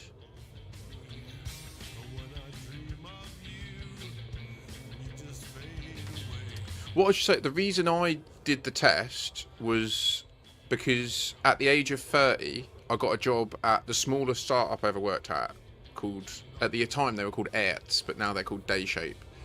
I was employee 14, and we had 10 developers, and 3 of them were doctors of computer science. They have PhDs in computer science.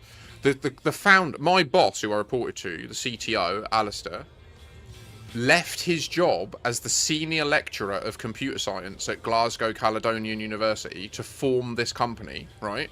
Then he hired me to check his work. Like, my job was to make sure... He's for a bit. Thank you, 07 Commander, you legend. My job was to check that he was doing his job right.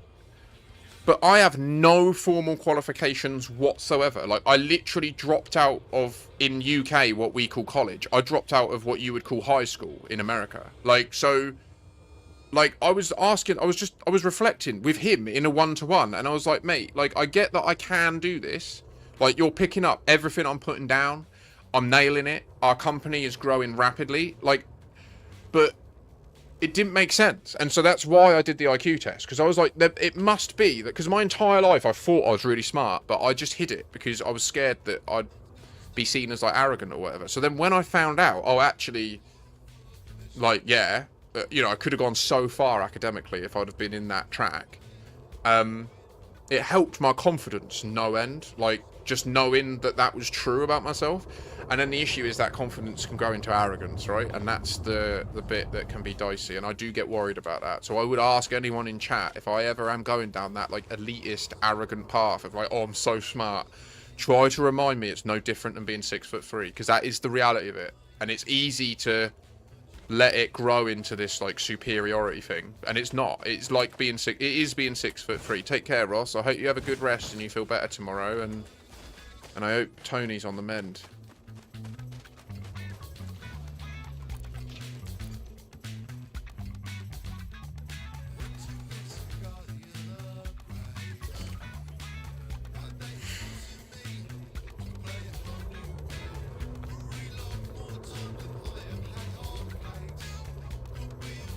There you go, totally not a demon. You're just neurodivergent. Yep. There you go. Yep. Yep.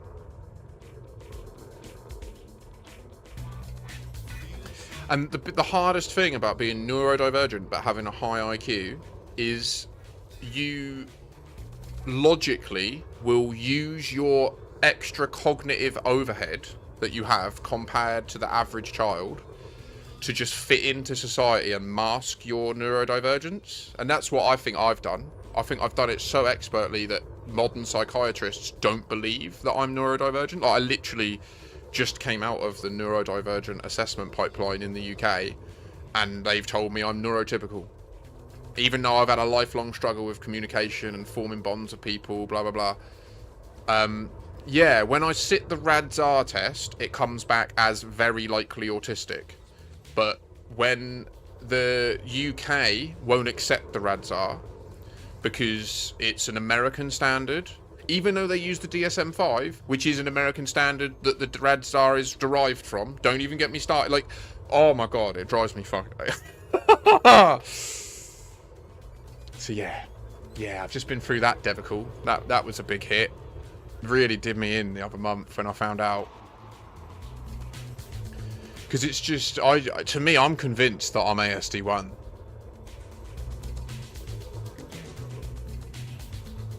Right.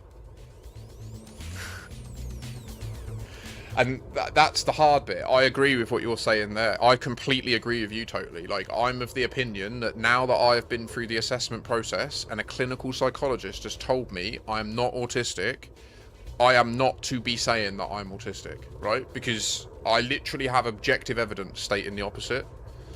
But I am seeking a second opinion because I'm not happy with how I was assessed. Yeah, which is rough because I'm trying to find a second opinion from a psychiatrist that specialises in high IQ children, which is really rare, and they only work privately, and I have no money to fund it. So it's a rough one. Like I'll be honest, the second biggest barrier to me, other than all the stuff we were talking about earlier that you might not have heard, Totally Not Demon, about like why I don't want to apply for a job, the other part after going through this process is I've had a few employment situations end in like contracts to make me go away, and the reason that that's always worked is because the employers can see I'm neurodivergent, and they can see that I'm well intentioned, and they can see that what's happening is just my ability to communicate is causing friction with people, and it's easier to just pay me to go away than it is to deal with the cultural challenge in the business. I now will never get that again because I have a literal legal letter that states I'm neurotypical. So I can never lean on neurodivergent traits as the reason why these conflicts are happening. Like, you have a hard time recognizing when someone... I was like, brother, someone could say to me, I really like you. yeah, that's a good one. Don't even... I mean, dude, my autism assessment, the first stage of it, was I met with a speech therapist who proceeded to do like a basic interview with me and then asked me to narrate my thought process as she asked me to describe what I was seeing on the screen, which was, I wonder if I can Google it. I was so offended by it, like I can't even fully put it into words. I need to show you it because it's ASD test frog book.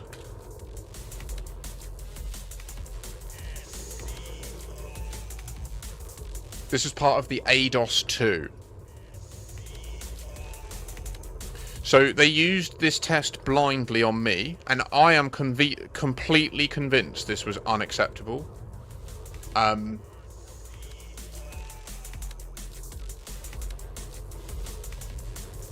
Yeah, okay, yeah, no, that I agree with this image. So I had to go through the book and describe what I was seeing, and the outcome of my efforts in that is that I'm not autistic. She asked me questions like, do they look happy or scared?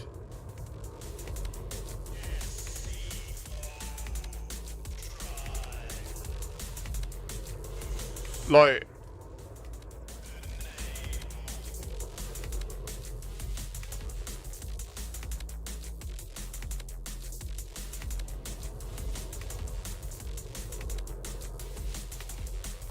So, I mean, here's the challenge. Like, so how the test actually works is the person delivering the test isn't looking at the book. And while they might have seen it in the past, they aren't looking at the book when they're showing it to you. And the idea is they ask you to describe the scene, and then in their mind, they try to build a picture of what you're describing. And then they make a subjective assessment of how close that is to what they know the picture is. So it's not even like it's such, and so the context of the story is it starts with all the frogs on lily pads in a pond, and then in the next page they all start flying off, and as it starts flying off, some of them are like falling and grabbing it, others are like they have an expression that looks scared, they're like, and some are like excited, they're like smiling and grabbing the front of it and like riding it like a magic carpet. So I said all that. Apparently that means I couldn't be autistic because I can do that. The challenge is, I'm almost certain if they'd have done that test with me when I was like 6, I would have completely sucked balls at it. And I can't undo how I have learned to mask, right? I can't undo it. Like, it's my programming now. So that's what's so frustrating. Hungry or delicious? You French by any chance?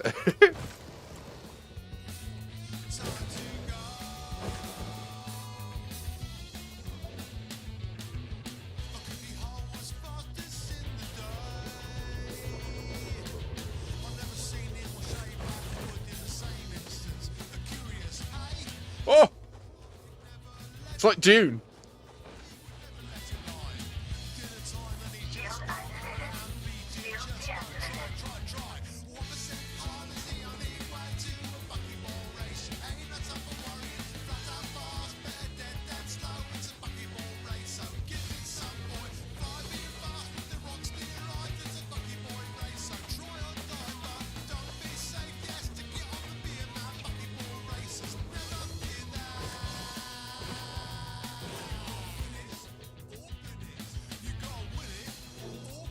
That looks sick.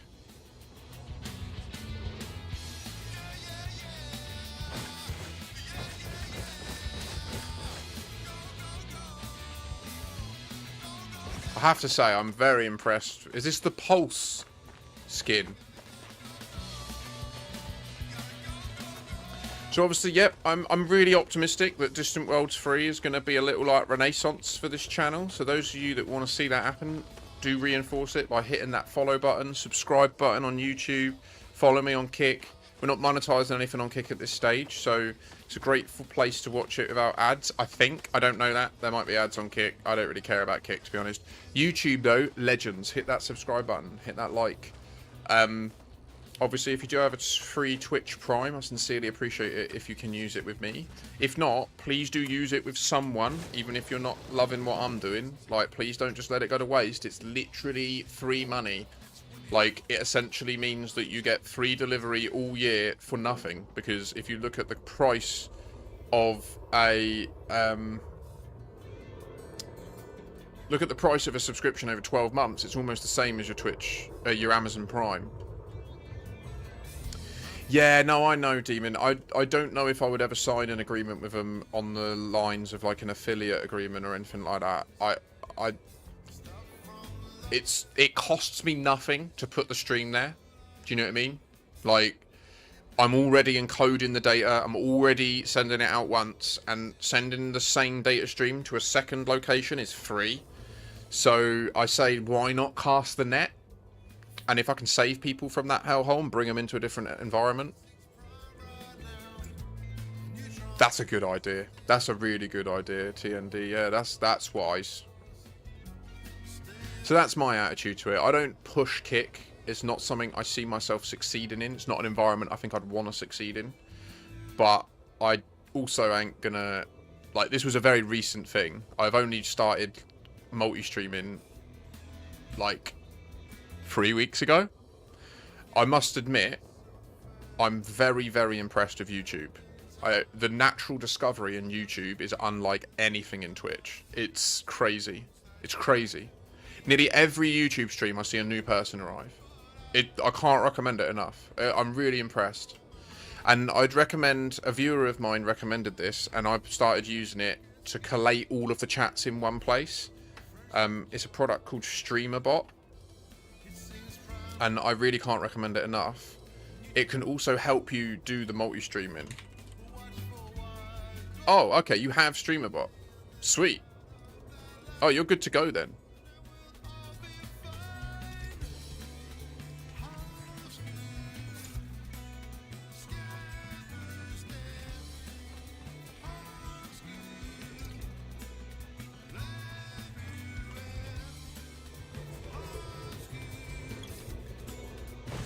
Cheers, Fast Out. Help spread me. Save that 1 million followers. OnlyFans. No, I'm joking. I'm joking. Maybe. Yeah, no, I'm joking. I've got a child. I would never want my kid to go to school one day and then see printouts of me from OnlyFans. Do you know what I mean? That's full-blown top yourself shit.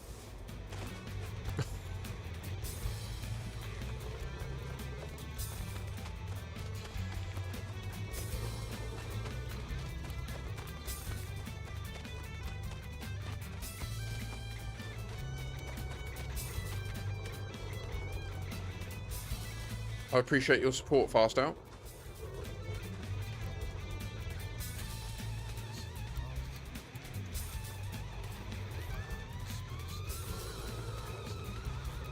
This ship's name is Seeker, because I am a Seeker of Raxxla. No, I was just joking, because I accidentally said, thank you for helping me spread, and then I was like, no, no. No. No. I feel like if there was an IQ test for communication, I would be retarded. I think that's what the result would come back. Sorry if the R word is offensive to people, but I think it would be a valid adjective to describe outcome. She knows some of her friends who make a lot of money doing it, and she's very sex positive and isn't opposed to doing it herself. The problem is she's also a teacher.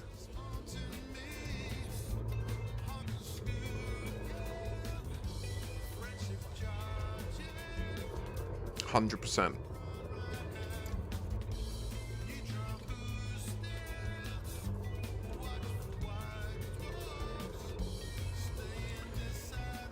But yeah, I'm only joking about that. I don't think I'll ever look to commoditize my sexual part of my life.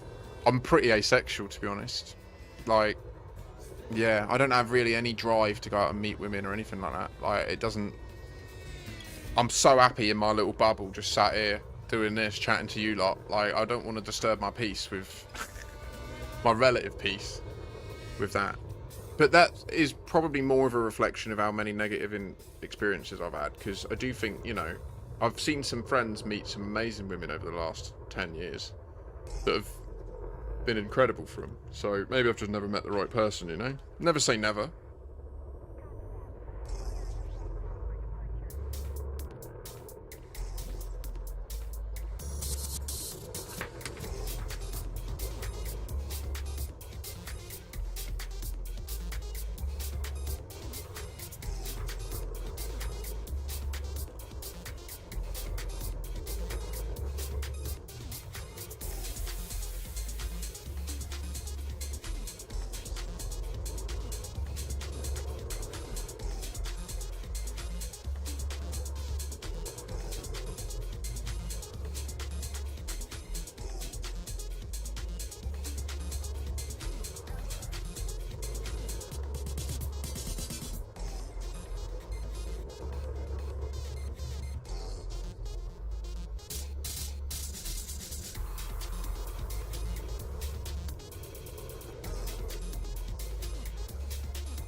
Agreed, TND. Oh, thank you for the lurk.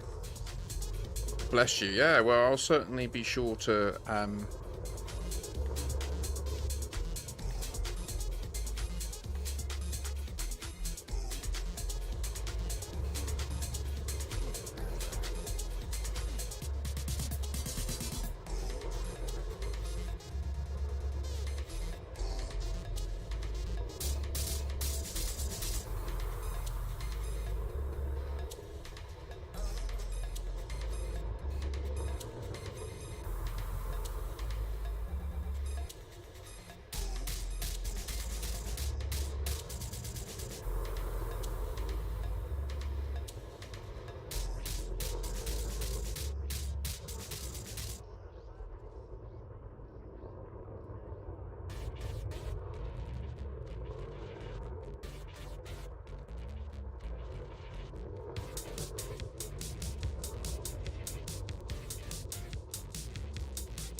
I stand by my previous comment about this Dan Barla. You're just an arrogant cunt. You're not blunt and you're not honest. You're an arrogant cunt.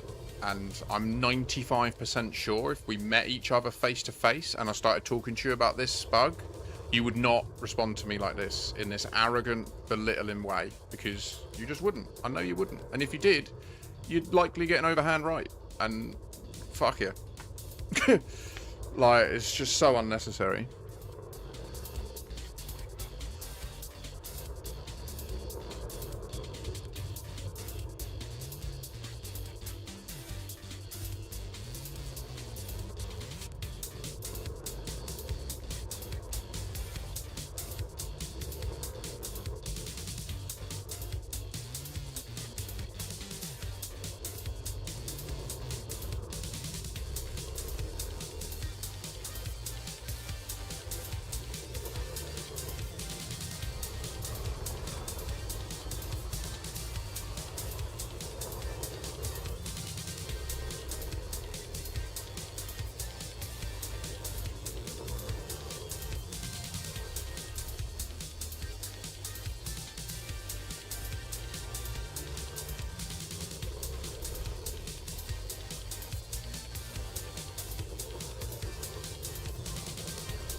Oh, no, I was already reading one of them.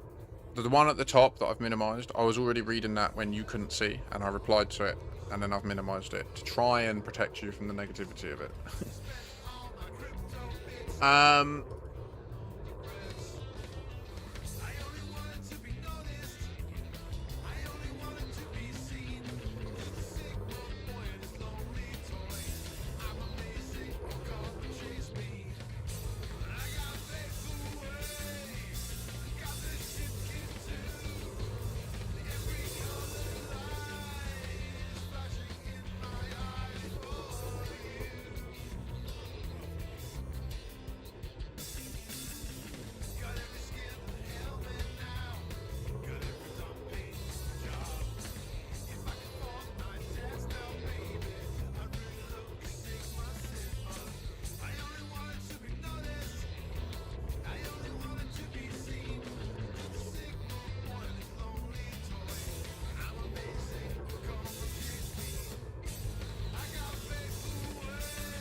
See, this is what my life feels like. Like, I have to spell everything out for everyone. You know what I mean? Like, I don't get, why are they so brain broken that they can't just fucking understand? Talking about it on Reddit won't change anything, but it is unquestionably the forum that the most Elite Dangerous players visit and see. Unquestionably. Like, if you want all Elite Dangerous players to know something, you post it on Reddit. Not the forum. No, the forum is like a fraction of the amount of people that use Reddit. So it is unquestionably the way, like you see 3,000 people have seen it, but I'm not getting any responses that they've tested it.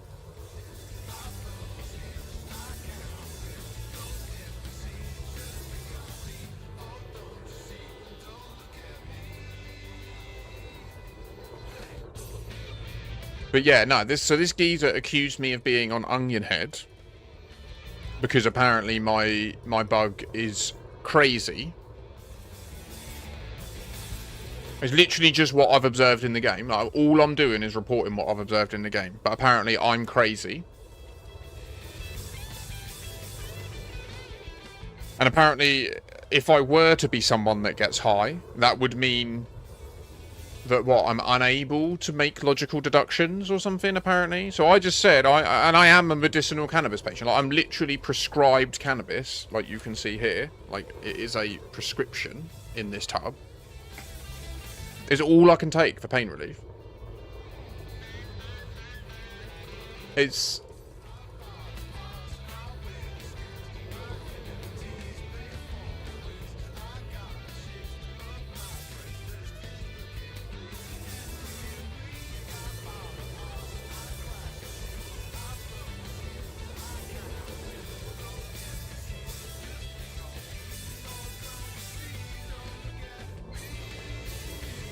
just a vile piece of shit.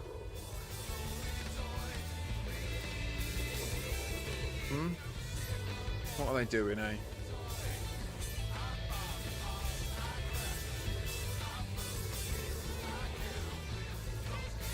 They're on here a lot.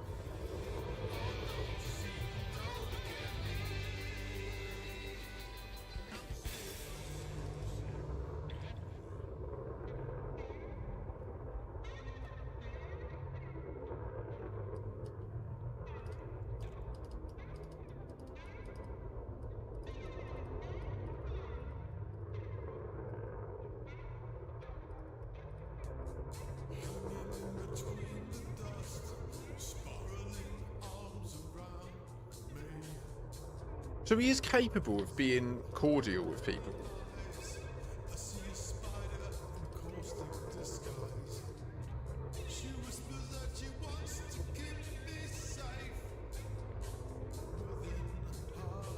But doesn't get comments. But gets upvoted. Like, I don't get upvoted. Anything I add to this Reddit gets immediately downvoted, like to 0, immediately. And then that means that it gets censored, right? Because what Reddit does, when it loads you a subreddit, it will try to load all the stuff that's got upvotes at the top. And as you scroll down, you get into the lower and lower upvoted stuff, right? So anything I contribute to this subreddit is immediately downvoted by a certain number of people. It, like, I'm not joking. I've just messaged the mods and said, I think I'm actually just being bullied, to be honest, because I really don't see what the necessity of it is. Like, I just need people to confirm this bug. That's it. And yet it's being downvoted and I'm getting all these negative comments. Like,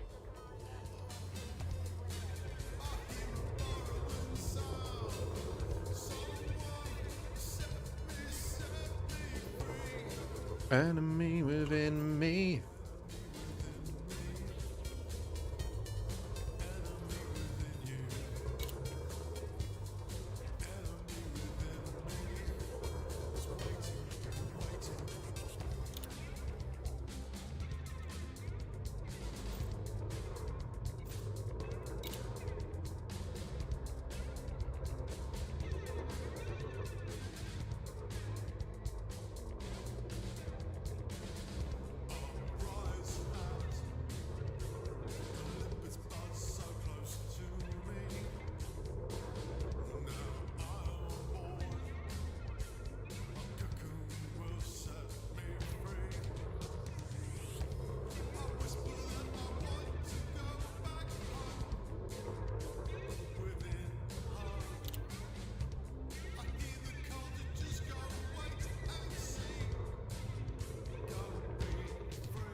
No. No. I will not feed the hate. No. No. Don't get me wrong. I'll sit here and rant about it and then say I'd headbutt him if I met him. But I will not feed the hate.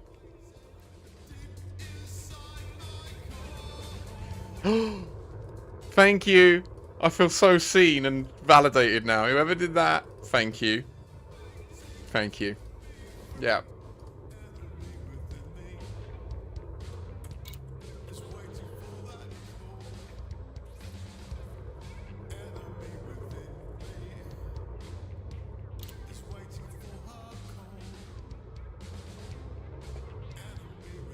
Just go for a piss. I'll be right back.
straight.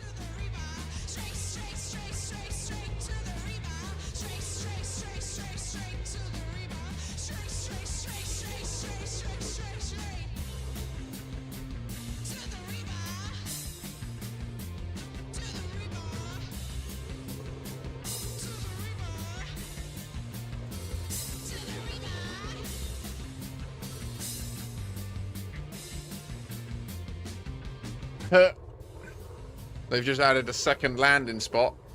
Things are getting heated. How are we for fuel? Oh, we're doing great. Yeah. Top tip: if you're sitting here for an hour, you should be fine. Like generally, people should be fine. But the more stuff you turn off, the lower your fuel consumption. So you just have less of a risk. You know. I mean, I've been here since 12 o'clock. I've literally just been sat in this field for hours, but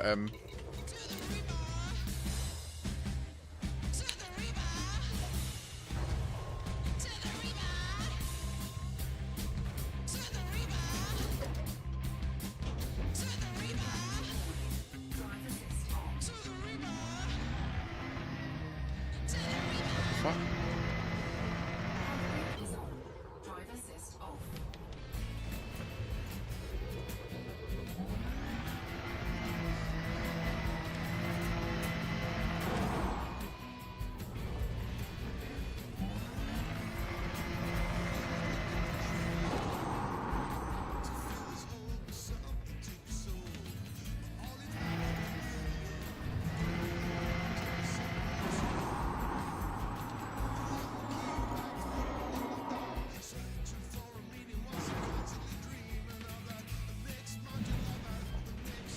Yeah, you love that shit, don't you? Huh? Yeah. I love the SRV at times. It's special. Oh my gosh!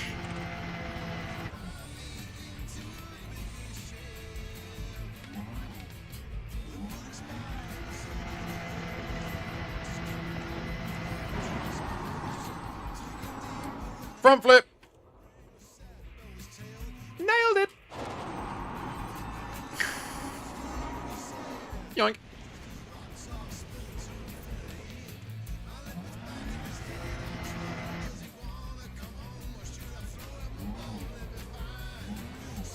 Right, can I front flip, but time it so that it's like a meme where I'm like upside down looking at the person in the cockpit of the Caspian?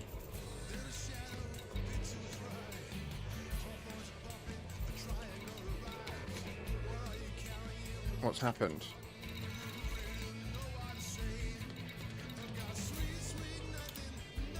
Yes, fast out.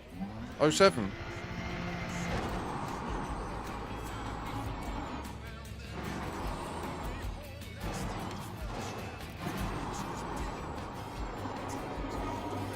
Okay, ready? No, gonna crash! Don't want to get a fine. That would suck.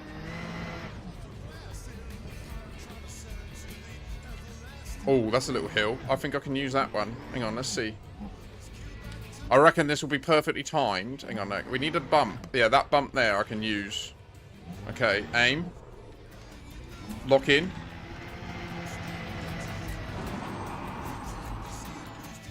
No. Oh, nearly.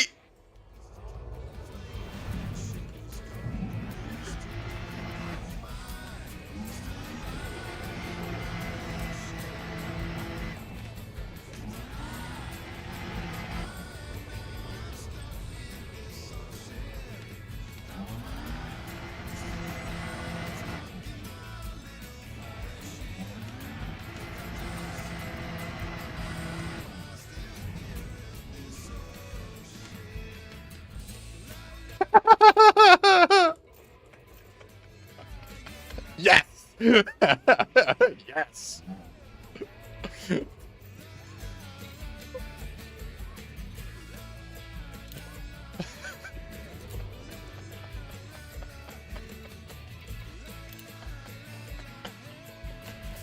He just sat there and just see a fucking SRV just rolling in front of him. Yes!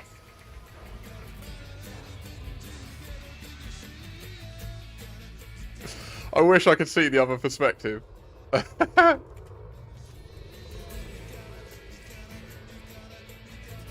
a little bit until you get a bigger ship. You gotta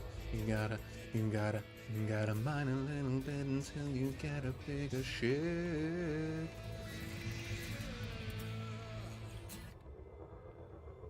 I'm so happy to bump into Serious Sam and Purple Haze. 07.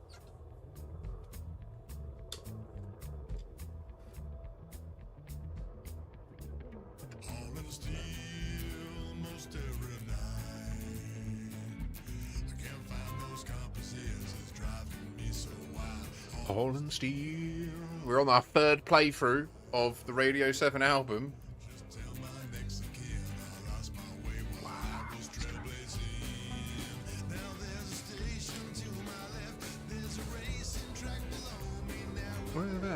I love the nebulas in the sky though. How beautiful does it look?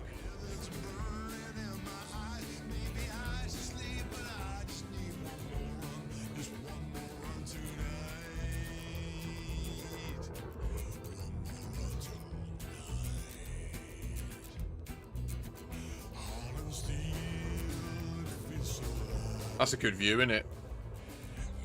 Right, let's go back to the forum and see if there's any motion on the quest to find Raxxla thread. I love it.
And type 3, and type 4, and type 5. Nah, mate. Nah, it's going down. Turn the radiator down, it makes me sweat. You know it's true, you see it's you.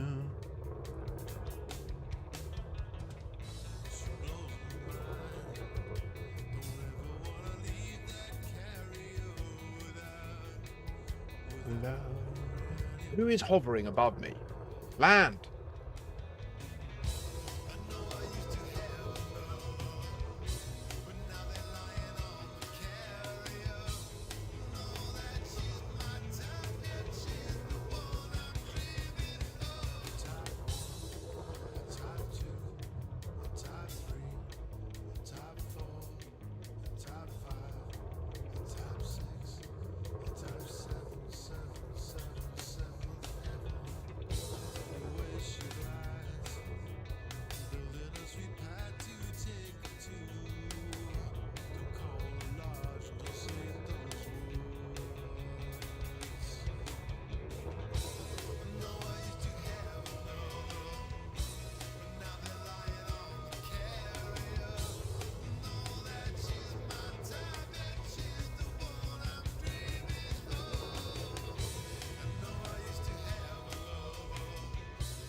That's a cool screenshot. I like that a lot.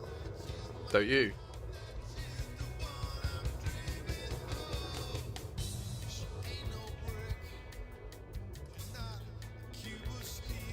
Please turn off. I've turned it down to 3. So I was mentioning earlier. So I put a few posts out on Reddit over the last week about the community goals because I'm just trying to understand what is driving people's model here. Like, we all have models in our brain about how things work, right? And there is the common consensus amongst Elite Dangerous players appears to be that the tier system in community goals is arbitrary, and the only implication of reaching higher tiers, the only repercussion of doing that, is that it increases the relative payouts, right? I think people get confused because the tier and the payout is different, right?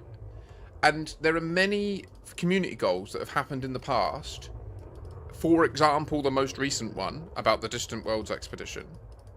There have been many similar ones as well, where the topic of the community goal is a thing that could logically be done to different degrees of completion or different degrees of thoroughness, right? So, for example, in this one, the goal is to collect all the resources in the bubble so that to assist the Distant Worlds expedition, a new colony can be created away from the bubble, right? And that's the purpose of the community goal. And people seem to have this idea in their head that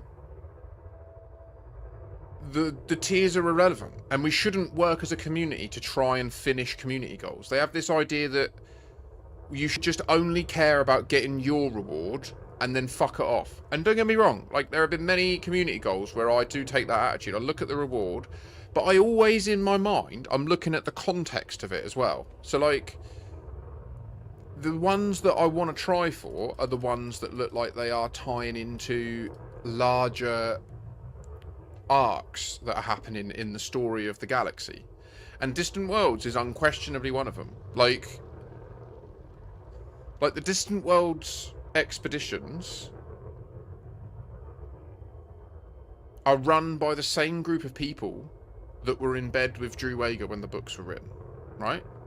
Like, the reason that groups like the Children of Raxxla and Loren's Legion and stuff are mentioned in those lore books are because they are run by a group of people that are incredibly respected amongst frontier developments and that put in immense effort to run these expeditions, run squadrons, explore the lore and stuff like that. And so I've joined them, right? Like, I'm in the Children of Raxxla. So I've read all of their secret documents that they don't share with anyone, right? Like, I know the perspective of that group on the lore of this world. And absolutely, unquestionably, Frontier do not tell us everything they're doing. And unquestionably, from the lore perspective, community goals are the way that the club distract independent pilots. So, like, what they do is, say they want to fucking do some shit that's shady over there, they'll say, everyone, deliver the stuff over there. It's 100 times more profitable than it normally would be. And we all go there and do it because we want the credits and we want the modules and we want the things. But what that means is there is something else happening and we're not being told about what that is. And it's such a nuanced thing, because the main thing people focus on is show me the evidence. Show me the evidence. And it's like, there's by definition no evidence. Like, we either achieve tier 3 or tier 4 of a community goal, and that will mean the outcome is the tier 3 outcome or the tier 4 outcome. The only way for there to be evidence of what could have happened is if Frontier choose to tell us. And they never have. The only time they've chosen to tell us was when, at the very beginning of the Fargoid War, there were dual community goals, and one of them was like, push for peace, collect loads of food and deliver it to them. And the other one was like, fuck them, let's just fight. And what people, I think, like, at the time, Frontier didn't come out and say, if you focus only on the peaceful results and the peaceful community goals, then there is a path through this invasion of the Thargoids that ends in peace. Like, they never said that. They never came out and said that, right? It was open to us to decide whether we believed peace was an option. And the community decided peace wasn't an option. And they didn't go down the peaceful route. We went down the route of war. But what it turns out in the hindsight, like, Frontier have now, after the fact, written the record straight and said, no, there was a whole storyline of peaceful interaction with the Thargoids that we could have gone down and we chose not to. They've said that, officially. So when the community goal was live, people read it at face value and they said, oh, it doesn't explicitly say this will lead to a peaceful outcome. It's just, like, the name of the person, right? Like, what am I trying to say here? Let me literally go to the community goal.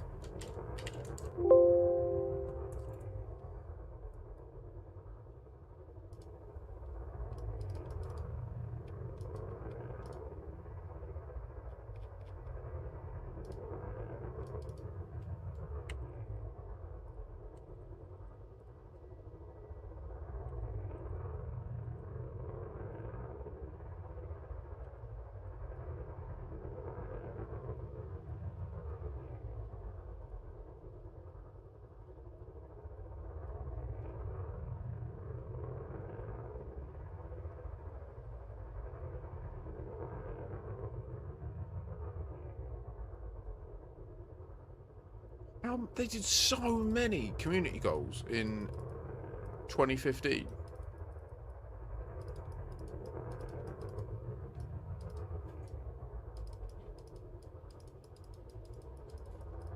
So this is a good example of a community goal that I would say isn't what I'm talking about. This has tiers, but it isn't talking about an outcome that is scalable, right? So I wouldn't expect this to result in the higher tier we reach means another thing happens more.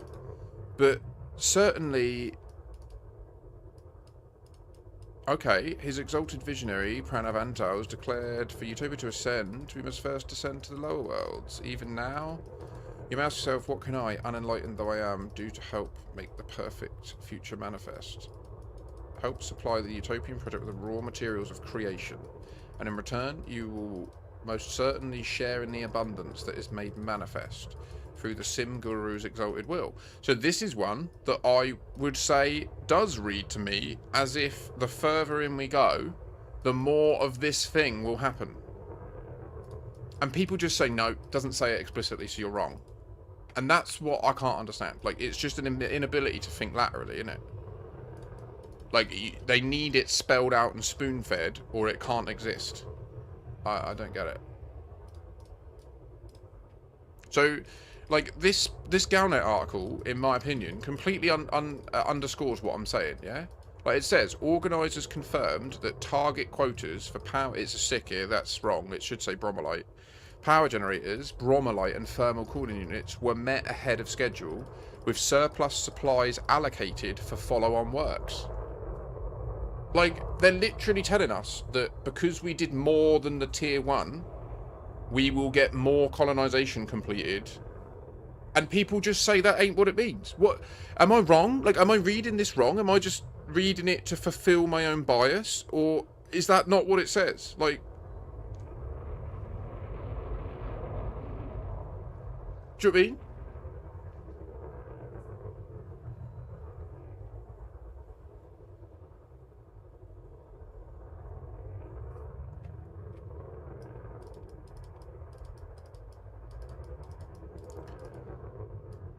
It confuses me, guys.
Who is?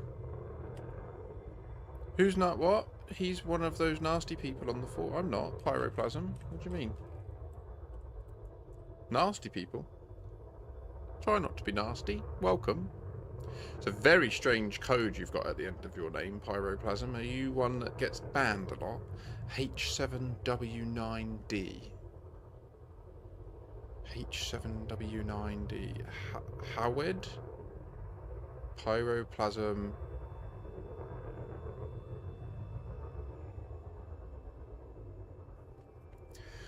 When people get time, can you please verify the steps in the bug I shared above? And if you get the same outcome, you absolutely should, unless they stealth fixed it in the last week. Can you please add evidence about it? If it turns out there has been a mechanism for time travel in this game for years, for example, interacting with one of the anomalies, and that Raxxla is only available at a certain time, it would make sense that if ever said commanders have been to the place where Raxxla is, it just might not be there in the real time. If the bug is confirmed as a feature working as intended, then I think we know the above could likely be true, and it adds another dimension to the search. If they confirm it is a bug, what that tells us is that there is a mechanism for the game to load a system with a different timestamp than the current real time, which is a new piece of information as far as I know. I honestly find this angle so exciting and don't get why more people aren't interested in it, to be honest. I get it looks like a bug, but we won't know until more people get FDev to confirm or deny.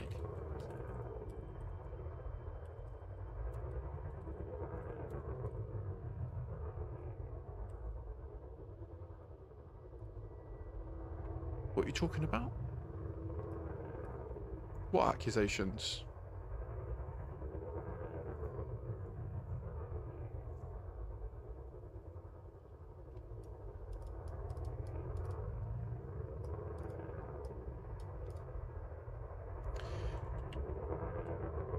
Type 11? Oh, it's nice. Bye.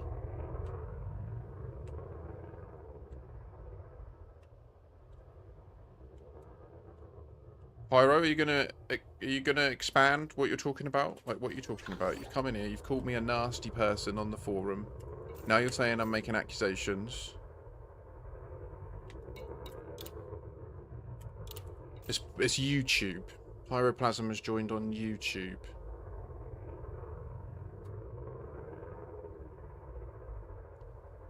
But I don't know what they mean, and I don't know why they're... I'm not accusing anyone of anything. I just said that the characters at the end of your name are odd, and it looks like hexadecimal or something. Or not hexadecimal, because there's 9. But it's just odd, that's all. You could just answer and say, oh, it's just random, or... But it also sends the impression that, you know, you have to keep on creating new accounts or something. It's just a weird string of characters to have in a username, right? Surely you can see that. It's not an accusation. Just curious.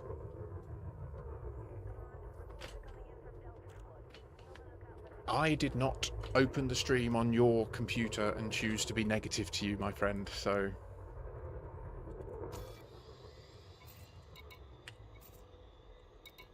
Who we got?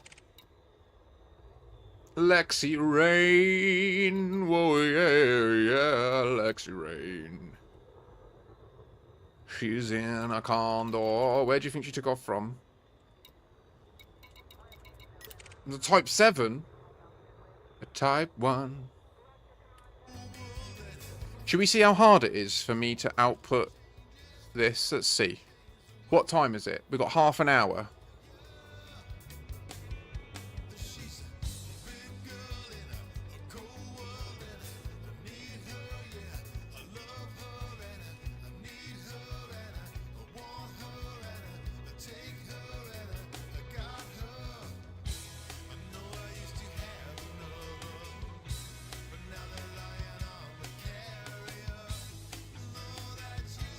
Thank you so much for hanging out, Musty. I hope you've had a laugh. We've had a bit of a journey together today, so I hope you've enjoyed yourself, and I hope to see your name in chat soon.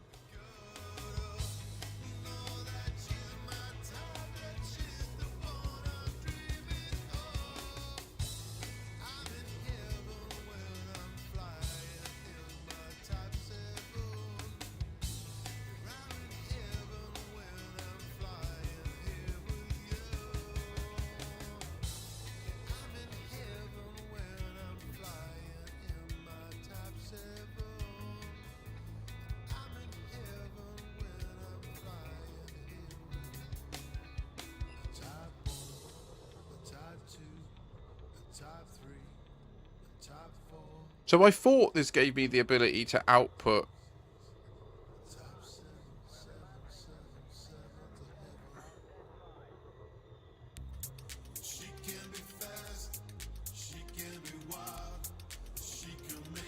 oh, it can ingest C#. Ooh.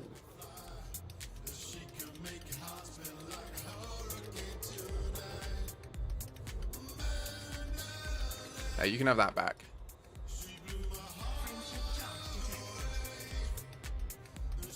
That would be sick. I would love that, to be honest. To a degree. I mean, it would definitely be a bumpy original period where, like, we just attract a load of flack, right? Like, I get that. It would be shit. When, like, if I ever do anything that goes viral, there'll be an initial window where I have to, like, be on it. I don't want to let a bunch of fucking... At the end of the day, I can never stop people watching the stream, right? Like, my ex could be sat there up in Scotland watching this. I don't know. I can't control who watches it. I'm putting myself out into the world, and anyone can choose to consume it, you know? And that's fine. Like, I want this to be an inclusive environment. But I guess it is the Joe show, isn't it? At the end of the day, it is the Makashi show, and I want it to be worth it for everyone.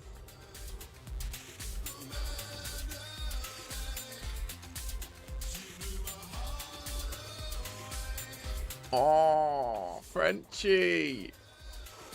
I'm so hot, Frenchie. I'm sweating. It's too much.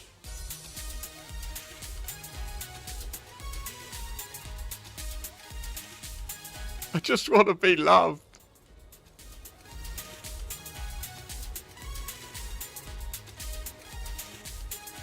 So perhaps I'm incorrect. Export. My export. No.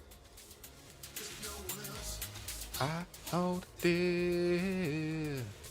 I feel the love from... How are you doing though, Frenchie? Mate, we should totally hook up on some Rocket League at some point. If you're down for it.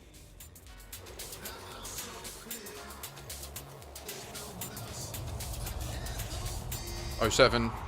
Rest well, Musty. Last night, I got fucking well angry at a person on Rocket League. Me and my mate, we've played together for years, and he's objectively like 3 ranks above me. So we are a bit of a team where when we're against another team that's similar, where they've got one player that's like... So like I'm like a D2, like a Diamond 2 player. He's like a Champ 1 player. The gap between us isn't massive, but there is a gap. So to a team that's got a bigger disparity, it looks like, yeah, he's amazing. It looks like I'm being carried. To a team that's got, where their weaker player is a bit better than me, that's when we do our best. And that's when it pushes me to sort of do more intricate plays and stuff. But anyway, last night we were against a team that looked, on the MMR, they looked like they'd be... Well, I run Backes mod, which lets you see the MMR number of each person. And they were exactly the same as us. Like, literally, it was a perfect match to, like, fight. And it was a stalemate for, like, 4 minutes. And then from nowhere, this geezer just takes the ball back up to their end, goes up the backboard, jumps off with the ball, air dribbles it all the way, does a musty flip onto the ball, and then scores. And I just...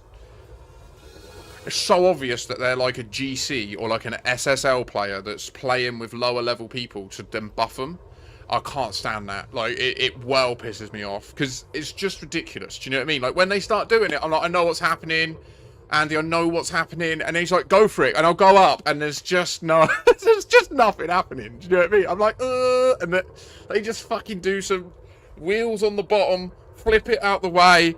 Oh, livid. Ship I never owned. I took her out to find some diamond. Little did I know. I filled her up with cargo. I've played that game for so many years. Every scrap of space she had been filled with every tool. As I left the station doors, I saw a sign upon the floor. Cursing I bet, mate. Yeah. You may fly a Yeah. ship so fine, but don't forget the simple line. Before you click to disembark, Have you got your limpets? Hey ho, away we go.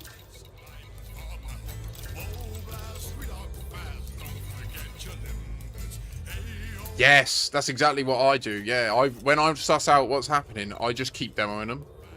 Yep, yeah. And then at the end, they're like, all you do is demo. I'm like, ha! All you do is try and hit the ball. Fuck off.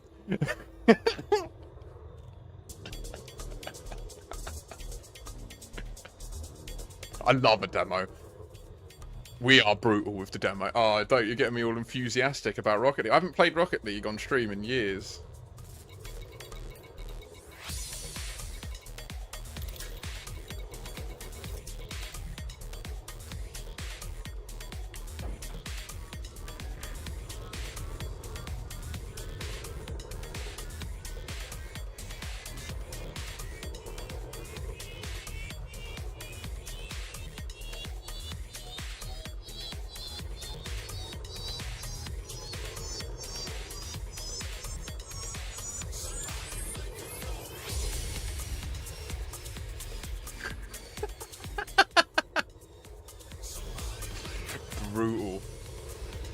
Brutal.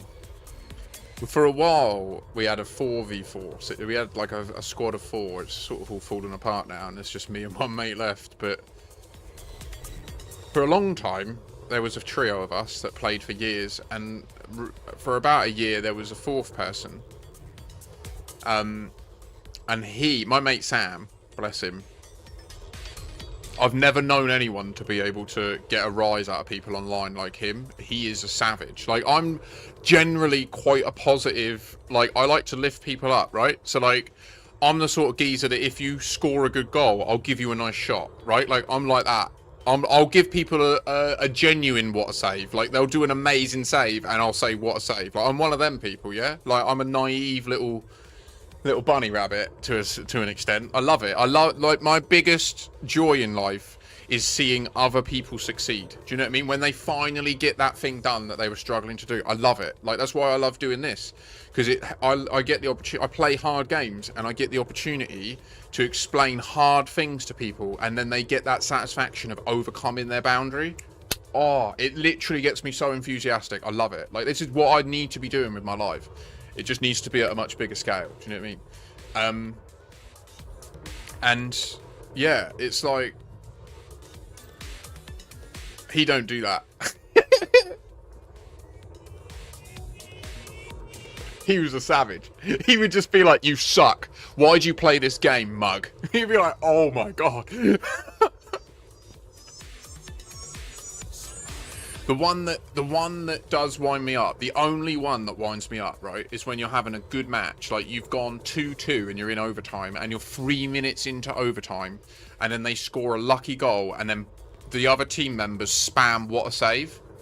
That pisses me off. Like, when they'll spam what a save and then easy in chat, and I'm like, I literally can't understand. Like, what I resent about it, right, is that it's that bully mentality, isn't it? It's once they've now got the upper hand, then they rub salt in the wound. And that's the bit that I just don't have any respect for. Do you know what I mean? Like, exactly, yeah. Like, give us a GG's, because we pushed you to your limit, and you had to fucking play nearly a whole extra game to win. Like, to say that it was easy is insane. Like, I don't... But I guess that's just the nature of dealing with people on the internet, isn't it? You can't check them.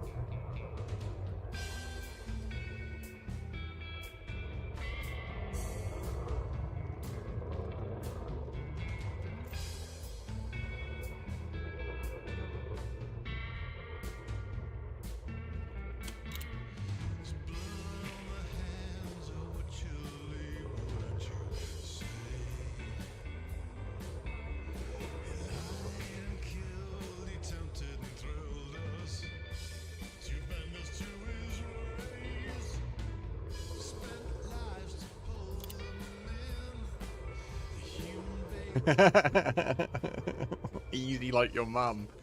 Woo! Height and talk, that is.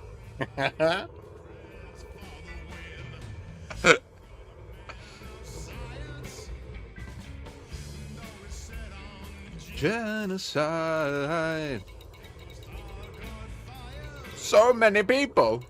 Oh my god, my kid. Are you kidding? Oh, okay, right, I gotta go. I've gotta go. I'll be right back.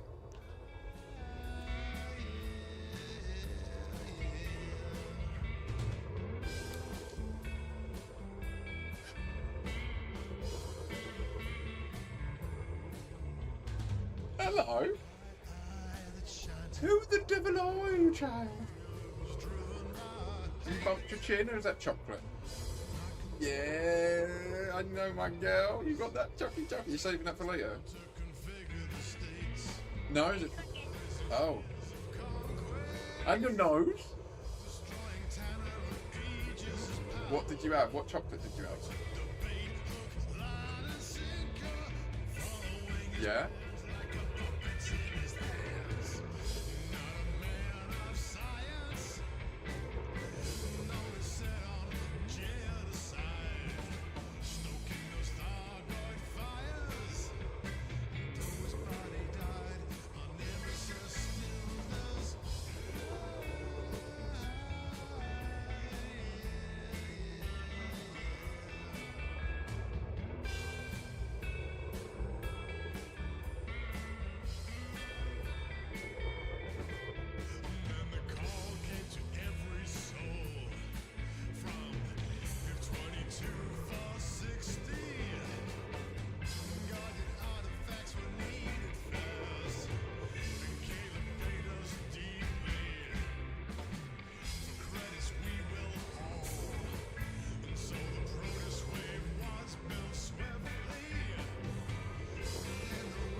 I'm sorry, in a sense. I mean, I'm not really sorry, but...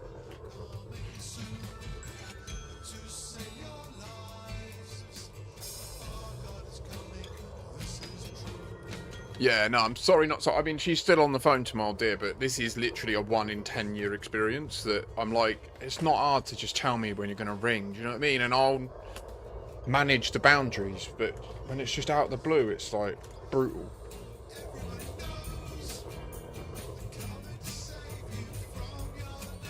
WP, okay.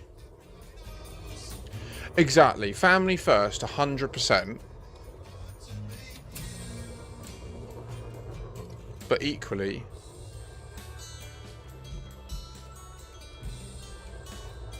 this jump is a once in a lifetime thing for me. So it's like, I've just said, like, you know, she's on the phone to my mum still, and I just said, look, like, I was in the middle of it, like, I want to go and do it, and we can talk whenever, like, I'm here all the time. It's so frustrating, like, there's no need for it to be this flippant, and just like, and the problem is, I know that the bottom line is, it's by design. Do you know what I mean? Mum knows that if she just makes it so that my kid calls me whenever she fancies, rather than booking anything in or having any boundaries about it, then if I have anything else going on that I put above talking to her, that's evidence that I don't care, innit? And it's... So me having boundaries means I'm the arsehole. And it's just...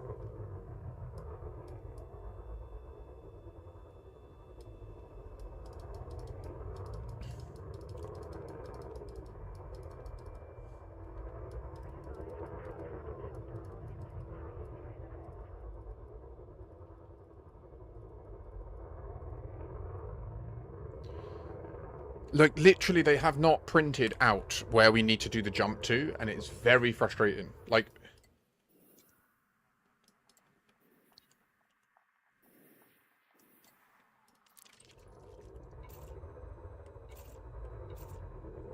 Running Man, WP-W... WP-W...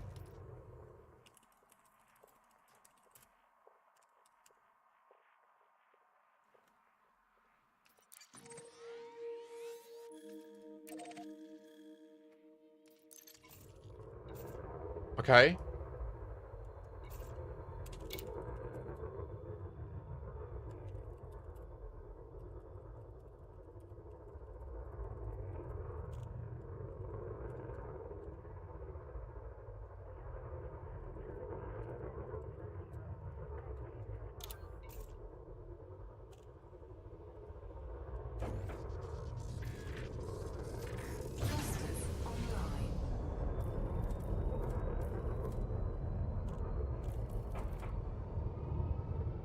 What's happening? Purple haze is up. Oh my god! Oh, serious Sam's up!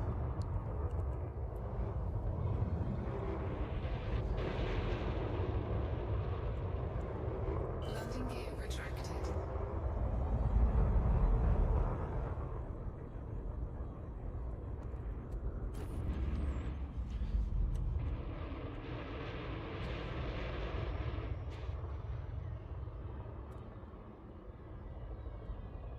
Oh, serious Sam! I'm so happy!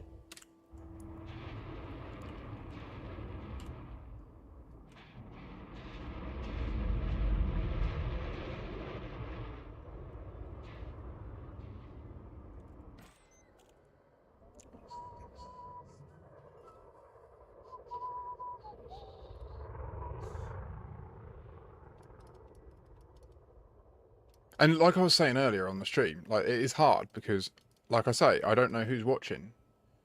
There could be people sat watching, deliberately trying to test me like this, and it is just sick, in my opinion, because it's like, I would do anything to be there for my kid if I could, but yeah, it's really conflicting and hard.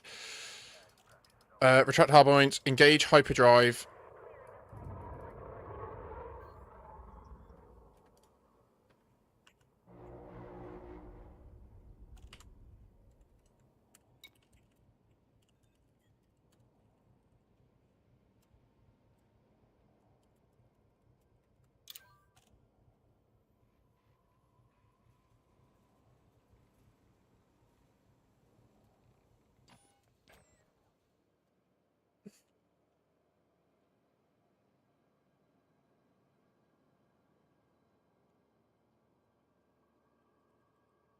Oh, they're coming!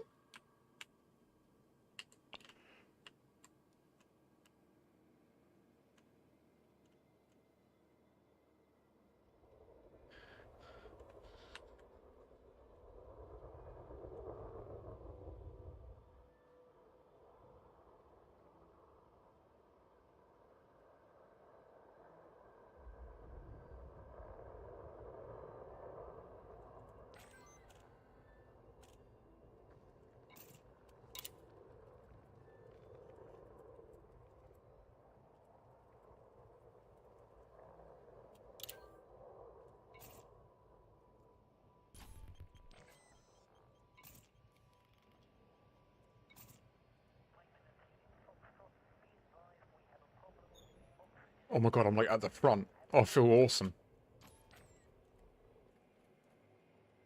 Oh, shit. Oh my god, this is kind of a big deal for me. Look at them. Look at the people. This is for you, the people.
I mean, it just shows people will watch. 630 viewers on the official stream.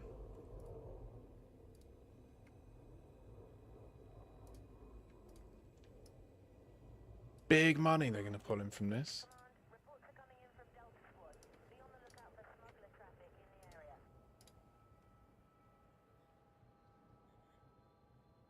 What the fuck is this? Thank you all, and forgive the frailty in my voice. I have woken to a clarity I did not possess in 3302. Then I spoke in broad brushstrokes, the infinities of the cosmos. Many heard poetry, some heard madness. I do not blame them. Today, the vision returned with the sharpness of a hard frost. The voices were the same, calling themselves caretakers. Not deities, not sovereigns, but besieged entities. And their message was not an invitation. What the fuck? It was a warning. No, a cry for help. Something is broken in Witchspace. I use that older word deliberately. We in our age prefer the tidy euphemisms of frame-shift physics and hyperdrive technology. But our ancestors named phenomena with a deeper human honesty. In my vision, I stood within a darkness that I knew should have been empty. Yet I perceived a fabric under tension. Through it ran a pulse, steady, mechanical, almost like the throb we all feel when we travel between the stars. Only this rhythm was out of true, as if some great ethereal mechanism were slipping a cog on every revolution. With each misbeat, the darkness frayed, strands parted. I heard the caretakers not as a choir, but as defenders at work, urgent, under-resourced, asking for time we may not have. Hold, they cried. Do not tear what cannot be mended. I am not a scientist. I am a witness. Yet I know this. When navigators report lights in Witchspace, when pilots describe a hollow tone in their cabins during transit, when our beacons return anomalous echoes, we dismiss these things as glitches or superstition at our peril. The pulse I heard is in the void. It underpins us. It is failing. Something is very wrong. So I ask, regardless of your affiliation, let us move beyond rivalry long enough to test what can be tested.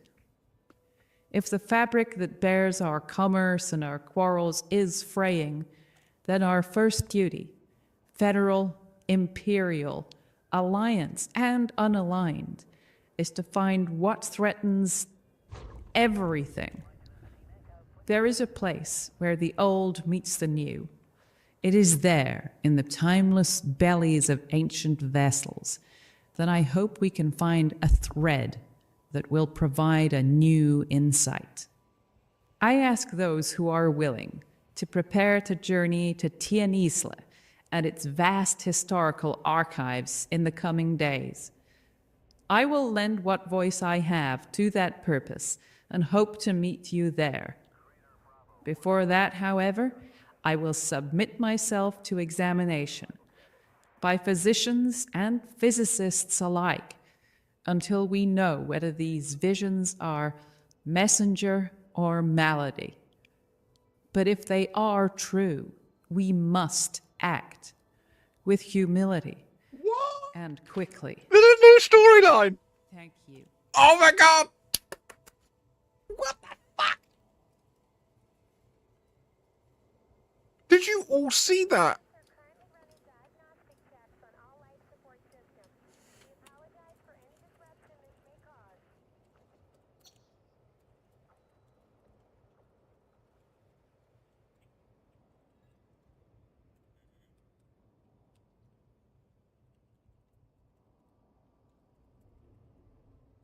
Are they saying that the green screen thing is part of law now? Is that what that is, do you think? Do you know when it goes whoa and you get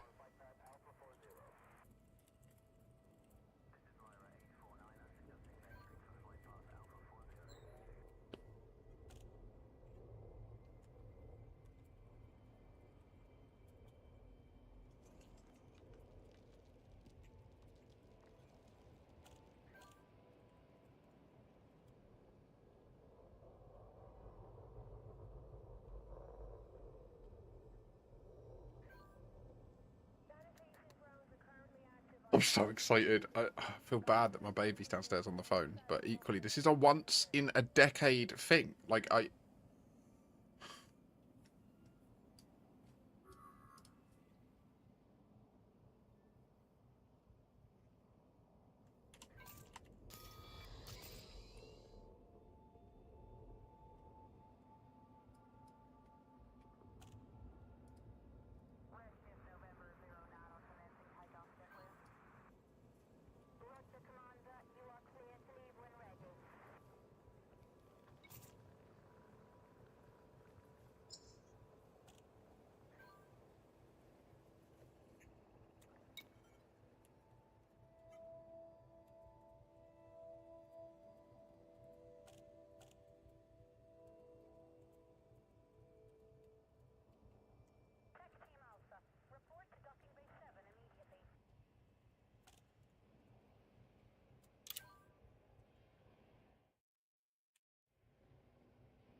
might just raid them, guys. I don't know. I think everyone's left anyway.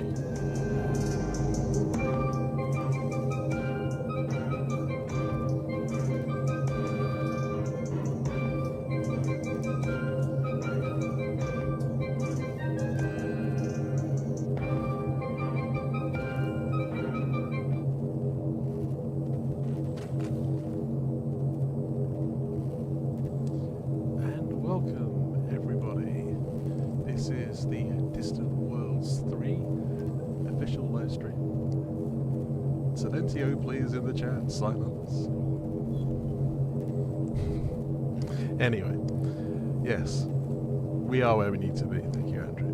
But yes, we are in the right place. We are in the HQ of Distant Worlds 3 on planet 7C.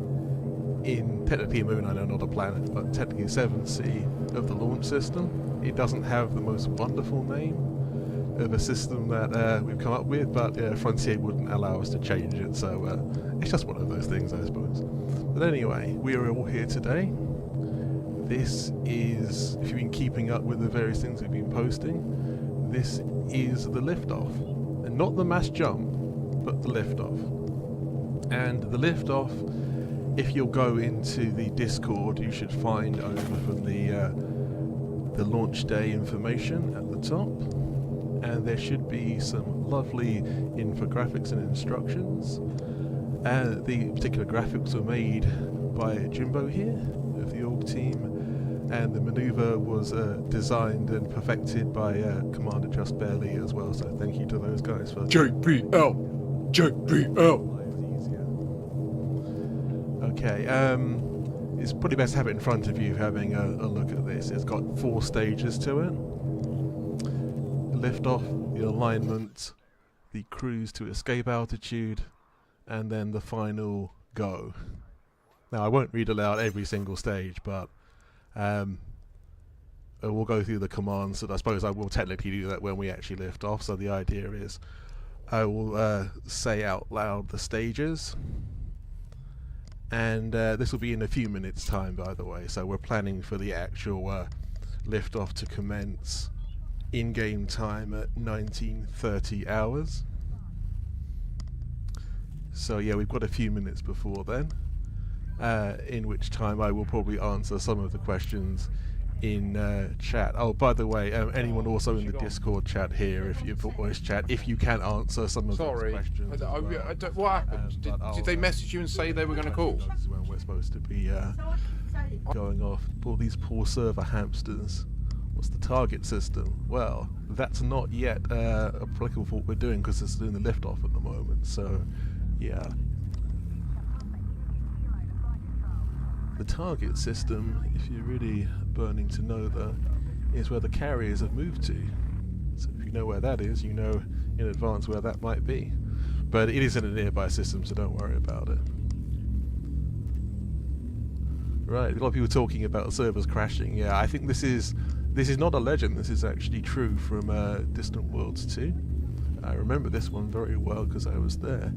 And on launch day, the servers of Frontier Developments basically melted down, and they crashed and were crashed for at least an hour, I think it was.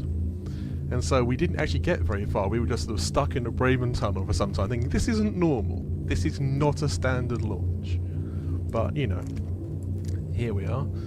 And these years later, it's like we're hoping that will not happen again, but we will not know until the actual time. So your guess is as good as mine, everyone in the audience out there. Oh, there's a few people saying they remember this. This is true. DW3 on PS4, yep. 07 console commanders. I know most of you switch over to PC now, but I do have very fond memories of all the console commanders on the different expeditions that we've done over the years, Distant Worlds 2 included. And yeah, it was a wonderful time, but I think it sounds like it affected all the servers, all the different platforms, so yeah. It was fun at the time. It was true. It was kind of unexpected, sort of, well, what's this thing going on? And it wasn't planned. It wasn't a sort of special effect or anything. It was literally just the servers, kind of, the hamsters passed away, and they had to get new hamsters. So, you know, that's just poor Hammy, really. Poor things. Yeah, just a quick warning to anyone else when mentioning gankers in the chat. Do not fly in open if you don't want to meet gankers. It's kind of that simple. Always has been, really. If you want to be an explorer and just avoid PvP, don't go into open. If you want to PvP people, go into open and do to your heart's content, but none of our Distant Worlds events will be happening in open. If you see anyone actually trying to lure you into open or say that there's an event there from DW3, they're not telling the truth. Everything will be in the FleetComm private group. Okay, for this event that we're about to do, the liftoff, it's whoever you're with, really. Literally who you happen to be with, like at the moment. Okay. I found myself a lovely bunch of commanders here in front of the HQ.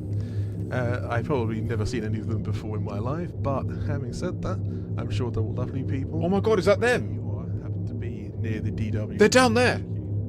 Land, and just find someone to No. lift off with. It's a truly communal event, and we, the organisers, sort of scattered around as well. They're in a We're not beluga. in the same place physically. We're in the same voice chat, but we're not physically in the same place at the moment. So yeah, you're right. It's we'll be lifting off the surface in about 8 minutes' time. Someone thinks they might have found Raxxla. Well, everyone thinks they found Raxxla at some point. What is happening? I can't control the game. Raxxla. Let's not get into that though. Well, someone's looking forward to CQC. That's wonderful. We will be doing a bit of that on the carrier legs. I know Dr. Nagi's already talked about this quite a lot. But yeah. No, CQC is fun. For those of you who don't know what it is, it's a sort of elite sub-game. It's a sort of complete sort of bubble away from the main game, where you can do sort of SLF and like light fighter-based combat that has no effect on the regular game. So you could have no money or literally like hundreds of billions and like the best ships, and those don't affect anything in CQC. It's a sort of fun way of kind of going about combat without having any repercussions on anything within the game. It's really quite good. It's like an exploration tradition that we have, that we sort of run. Raxxla is friendship. That's a good one, actually. Raxxla seems to be almost whatever you want it to be, though no one's ever formally said. The lore of Raxxla is sort of very vague. Yeah, CQC will be a thing. More Raxxla questions. That's always good. But yeah, as I say to anyone who's only just joined us, hello. And we will do the lift off shortly. But this is just the lift off, lifting off from the surface and into orbit by the 4 stages we've gone through in the server. If you're looking for the information and you're not sure where to find it, please go to launch day info at the top of the server, and you should find the liftoff diagrams there.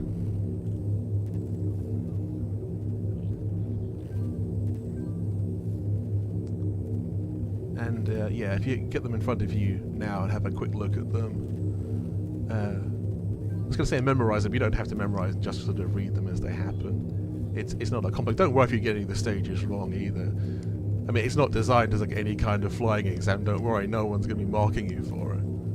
No one's going to be putting you down. It's like, no, that's them out. No, it doesn't work that way. It never has. We're just doing this purely out of fun and out of community, really.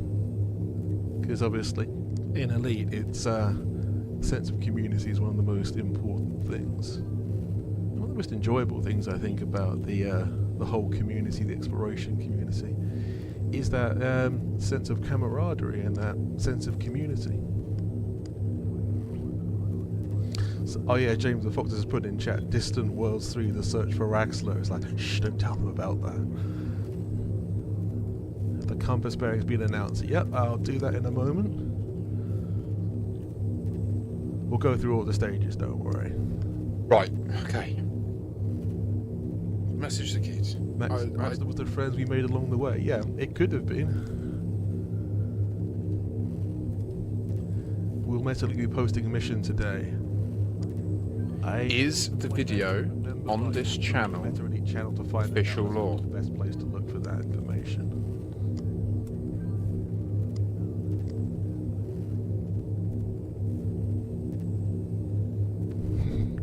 Yeah, everything is all of a sudden. It's just like, let's find Raxxla.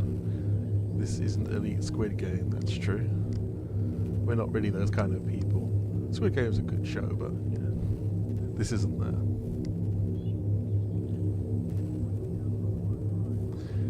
Okay, cool. Right, back to the liftoff. Right, obviously the first stage is the takeoff, and we hover about 100 meters above the ground and hold your position with retracted landing gear. It's weird we've got like 3 minutes, but I feel like we're rushing it almost, but we're not. We're actually slightly ahead of schedule at the moment. But cool. If you've got any particular questions now in the kind of few minutes we have, please put them in the chat. Nothing outrageous or rude, please. This is still sort of PG-13 territory. This is doing the Outlander challenge. Oh, Outlander's a good one. Outlander is basically flying only in a Sidewinder to Colonia.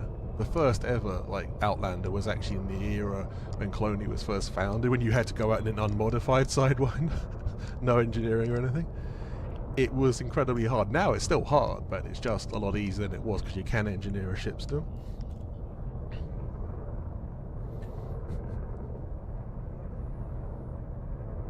Yeah, we don't have a target system at the moment because we're doing the liftoff first. The target system, somebody's already guessed it in the chat, but it didn't take brilliant observation to work that one out. But yeah, don't worry, this all information will all be given in the proper sequence. We're concentrating what we have in front of us at the moment, which is the liftoff. Is Halsey video official lore? That's a good one, actually, because the character of Halsey is actually definitely, obviously, lore in her own. Ah! Yeah, you'll have to wait and see about that one. Okay. Oh no! Get ourselves ready to lift off, shouldn't we? Wonderful. Is Raxxla the target system? Oh, I love that one. That's great. Right, let's have a quick look who we have around us before we start. I'll deal with the friend request later. A few lovely Caspians. Oh, Commander Unbreakable's actually here. Hello, Commander Unbreakable. Yeah, this is huge. There is a new official story arc. Oh my fucking god. The Tremors of Witchspace. Lock in, Commanders. So that's cool.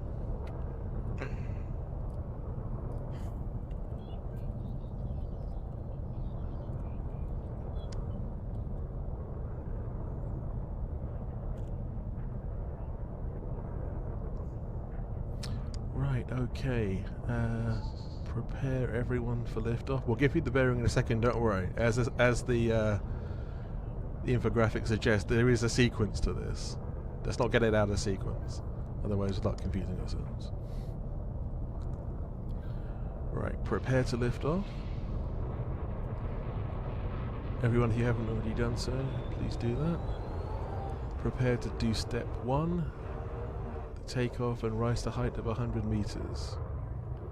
And let's do that in 5, 4, 3, 2, 1, lift off. Yeah! Here we go! Just to 100 meters. It doesn't have to be much more. It doesn't have to be 100% precise, but there or thereabouts. Track the old landing gear. Landing gear retracted. Right, now we get to the bearing part of it. Okay. Bear with me 1 second. So, can you hear the live? You should be able to hear the live stream as well. So that's giving me the instructions of how to do this. The bearing is 280 degrees. Rotate your spacecraft by it's a horizontal movement to the bearing of 280 degrees. Show you the landscape off as well. It's very green around here, isn't it? 280. 280 degrees. And then the next step will be to tilt back to an elevation of 60 degrees. I should type this maybe in the chat as well. Or somebody else please type it into the chat actually.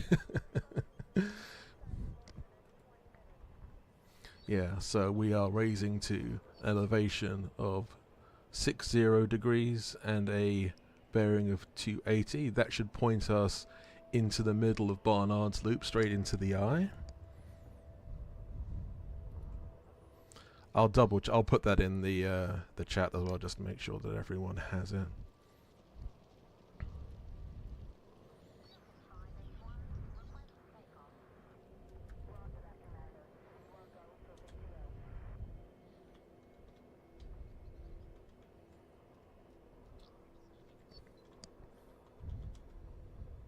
Oh wait, did I set that everywhere? 60 elevation. I didn't, did Right I? to the middle of Barnard's Loop. It is. It's literally, we're about to do it now. Thank you for the heads up, Nicholas. Okay, now, has everyone done that? And we're holding position, hopefully. So one ship is called the Fancy Fool. Are you prepared for liftoff?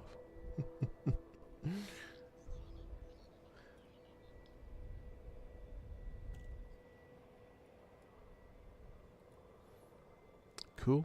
Hope everyone's in position.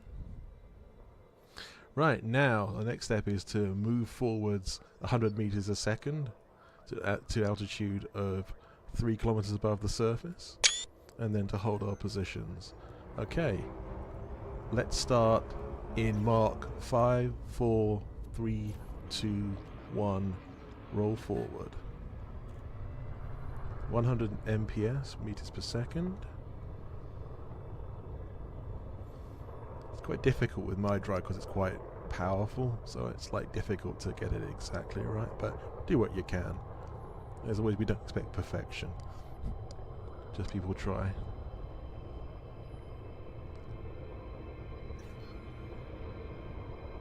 Nearly getting to an altitude of close to 3 kilometers, so I'm sort of pulling back on the throttle a bit. Yeah. Hopefully I should hit 3. Yeah, 2.99. I say that's good enough. Yeah. That should work well. Wonderful. Okay. We've all reached the altitude of 3 kilometers, I hope. No systems targeted, remember, and hold the position now. We're at 3. Falling.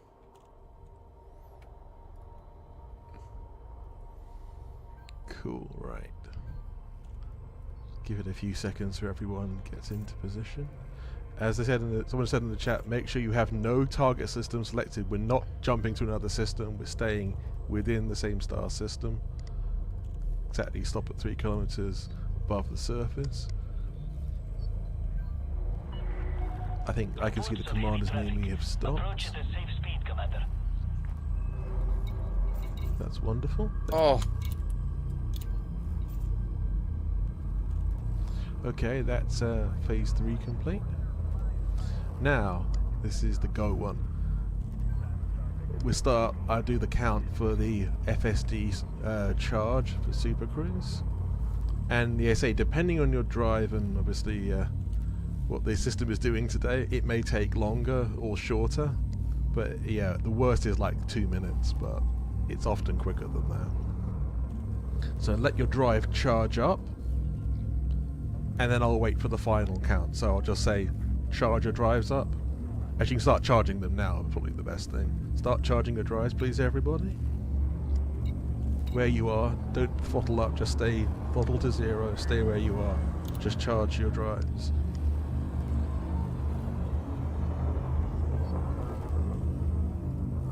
Fuck's sake. I didn't press C. I didn't mean to press C. Oh, it's so annoying. Should be happening. You should be reading something along the lines of frigid inhibited by a factor 21 disruptive mass. Mine's charging relatively slowly. Like, I pressed enter, and then I went to type C, and it just accelerates my ship. It's so frustrating. And also to make sure everyone is charged up. And then I will give the count and go full throttle without boosting. And hopefully we'll enter Super Cruise more or less the same time. And that will be the end of the liftoff. The mass jump will follow a little bit after that, obviously. We'll start forming up for mass jump formation at 2000 hours in-game time. But we'll do this, we'll execute this first, liftoff. Okay, still charging up. You can hear the drive sort of warming up there bit by bit. Shoveling coal into Super Cruise engine. There will be another one later on for the Americas. Information in the Discord.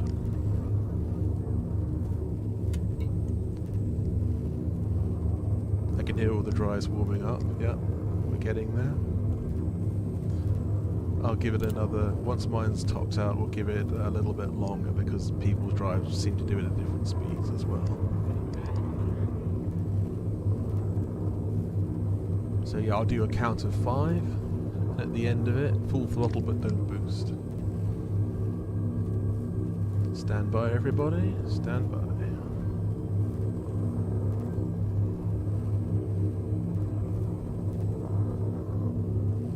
Okay. Ready for count. Lock in. In 5, 4, 3, 2, 1. Engage.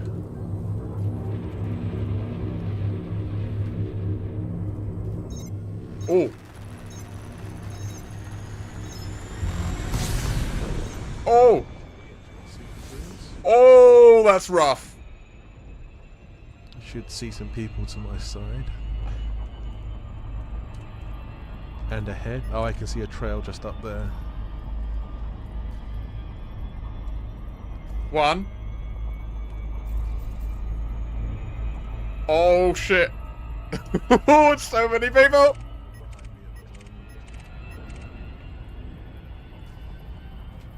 If I turn back slightly, I'll no doubt see a whole bunch of different people in Super Cruise. I think the instancing is keeping people very much apart at the moment. At least in the instance I was in. There's got to be a lot of people out here.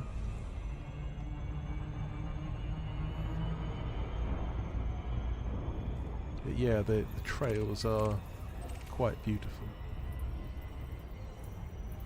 Awesome. I hope that worked for you as well out there on your different instances. I hope that it all came together for you. As always with the organizer, we try to act as a guide as best we can to get all of you going where you're supposed to be.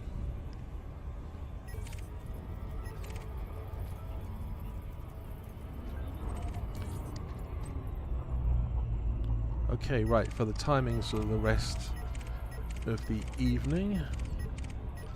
Obviously, you say the mass jump flotillas will be all coming together, whether you be in the organised ones or the community ones. It's just jumping with other commanders is the main thing.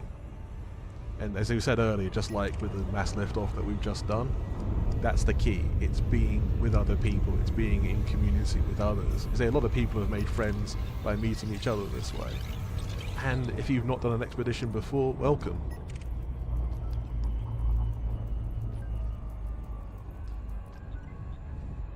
If you're still looking for a community flotilla, please go to the forum inside the FleetComm Discord, and there should be a whole bunch of people putting ads out for different flotillas in whichever time zone you happen to be in,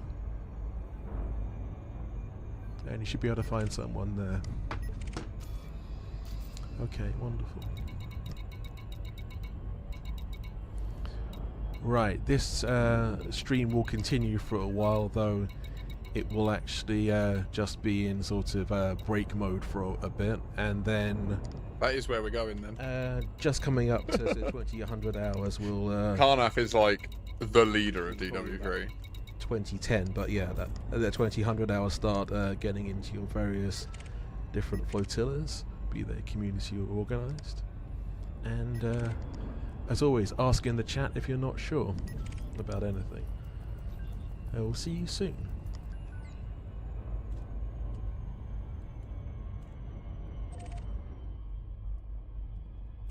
Okay, they're on a break.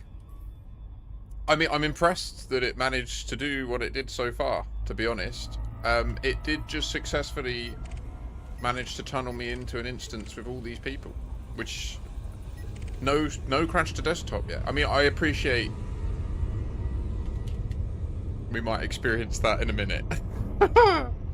When we all jump to this next place at once.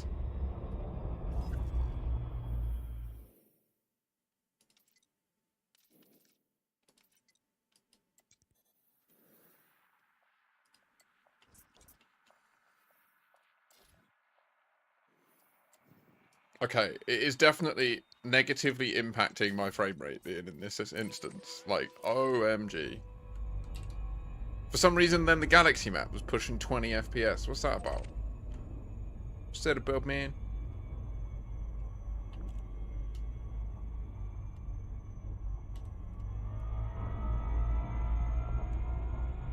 I'm so hungry.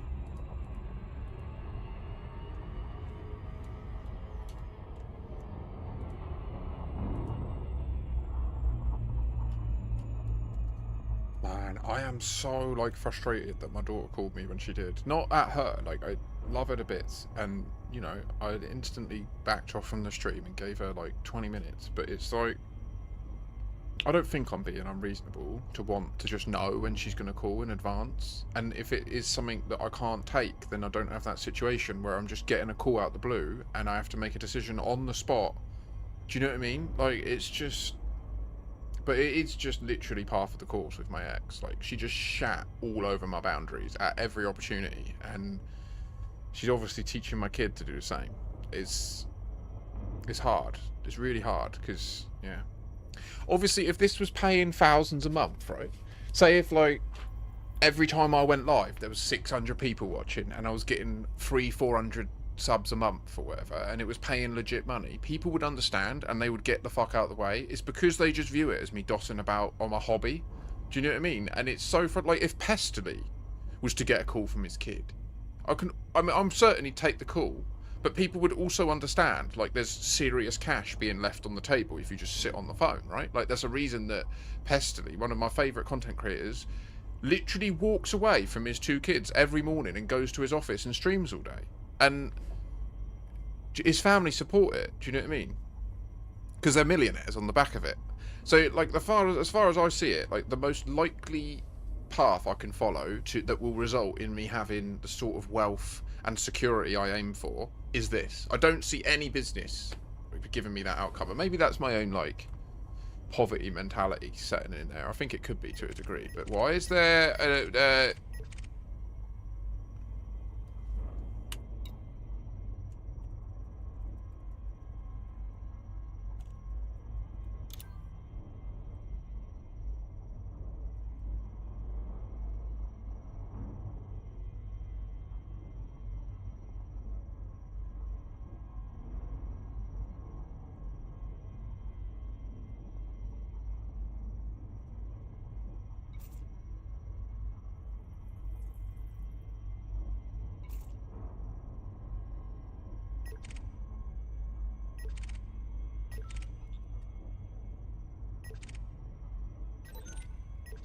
I lost Serious Sam.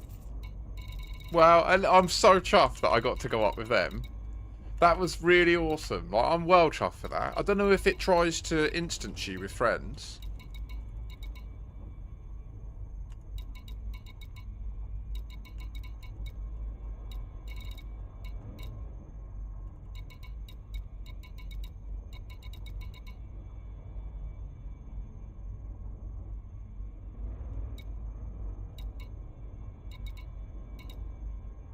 P-Man, GG's, Vice Spot, yes, yes.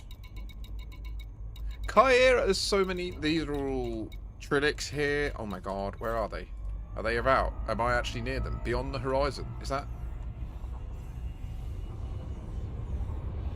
Trilix is the squadron leader of the Children of Raxxla.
And it shows you who a friend is as well. That's cool.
currently in NGC 1981 sector.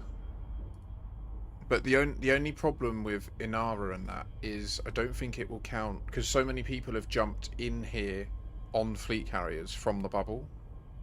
So I don't think it's going to accumulate everyone. Maybe as we all leave, it will do it. That's valid. What am I thinking of doing? I want to check the clips. I want to grab...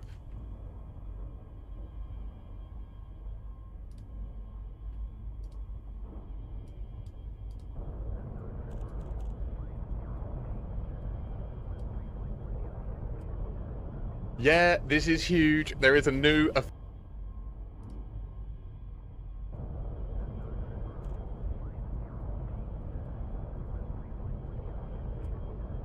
Yeah, this is huge. There is a new official story arc. Oh my fucking god. The Tremors of Witchspace. Lock in, commanders.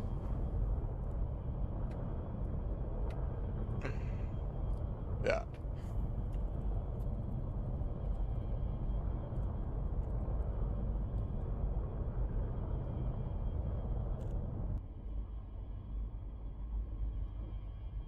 Story arc. Oh.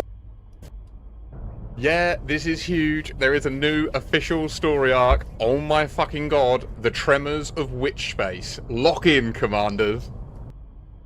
Right, I love it. Yeah.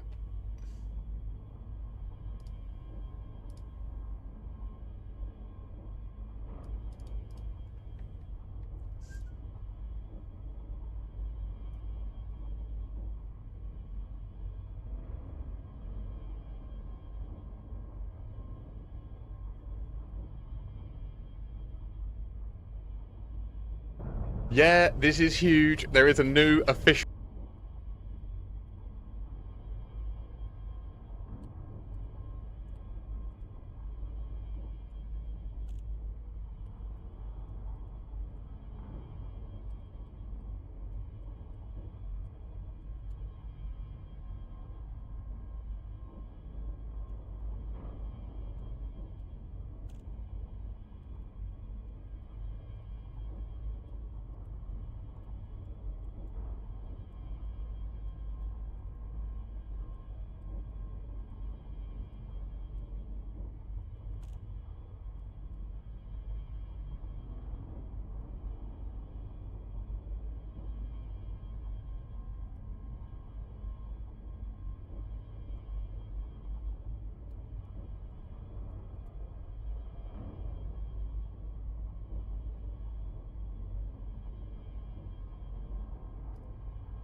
Okay, apparently I've sent that out there. Very good.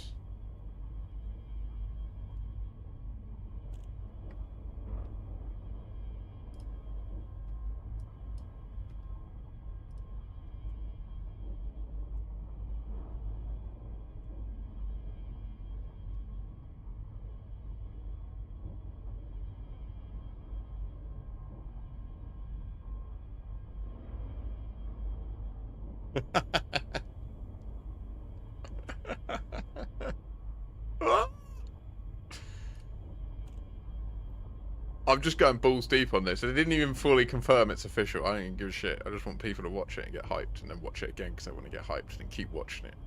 Yeah.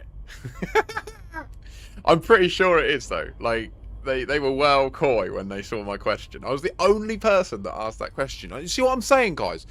Hook up with me. I will give you the good shit. I will make sure that we are on it when it comes to the lore of this game. That we are there at the crucial points that are going to get remembered. Like, I swear it. I'm hooked up, guys. Like, get amongst it. We love it. Where's everyone gone? Everyone's left.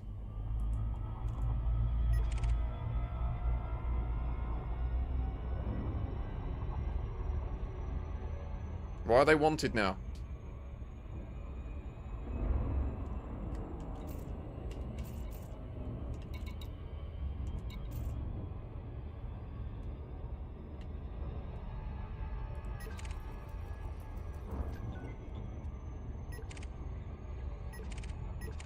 Incoming mission critical message.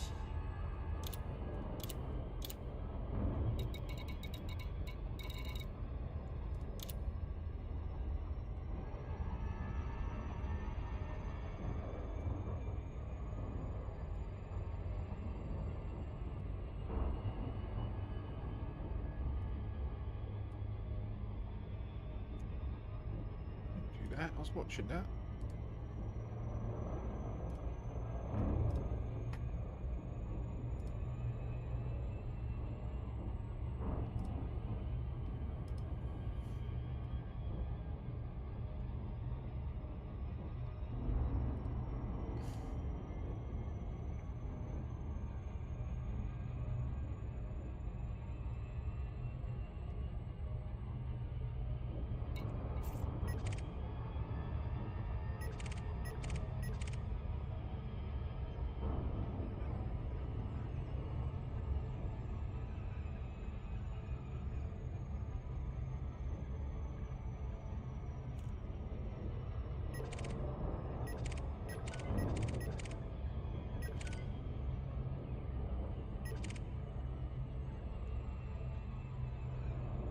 Commander Billy drums chevron. I feel the pulse. Do you think they're going to break our frameshift drives? Can you imagine?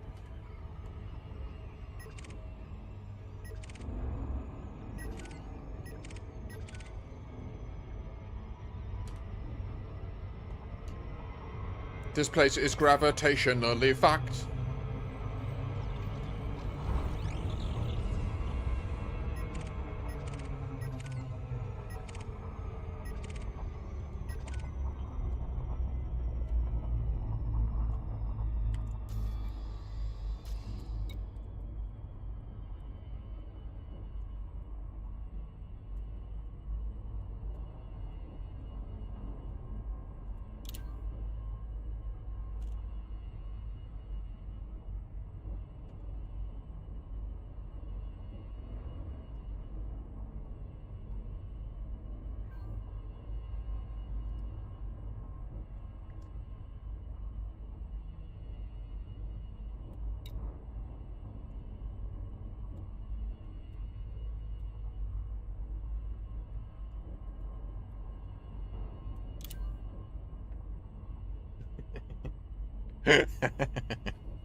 You can see the Caspian! You can see it!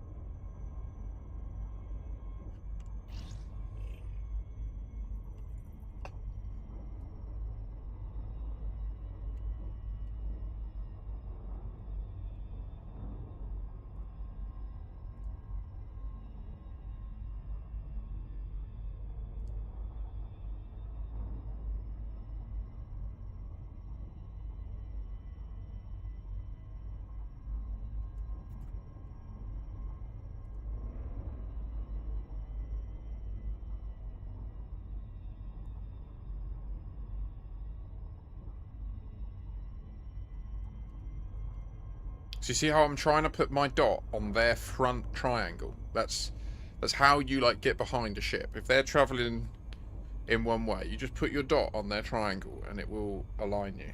As long as you're traveling forwards as well, obviously. If you've got flight assist off, then it doesn't work quite the same. You have to like constantly counter thrust, but that's a really good tip for any new pilots learning combat. Oh shit.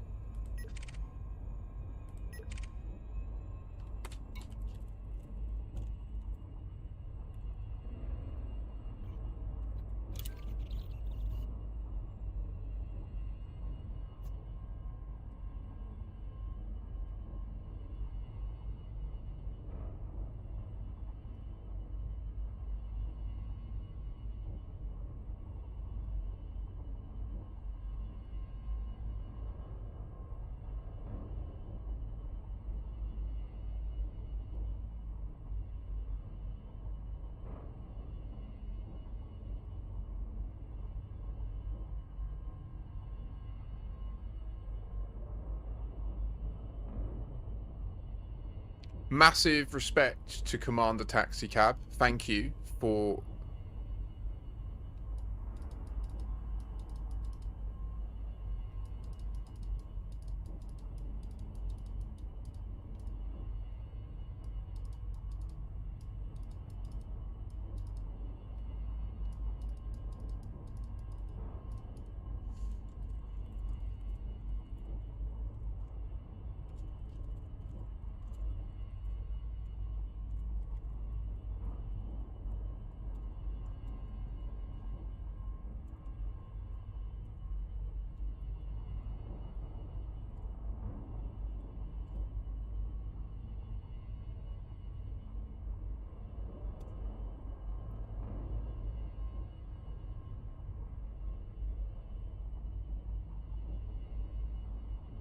Okay, mass jump target acquired.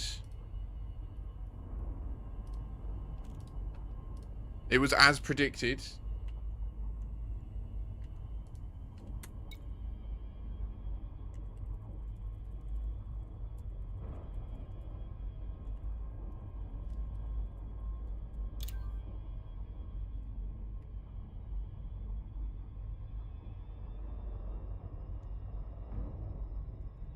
It's so funny, like, seeing all the amateur explorers that don't know how to target a jump. Like, they only know how to plot route. It's funny. Like, it really does, like, separate the scuff from the pack, if you know what I mean.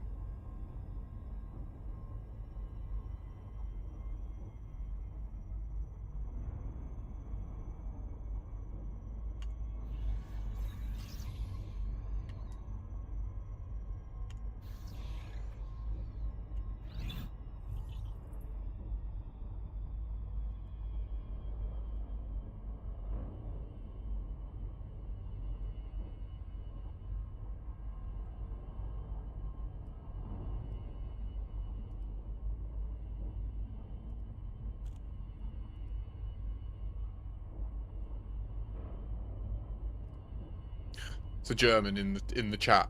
I targeted the system and jumped. Any further itinerary or plans? It's like, we're doing a mass jump. I don't understand. Do you not understand this? Oh shit.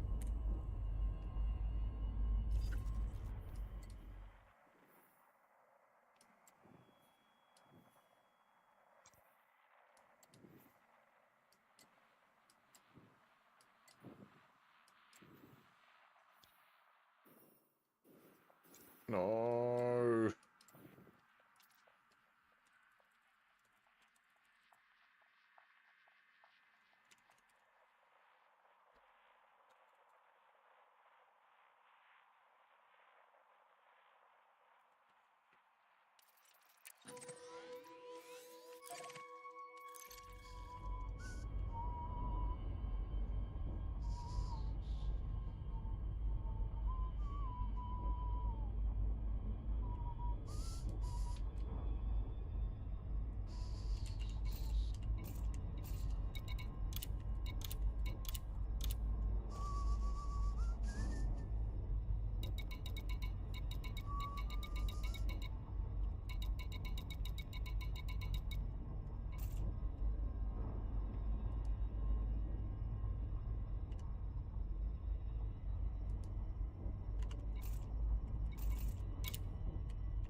Mistakes were made. I've been here all day, so this is all of the system chat messages since 4 o'clock. It's going to be a minute.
What a nut job. Might get in on that. Target shields offline.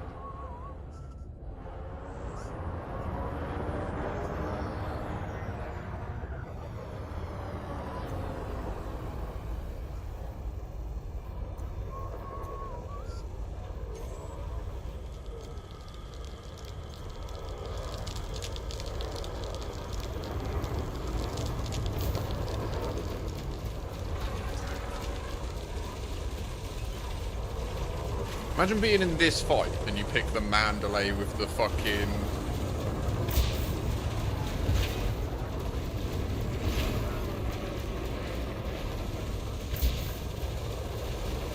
Like, you pick me as your target. What a nerd. Easy! Okay, guns away. I'm sorry, leave me alone. I'm a good boy. Oh, look, is that... Wait.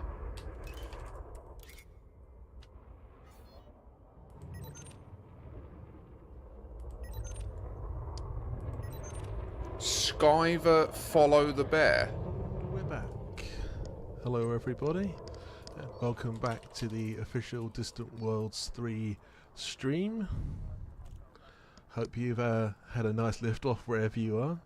I understand the actual delay between the stream going out and people seeing it was about on the order of 20 seconds. That sounds entirely plausible.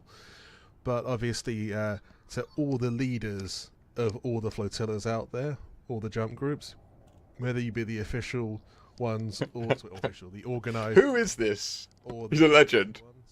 And 07 to the community ones out there, you're doing a great job of putting everything together. I've been watching what you've been doing over the last few days, but all the jump leaders, be aware that even though I will be doing a verbal countdown on this stream, it is up to you individually as the jump leader within your group to jump on the hour of 2100 hours, because the entire expedition is synchronized to do that. Everyone from my flotilla here through to everyone else's, no matter, look at the clock is your synchronization for the jump. When is it? We'll be doing the countdown from 10 to 1 around that time, so when it gets obviously 20, 59, 50 seconds. Oh, it is at 9. Obviously, because if you just listen to my 07, Commander Rosen, take care. But it's just so that just like worst case scenario, because obviously we're all about contingency plans here at the organisers. The idea is, they say this stream for whatever reason just went dead, so that everyone would just jump anyway. Obviously this stream is, you know, there for information and for people to ask questions, and obviously to show what the jolly fun of Distant Worlds 3 is to the wider community and the wider world. But yeah, we will see how the servers will take the load upon them, but we can cross our fingers and hope for the best, as we all do. By the time it hits 2100 and we're all initiating the jump, it's in the hands of the server gods at that point, and there's nothing else anyone can do. So we can do our best and hope for the best, I suppose. Right, cool. Questions in the chat in the meantime. Oh yeah, people saying about the navigation being the permit lock coming out. Now that's just because we happen to be right near a permit lock sector. You can't plot a whole route system after system in a sequence as you normally can. You have to jump one system at a time. You can only do that. You have to target the system. Just go to the galactic map. Don't do a route. Just go to the target on the right hand side in the right hand column. Click on that target. Then you target that one system, then you jump to that system. That's the only way to navigate this particular area of space. We didn't design it that way, it's just the way the game is, and it just happens to be the one sort of major downside of this area of space, that you often do have to pick one jump at a time.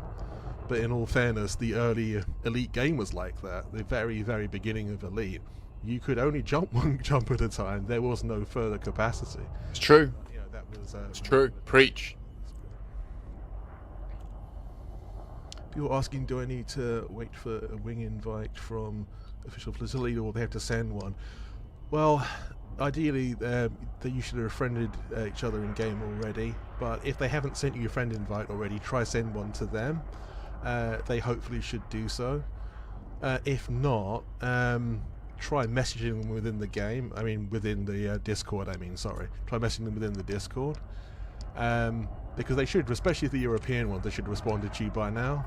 The American ones, you know, may or may not have responded, depending, obviously, because they were a different time zone. But fingers crossed, they should respond to you quite quickly. But you know, this guy's got a good old voice, isn't he? A good presentation voice.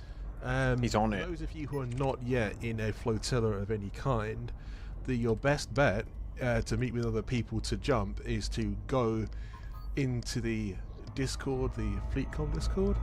And within it, there should be a little forum that it talks about community flotillas and organising there.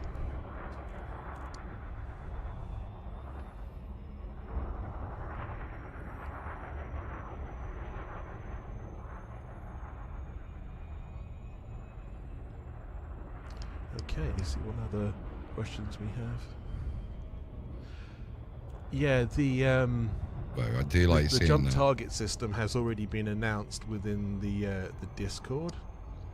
It's under DW3 launch day info, and it should be the running man sector WP-W B2-0, and the jump range is 25.9 light years.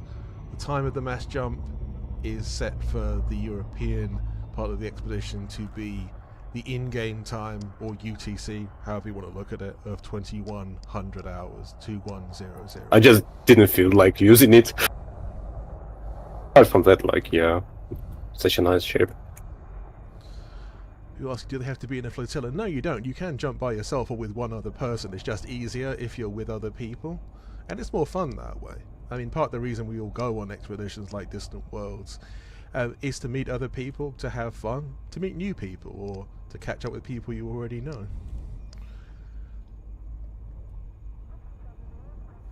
I see lots of people at the DW3 Strategic Hub. That's interesting. Yeah, that's a good place to congregate. But at the moment, say if you do want to make this jump, I mean, the alternative is there is an American one later on. One for the Americas is coming up, well, technically in a few hours' time but it would be by UTC, like the early hours of the morning, but not the early hours of the morning in North America, of course. But that's a whole different situation. So then, The person says, I do have permission to jump to the Running Man sector, the jump target. It's like, that basically, that is because you have to target one system at a time, as we were saying earlier. You must target not a route, but just the one system. Probably useless information, but I never knew that. We normally fly, but you have to remember, in this area of space, that's the way it is. Or in other areas of space, as the expedition goes on, you may run into other areas that are permit locked. And if they are, you know, or the permit lock boundaries of the permit, so it's getting more complicated now, but there's a whole permit lock zones around this area of space and some others out in the black. And the same applies there. If you get too close to them, you will actually end up having this weird thing where you can only jump one system. Hopefully, Lamar. I mean, I don't know. Quirks of the game. Right now, I can't find anyone to drag me in, so I'm hoping they do. How's the audio for most people? Because some people say that they can't hear anything.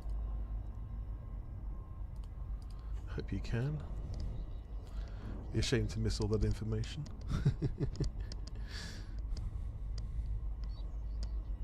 But yeah, that's true. It's like, you know, you do have an opportunity, especially if you live in the US, or you can stay up. Okay, I've got half an hour.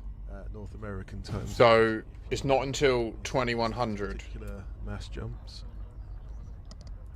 Hopefully you don't. Hopefully you'll find someone to jump. So I was correct.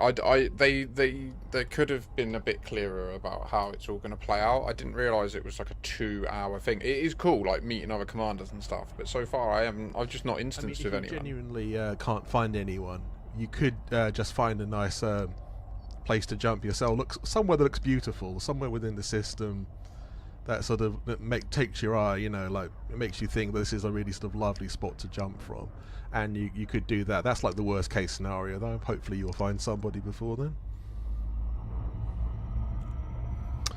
Where are we departing from, and where are the carriers? Like, we're departing from the launch system, and the carriers are in the carrier rendezvous system. Oh, it's spaghetti! Is in the main FleetComm Discord at the top.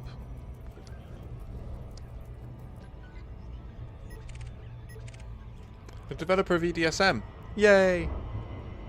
It's so cool seeing all like old school people around. Lots of cryo chambers opened earlier today. It was like weird, like smoke pours out. Fair enough. I'll do what I can to. Look at this! I can't turn the volume much more than it already is. But everyone is on. But for you, Mark, you're away at the moment, aren't you? You live in vicariously through me. DW3 HQ with a bunch of people. Yeah, we're all forming up in different flotillas to jump now. But say if you don't have a flotilla, either you could, if you have a bunch of people with you, you could always form a flotilla of your own. You don't have to necessarily organize it via the FleetComm Discord. You can jump by yourself. I'm gonna get a snack because I'm absolutely starving. I won't be a sec. That's entirely reasonable. All I've eaten all day is 2 Weetabix. To, you know, interact with each other, to make friends, to jump together. And hopefully we'll be having more adventures down the line once we get to the various waypoints.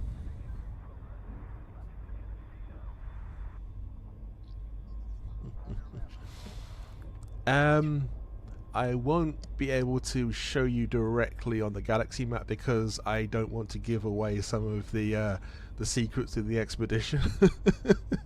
Because some very, very smart person will see them and work out what's going on. Unfortunately, I do want to tell people information for this region, but you know, it's a bit of a risk at the moment for me to do that. Under normal circumstances, I would, but I can't do that today, I'm afraid.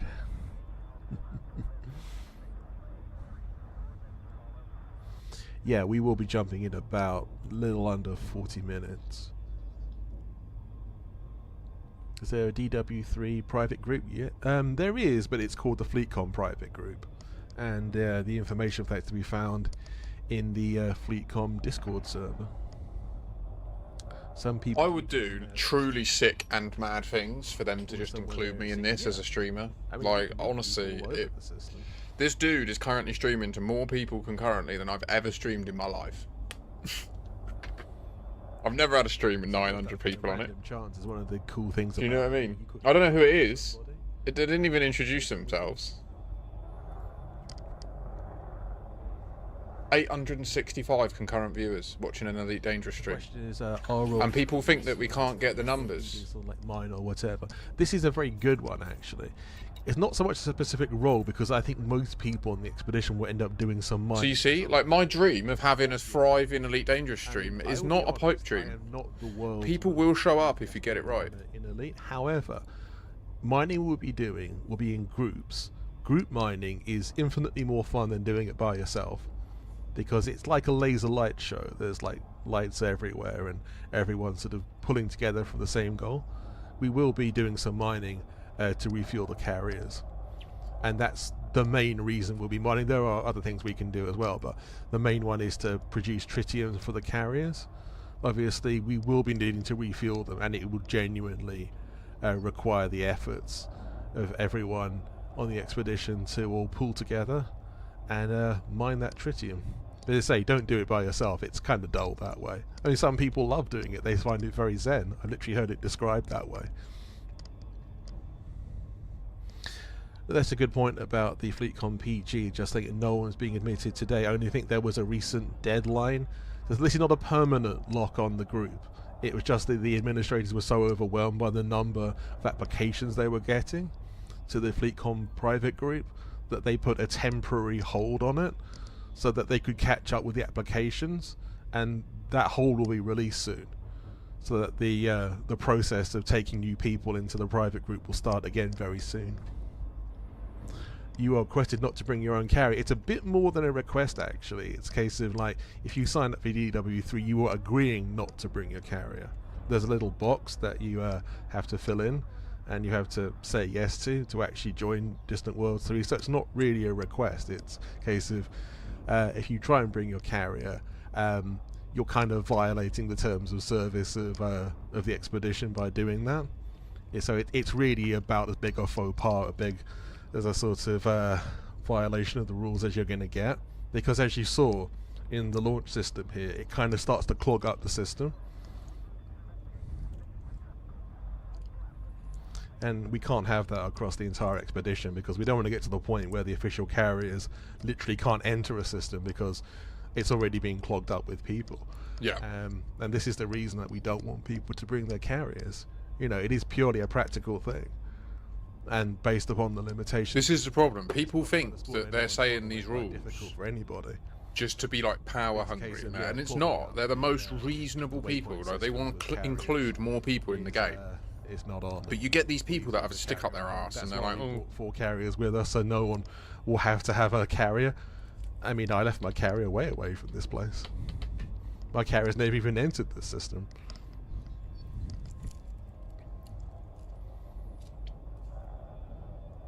What PG should you use to get an instance? The FleetComm one is one that we're using for this expedition. So all the Distant Worlds 3 events will be happening within this. If you have a friend who has a private group, and they... Wait, where's Salome? Help you out in that regard, wait. that's great.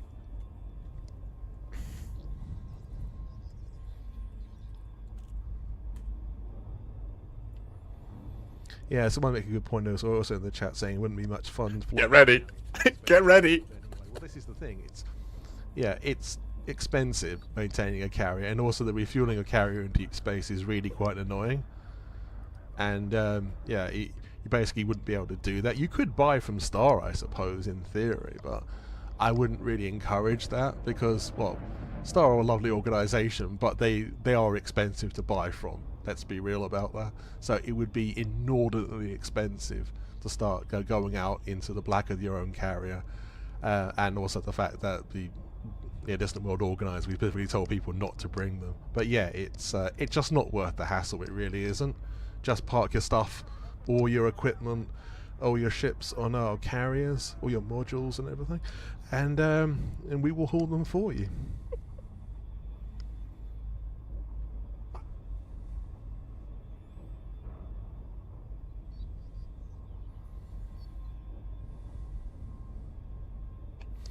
Okay, it's an interesting question. Where will everyone make a mass jump from?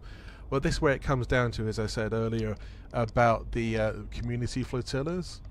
And there is a forum for organising those. Each one will probably have a different location within the system that they will jump from. Some of them will be from the moon where the HQ was, 7C. Some of them will be probably somewhere else. We're here at Planet 4. So it's... other people have gone to, like, I think Planet 5 or other places. It's some people have gone to Planet 1, I think. It's just wherever you think is the best place for it, or the jump leader, I should say, finds the best place for it. So yeah, in the FleetComm Discord, the forums for the community flotilla is the place to find all this. And I'm sure there's people there who will welcome you with open arms.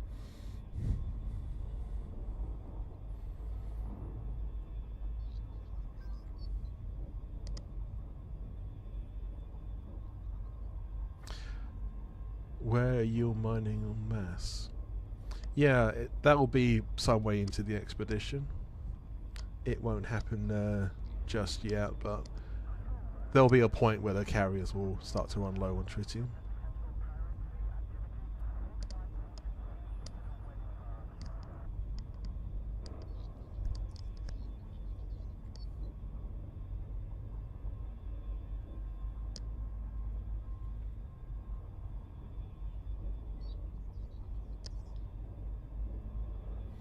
Right, we're coming up to past now.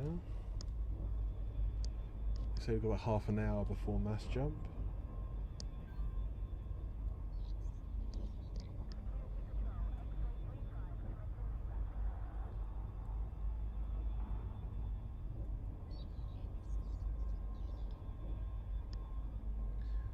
Right, okay.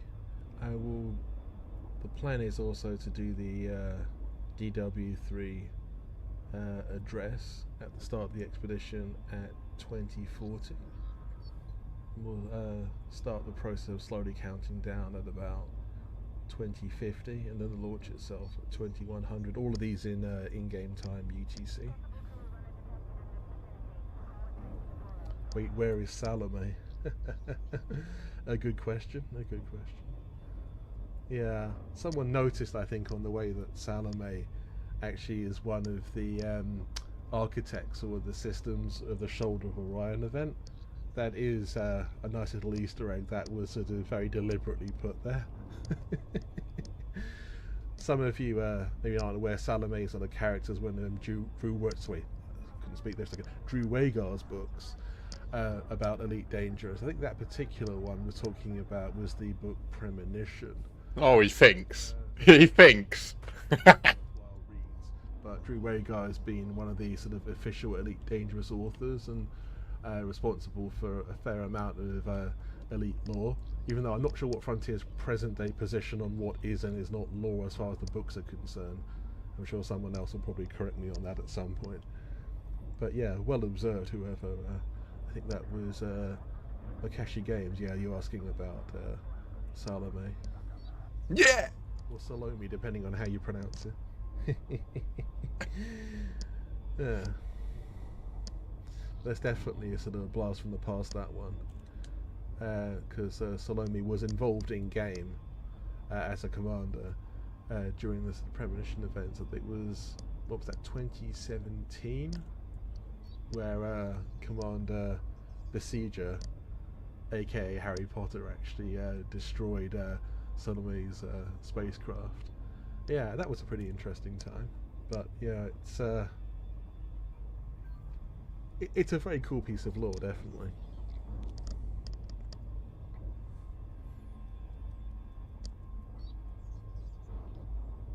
Galnet Digest noticed she was part of the org team.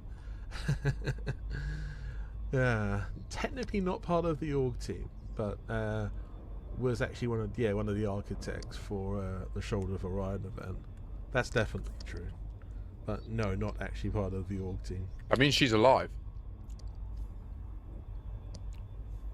And there is no way Frontier would let him bring her back. Who I like and are very good. They did make a slight error. They would never let it. It wasn't his account. They gave him the account, and they let him teleport around and stuff. They actually are, and will be for the best part of a month into the future. As far as I'm aware, it's not like that Drew Wager bought an extra install of Elite. As far as I'm aware, part of the deal was they were going to do this narrative. Memory serves, Drew Wager was involved with it. He was involved in the sort of lore crafting, and he wrote the story in Salome's character. So yeah, he was involved, but he didn't really run the event. It was, but yeah, he did have some involvement in it. That is true.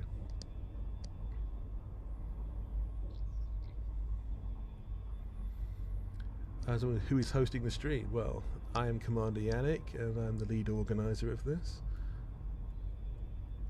So it seems fitting that I do the official stream. So this is Yannick. Okay. So Macroll says I don't want to mash jump anymore. Too much anticipation. That's fair enough.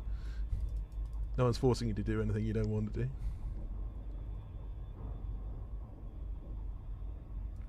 So I'm saying that Salome isn't law. Codex isn't law. Drew Wager as Lesser Verdi this time round. Yeah. I know there's a connection between Drew and Lesser Verdi as well. I can't remember what it was.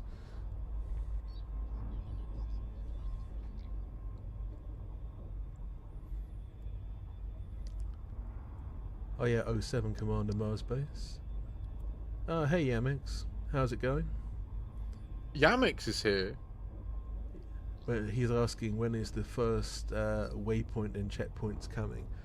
Okay, it's broken into two parts. The first waypoint that we'll reach is not really a conventional waypoint. It's called Carrier Alpha, which is hence it's part of the carrier only part. Oh, we remember, motherfucker! In the system we're about to jump to on the mass jump, we'll board some carriers and we'll be taken to a mysterious location which Carrier Alpha is. And along the way we'll be doing some events to keep people from going space crazy. That's the idea. So that will be for a week's time from now. We'll reach Carrier Alpha. After that, we will have events in a week's time on Sunday, as we usually do at any waypoint, with our ships, SRVs, etc. So that will be quite a standard kind of meetup. But then we will reboard the carriers after that to be taken to the first normal waypoint. I'm loving this. I'm loving it. That first normal waypoint will be, let's say normal as in like this will be the ship-based part of the expedition where everyone can be finally unleashed and fly 100% in their own particular way at their own speed between the different waypoints. So yeah, so it's it'll be a week, a waypoint on from a carrier, then board a carrier again, taken to the first ship-based one. So the first ship-based one is in 2 weeks from now. Well, this week, because it's just the launch, we're just boarding the carriers after we've mass jumped. So the first one with like conventional sort of events and meetups like most expeditions do will be in a week's time. Are you be joining us for the rest of the expedition, Commander Yamix?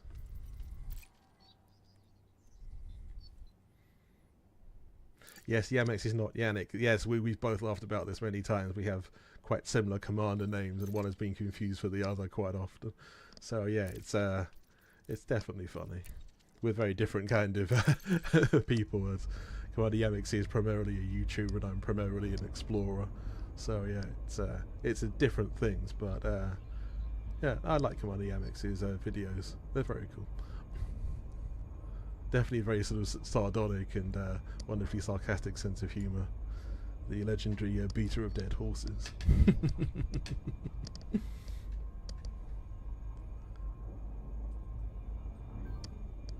Okay, cool, right.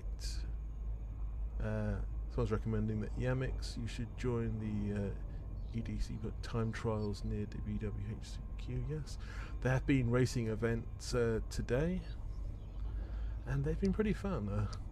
Alec Turner has been a massive thanks to Yannix for mentioning me. Like, I love it when I get noticed for my efforts and for being like on it and asking poignant questions.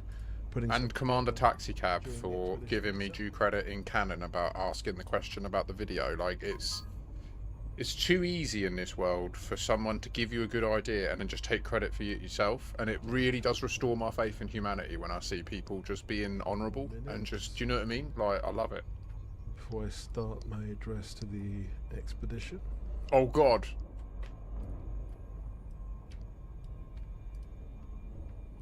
He's going to start his address to the expedition.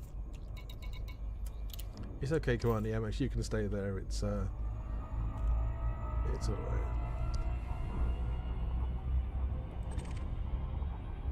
Did you at Yamix asking if he can go on voice? We will have events in the middle of the week, but they will be CQC events. The Elite sub game. Trying to make it about him. Which is basically a sort of in its own little bubble, its own mini universe. It's our sort of internal fighter versus fighter PvP system that has no effect on the real game. It's very cool for that reason, because no matter what you have going on in the regular game, has no effect on CQC, and CQC has no effect on the regular game. So it is genuinely good fun, multiplayer kind of combat, and we always enjoy it because a lot of people, some people are really good at it, some people are not. I'm not that great at it, but that happens. I consider myself a decent pilot in the regular game, but not the CQC one. Yeah, some people know what I'm talking about. Some people it'll be a new experience, but it's all good though.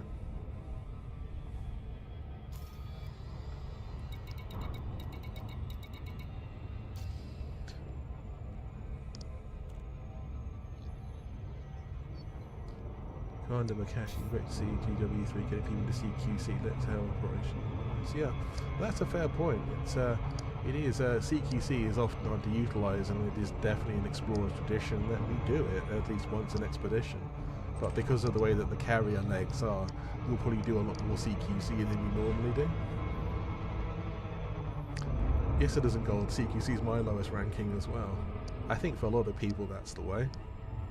But yeah, I don't really know anyone personally who's ever been CQC elite. I hear it's almost impossible to attain because it's just, incredibly hard.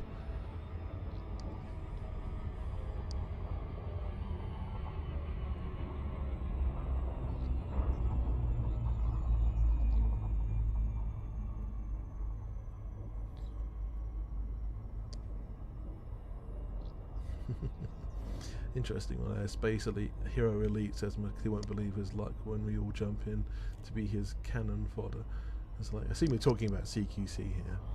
Yamix is asking, so today is just a jumping off ceremony. Yeah, it is. Like most launches for expeditions, it does tend to be people getting to know each other, and then you say the ceremonial launch.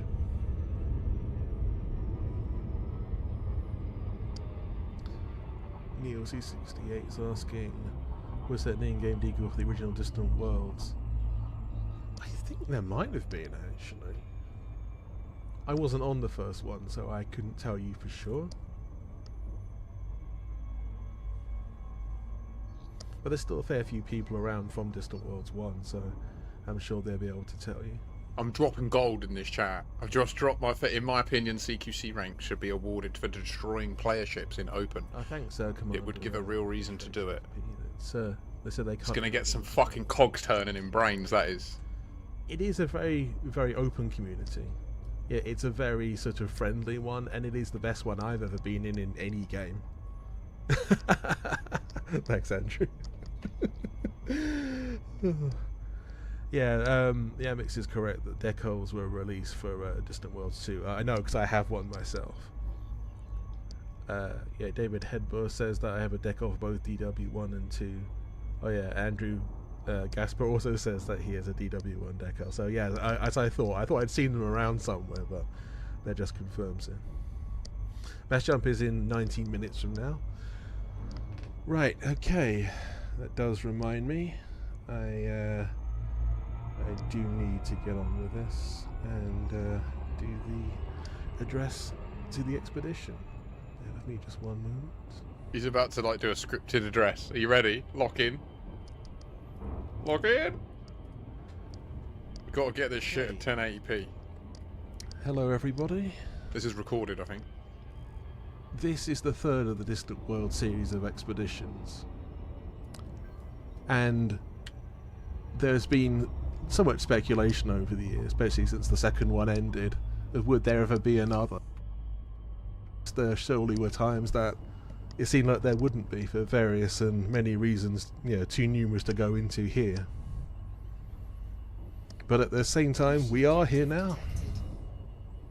In spite of everything that may have gone on in the years preceding this, I think everybody would admit that the game is in a much better, stronger position than it's been for many moons. The community is in a much better position than it has been for many years. And we all have things we want to achieve, goals in common. Yes. As explorers, we want to go out there into this wider galaxy and find new things. Yes. But one of the main things that we have always known from the beginning of the whole era of Elite Dangerous, I'm so happy, 2014, is that the exploration community in this game is the most golden thing about Elite, has always been and probably always will be.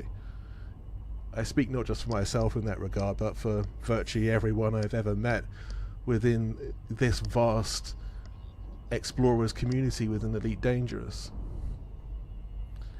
I thank you, every one of you, for being here today, for all of the volunteers, for all the organisers, to everybody who's taken even the smallest bit of attention out of your day to be here today. As we look forward to this 4 months of expedition, hopefully we will show you new things that have not been seen from Elite events before. Hopefully, you will be able to sort of enjoy and take in these new experiences that we hope to offer to you. And we will continue the circle of positive engagement and of positive rapprochement between everyone in this community. The jump time is in about 15 minutes for the flotillas to mass jump.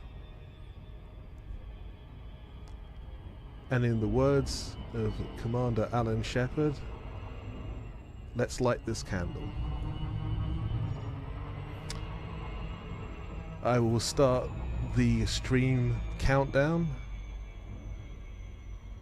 within the last minute at 20:59, but I will give updates in the meantime. But we will go on break for about the next sort of 5 or 6 minutes before that, and then we will come back and continue the countdown. So if anyone is still looking for a flotilla to join, I say please go to the Discord and please ask around, especially for the community flotilla forums. I thank you.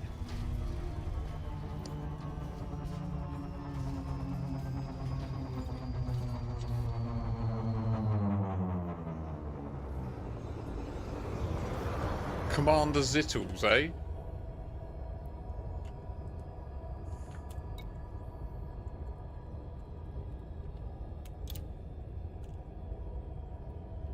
Good strain of gear, that is. Zittles.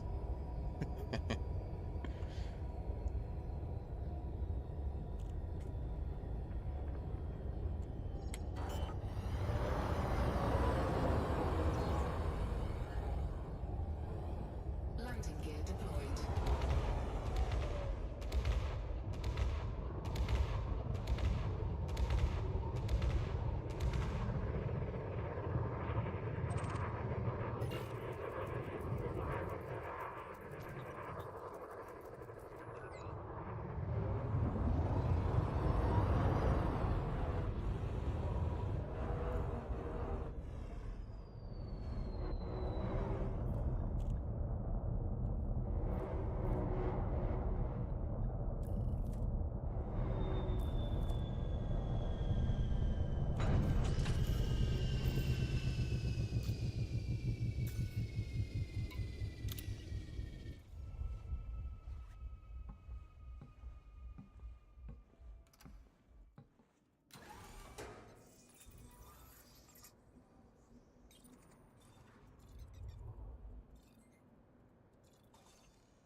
That is a big mountain. Holy bejeebus.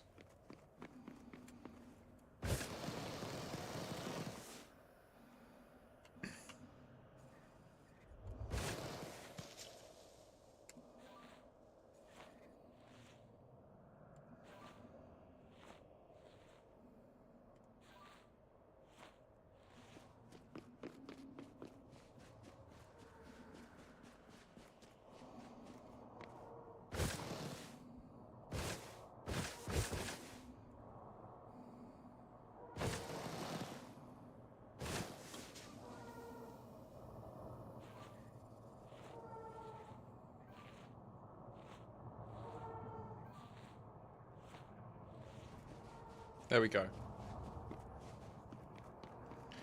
Respectful greetings delivered. Time for some backflips. Have we got time for a backflip? Ooh, we got time for one.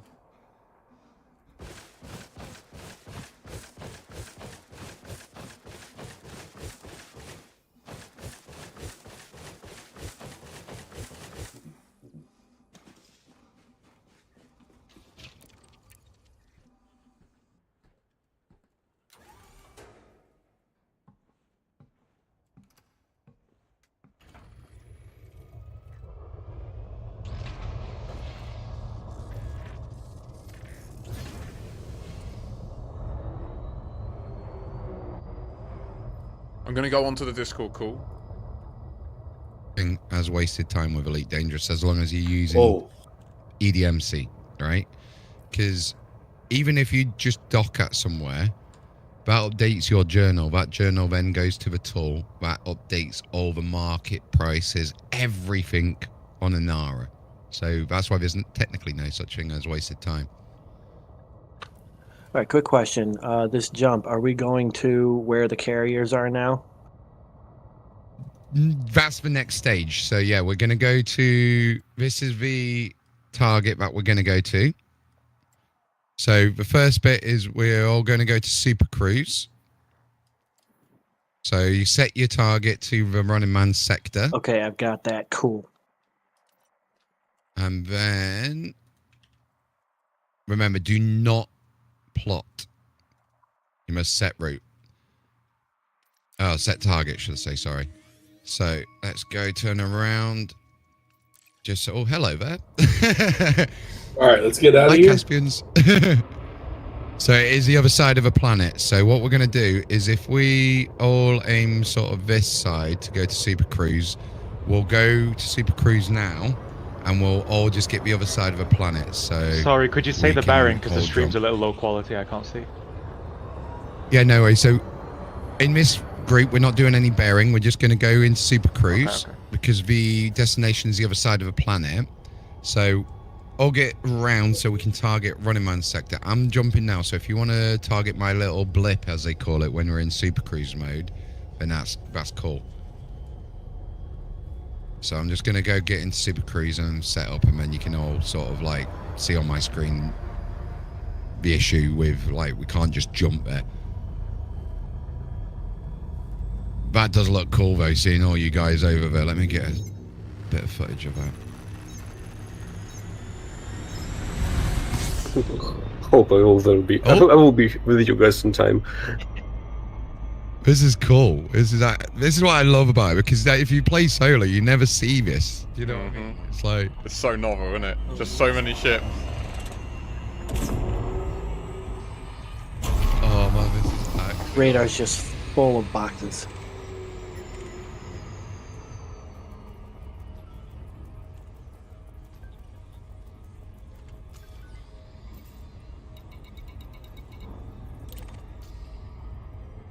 You see why I'm getting you guys to do it in Super Cruise rather than here, because of how long it's taken to charge up, for example.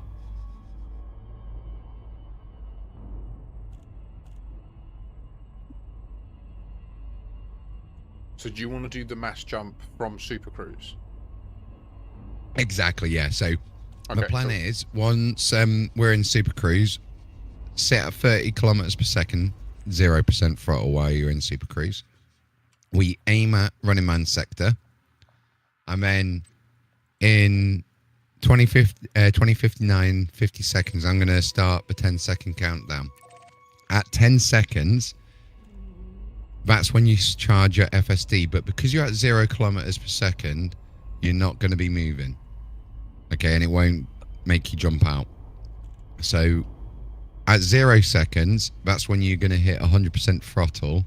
And then you're going to see everyone just go pew, pew, pew, pew, pew, pew, pew, pew, pew. It's going to be amazing. Like Star Trek in real life. How do we set up though? How do we organize the dropouts of Super Cruise so that we're all dropping in on the right? So if you would like to, it looks like we've got multiple people in different instances. So I'm just going to go target Running Man sector now. And drop out what we're going to do is see who's around us, because we're in Super Cruise. We'll be able to see each other on the actual navigation panel, if that makes sense. Yeah, true. My game crashed. If you see me, then target me. If you see Rogue Killer in a different one, target Rogue Killer. Killer. I went ahead. I'm sorry. I already jumped because I didn't. Come back. I just went. I'm good. I already went ahead. You got 6 minutes. Don't worry. Come back. I'm not in the wing anymore. So I lost the instance. I'm out. I can currently see Barricade, Torius, Grim. You guys are with me. So let me just go to the next system. Set target. I've slowed down now. So if you guys want to chill around me in Super Cruise, you'll see the blip. And right behind you. Any way you can add me back to the instance? My game crashed. I can try. Yeah, I can try. I just clicked plot route, didn't I? Like an idiot. Muscle memory. And don't forget you're following up on radio. Radio Raxxla is the announcer's ship. That helped me. All right. Where is it? So all we're doing is just going to the fleet carriers, landing on them, and then we wait until tomorrow and find out where we're going, right? Yeah, or no, the fleet carriers will take us somewhere. Things for the footage. Yeah, they're gonna. When we get there, we dock, and within 20 minutes, it's going to jump, and there's going to be another event in a minute where there's going to be a thing that I think I have an idea about, but I don't want to spoil. And it will be interesting about the lore. I don't know if you guys have seen the new video that they've just put out about like the Tremors in Witchspace and shit. Like, oh my god, sounds fascinating. I think that. It's just stay on the ship. Pardon? Stay on the fleet carrier. If you go to the Distant Worlds official channel, you know the one the live stream's on. So if you're watching the live stream, if you click their logo just underneath where it says Distant Worlds 3 launch stream, that'll take you to the main channel. Yeah, I'm just in the Distant Worlds 3 launch. That's it. I will be with you in a minute. Literally, we're doing the mass jump at 9. I've not been saying too much because, like Makashi's saying, It's some exciting stuff on the way. That's going to make this not boring. And if you like story mode engagement, you guys are in for a treat. Flotillas are It's ready. like I say, make sure you got Meta Elite. If you can't find the flotilla by now, Oh, just here we go. I see you. I'm right behind Here you. we go. Whoever you're with or wherever you are, try Right, you to see me, orient yeah? the ship towards. Yeah.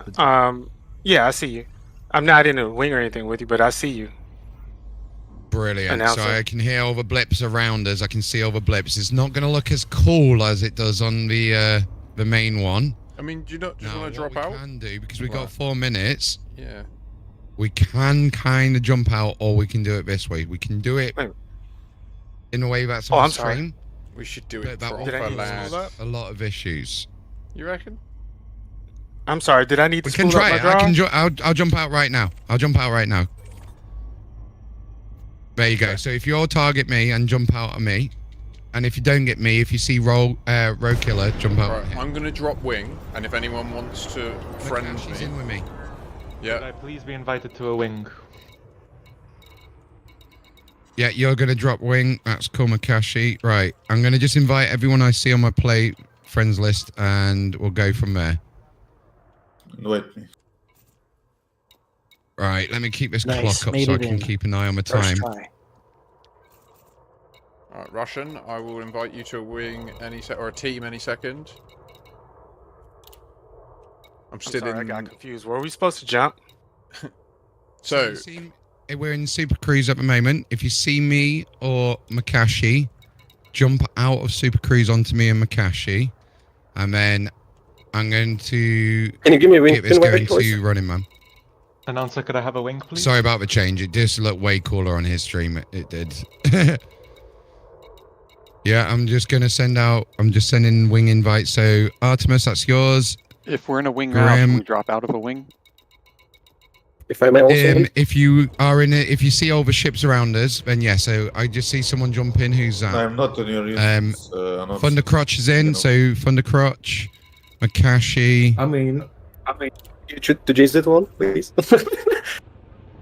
Zittles. I can't send any invites, I'm afraid. Sorry, Russian. I got your friend invite, but it's just saying you're unreachable. I'm just going to invite someone else now. Shout your username quickly. We've got 1 minute 30 seconds left, roughly. Praetorian, I'm just going to invite random people at this point. Anybody who's Mark. already Okay, I'm dropped about out to of jump in. Grim needs Simon. an invite if you dropped out of Super Cruise. Grim, I've Thank dropped you, you one. Stevie. Yes, sir. Okay, we got 30 seconds, guys. System targeted. Okay, set your throttle to 0. Set your FSD now. High wake loading. Oh, I'm charging about 0 throttle. Just some thank you, mate. 15 seconds. Let's go. Here we go, ladies and gents. So remember, we're targeting that running man sector. Right, we are. I love this. And there we go. Go, go, go. 100%. We'll see you on the other side, guys. Woo! Woo! Let's go. Here we are. This is going to look so cool when we all arrive, because we're all going to arrive with different people as well. Yeah. So you're just going to see so many different people. Oh, Jesus! The fact that the servers are handling this is insane. It really is impressive. Operations might work. Oh my god, look at the colour. What's happened? It's gone green. What's happening? Has it gone wah? Oh my god. Is this the green bug? This is a common bug, yeah. Yeah, no, mate. This is a common bug. There are tremors in Witchspace. Oh my god. What the fuck? Right, That's a remember, visual set your filter glitch. to carriers now. I'm going to clear the filter. Is there any interesting thing in here on points of interest or signals? No. Which of the carriers Okay, are so supposed let's to go hit? to carriers. D7 Right. Odysseus if you're an explorer. Odysseus. Yeah, we got the Odysseus. I'm just going to see which one was which. Can you remember? Is it the Odysseus is a generic one? That's the fleet Odysseus pacer, is but I think that's an Odysseus explorer. is the Is Odysseus the waypoint one. It's the main one that's going to go to Or is each it waypoint. Distant Suns? I think it's No, that's the Odysseus. other One, one. yes. Odysseus is It's Odysseus. Distant Suns. base. Odysseus, right? Let me just double check on the website. It's definitely Odysseus. Is it? Do we have to go to that one? Is it? Is that right? Yes. Oh, okay. Cool. Good comment. The others aren't going Yeah, 'cause straight to the normal waypoints. They're going to other things and then circling back. This Okay. one is going to each waypoint. Sick. Okay, sweet. All my other ships are somewhere else. But it's like- Apparently, there's got 4 fleet carriers, of which, if I just go back to the website,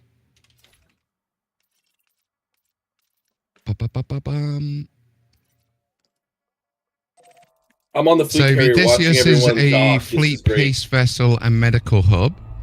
The Thimbleful is a science project mission hub. Distant Sun is a science project mission hub. And the Pillar of Chista is a logistics, mining, and wholesales rescue base. That's amazing. Like he says on the chat, it actually Here worked. we are. Guys, Everybody, we made are it. still in game. Touch wood. Distant Worlds 3. My computer is not on fire. I can't believe the servers just pulled that Yeah, off. it's surprisingly, yeah. This is positive for operations. I think they've been doing some serious work with because they need to sort their stuff out for operations. Server quality. A little bit of a node for Distant Worlds, guys. Here, have a little bit of a chill with this. It's bumper cars when you auto dock around here. Chat. Oh my god, dude. Did you all get away okay? No. If you did, or if you didn't, hope you all did. You had a good jump. We welcome your business at this carrier, Commander. Please enjoy your stay with us.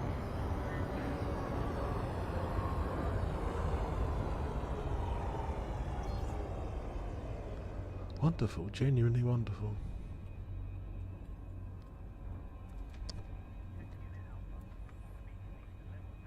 I don't think there's anything else I can add to that, to sort of, other than thank you everyone. That was genuinely a wonderful thing. It was awe-inspiring.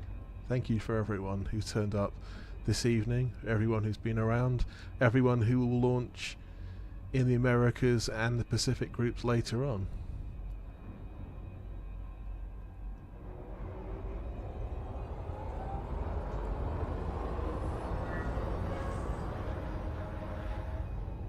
I think this is the best place probably to end the stream because I don't think we can add anything more to that. But we'll all be, the organisers, all the volunteers will be around in the Discord and in chat for a while, so if you have any questions, pop them there. But thank you 07 to all of you, and I'm truly grateful for everyone that has turned up today. Fly safe, Commanders, until the next time we meet. This is the official Distant World stream signing off, and I've been Commander Yannick, and thank you. Landing complete. Solid approach. What can we do for you, Commander? I'll say I'm really impressed with Yannick's performance there. I feel like he did a great job of wrangling the stream, keeping everything moving forward, keeping it positive. Really GG's. Like, I'm really impressed.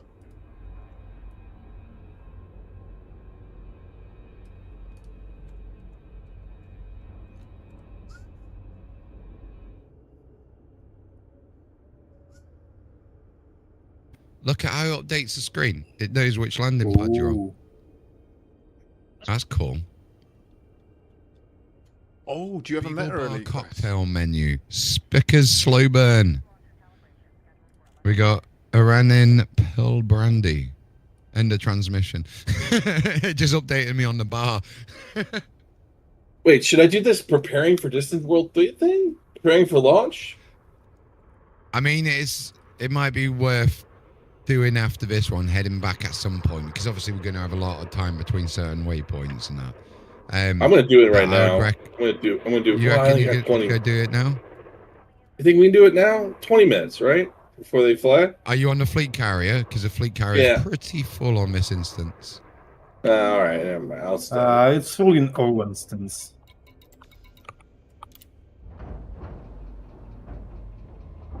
I am tempted to do it now as well, because what happens if it's like you have to do that to get the next one? You do. You do. Announcer, what was that video you mentioned earlier, please? The Distant World one, the other Makashi was mentioning. Let me drop you the channel, and then they've got this one, but there's another one that isn't on the channel that I can't find now. That might be one they're referencing. 3 days ago, promo. Let's have a look if it's on this playlist. Yeah, let me pause the music and I'll play this one for you guys on the screen shares. On the screen shares.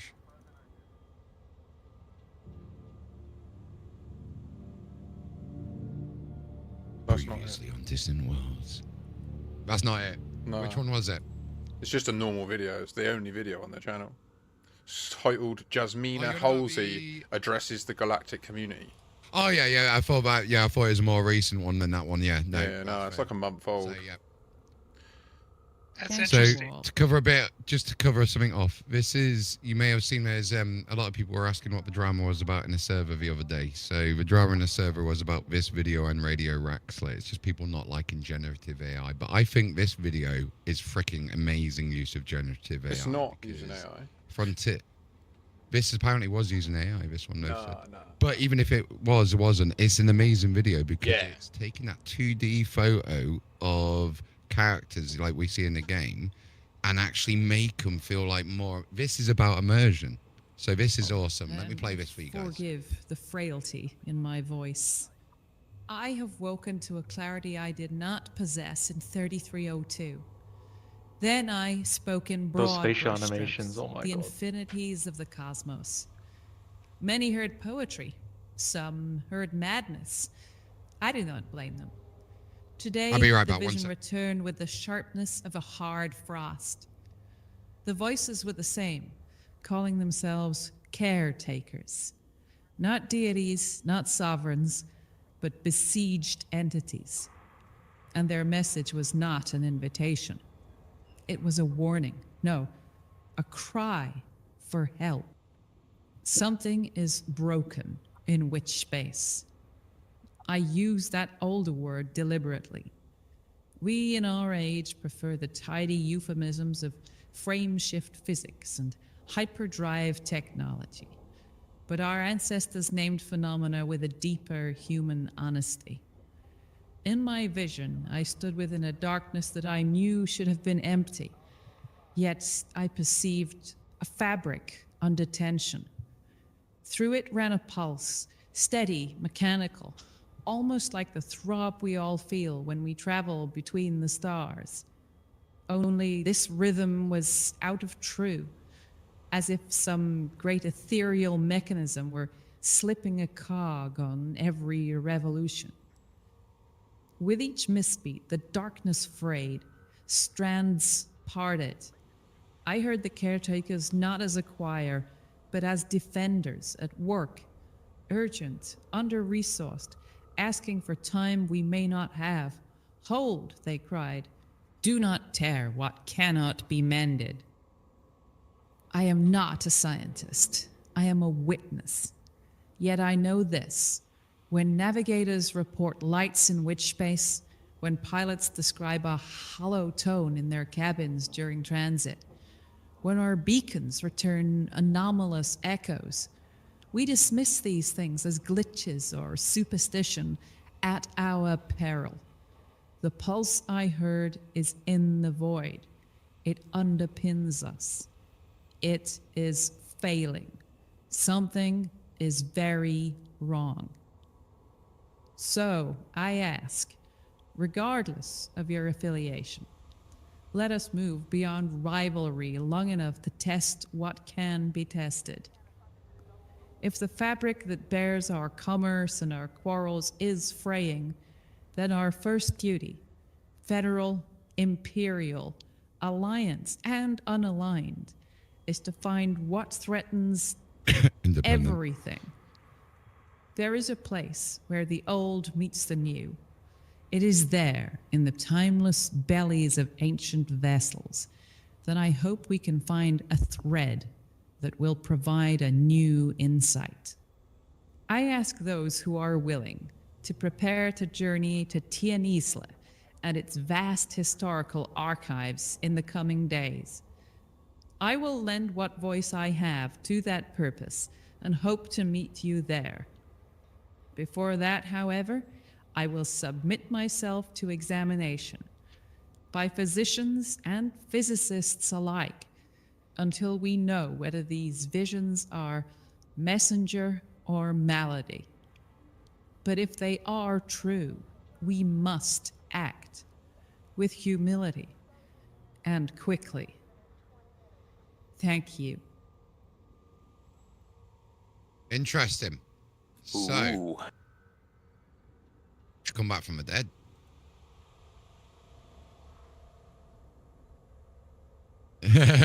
No, it's just the way she's talking reminds me of someone that's, you know, disappeared for like generations and come back like with a broken mind, but they make 100% sense. Similar, if anyone's watched The Flash when Barry Allen came back speaking in symbols, like that kind of thing. But yeah, no, it's interesting. There's a few riddles in there, I feel like. Have you looked into it more, Makashi, or? Oh.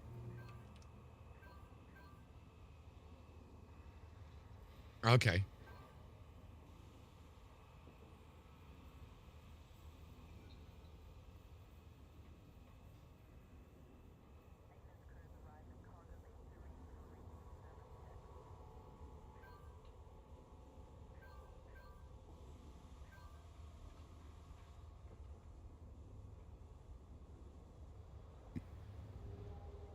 They've also, DW3 are fully licensed to use all the graphic style as well.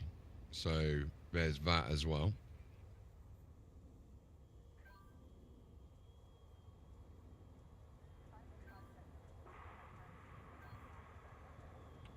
And I'm 100% on board with that.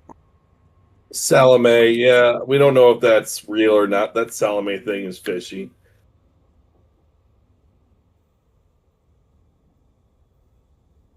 So do you want to just update everyone on what if you're all right with it, if I could just include the audio from Discord and stream for a little bit, just so you can explain the Salome thing for everyone. Cool.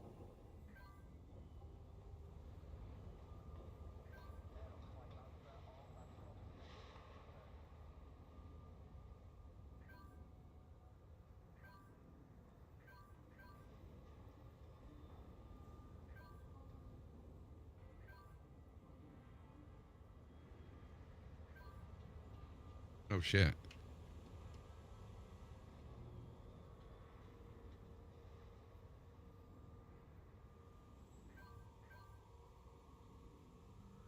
Do we know who trained her?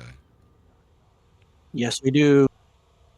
Is it the guys that owned guy that killed her. the Radio Curse system or whatever it's called, HIP 87261? Is it the same people? The guy's name was Patron Dauk. He was the guy that Patron raised Dauk. her, tutored her, trained her in swordsmanship and gunfighting and all that stuff. It's in the book Premonition.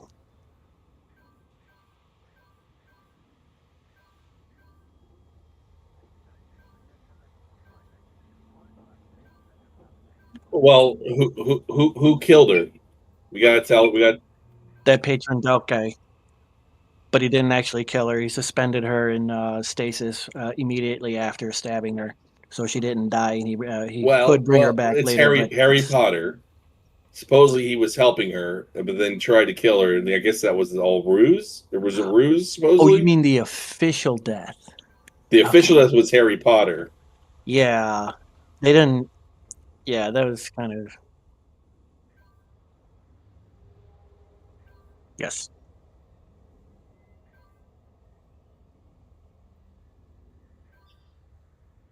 Right.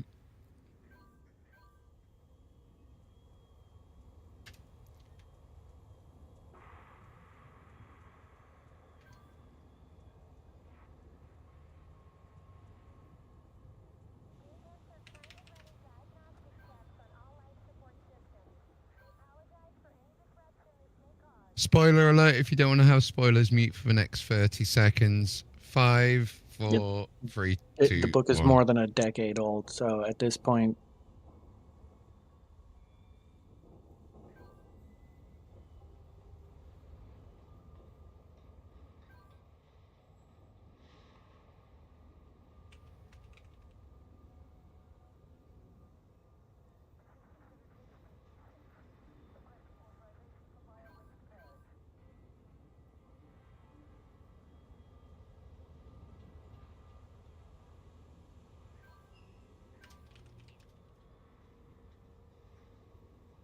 what? What the fuck?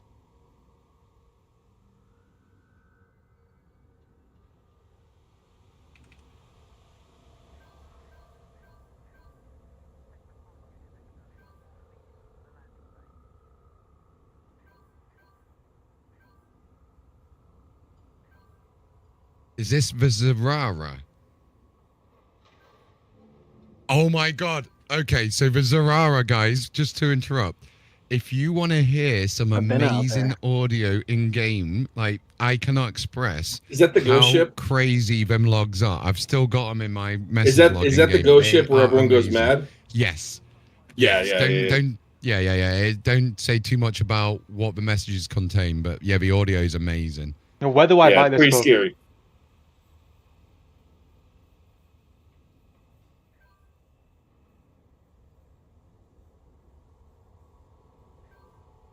The deep state.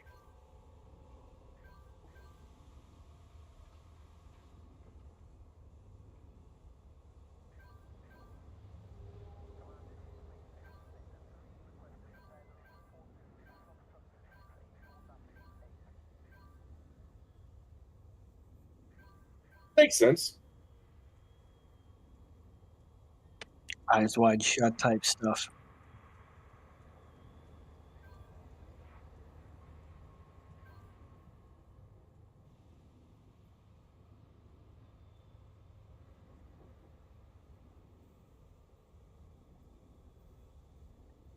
One of the theories is to build up our military might by a common united enemy.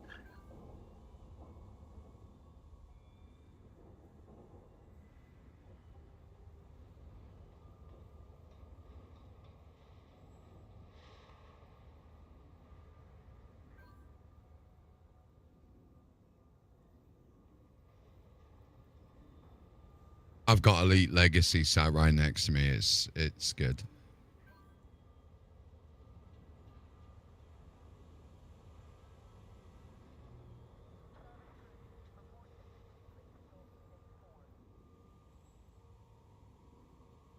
Well, they can cover it with canon No, versus they literally non-canon, are, though. can't they? Technically, yeah, but they are all canon from what I understand. Premonition is written by Drew Wagar. He's a lore writer.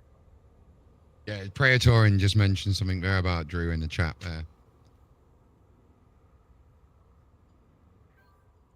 Yeah, 100% canon.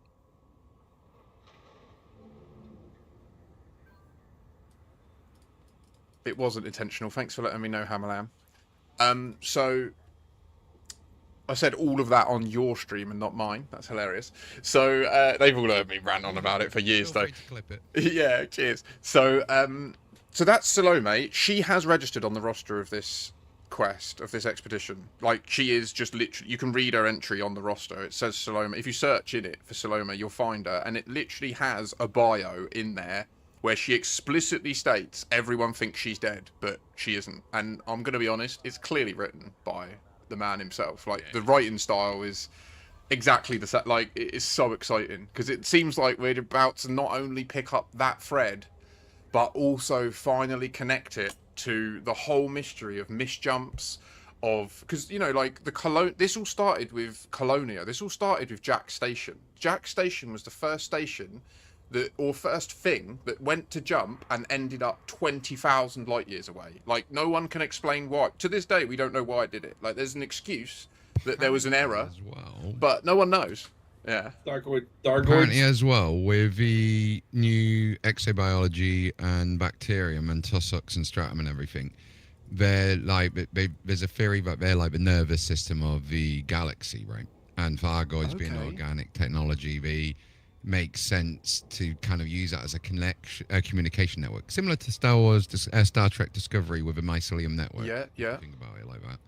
So apparently, when Thargoids, quote unquote, scream in Witchspace, all these plants vibrate, which clarifies they could like potentially be kind of receiving a signal that they're incoming. So if that conspiracy concept is true, if we're doing exobiology in these areas and we start noticing plants vibrate, that could be a sign to something coming as well. I've never seen it before because I've not done any Thargoid stuff. So I have one more thing on this, which is... Go on. This is proper hot. Like, I've been pushing this for a few days now. So I found a bug with a HIP 87621 that I've tried to get Frontier to confirm is a bug or isn't, and they just left it and it expired. I've put a Reddit post out about this today. So when you glide down from Supercruise into one of those planets that has the Radicoida, you literally time travel back in time. Like, I'm not joking. Like, you can literally go onto the galaxy map, load Sol in the orrery mode in the system map, and look at where Earth is and look at where Jupiter is on the system map. Like, in the orrery mode, it's like a 3D, like, actual, you can see all the orbits. So if you, when you're in HIP 87621, just orbiting the planet, look at Sol, glide down to the surface, and then look at Sol again in the orrery, and you will see that all the planets have moved. And it literally is that once you load the game and you land on that planet, you time travel, and everywhere you go thereafter, you're in a different time. Because, like, and so I've literally had it where I landed to deliver stuff to a colony, and my mate on stream was like, "What do you mean? It's dark. I hate landing in the dark." And it was daytime for me. And he came and landed next to me and shared his screen with me on Discord. And I could see on his stream it was dark, but on my screen on the stream it was daylight. And then I started reverse engineering. Sorry to cut you off then, but I just want to explain how credible this is. I was cutting you off. And so, and that was when I did I reversed it back and back. And I was like, right, the one thing I did was I landed on that planet and I got some exobio samples. And so that was then when I did the final test I was just describing, where I literally am orbiting the planet. I checked Earth and Sol, and then landed, and then checked it again. And I've got the screenshots of that. And I'm pretty sure by comparing the current version to the time-travelled version, and looking at the orbital duration of all the different bodies, including the ones that are further out, like the Jupiter, because Jupiter takes many years to go do 1 year, one revolution, right? So between all the planets' positions, we should be able to calculate exactly how much time it's sending us back. Now, the question is, it could just be a bug, which is a complete waste of time, right? So we need to know first if it's a bug. Now, if it isn't a bug, I'm almost certain, because even if it was a bug, right, say they came out and they said, yeah, that's not meant to happen at HIP 87621, what it still demonstrates is that the game engine at its core has the ability to load any system at any point in time. Because, like, do you know what I mean? I'm literally demonstrating it. Like, there is a process I can repeat where it changes the time that I experience as a commander.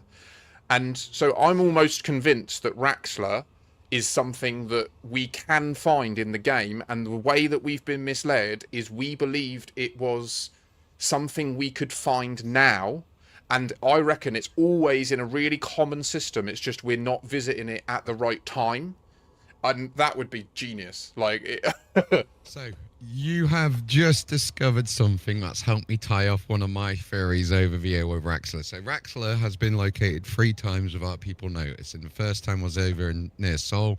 A player just went straight, jumped through it. It has travelled. Okay.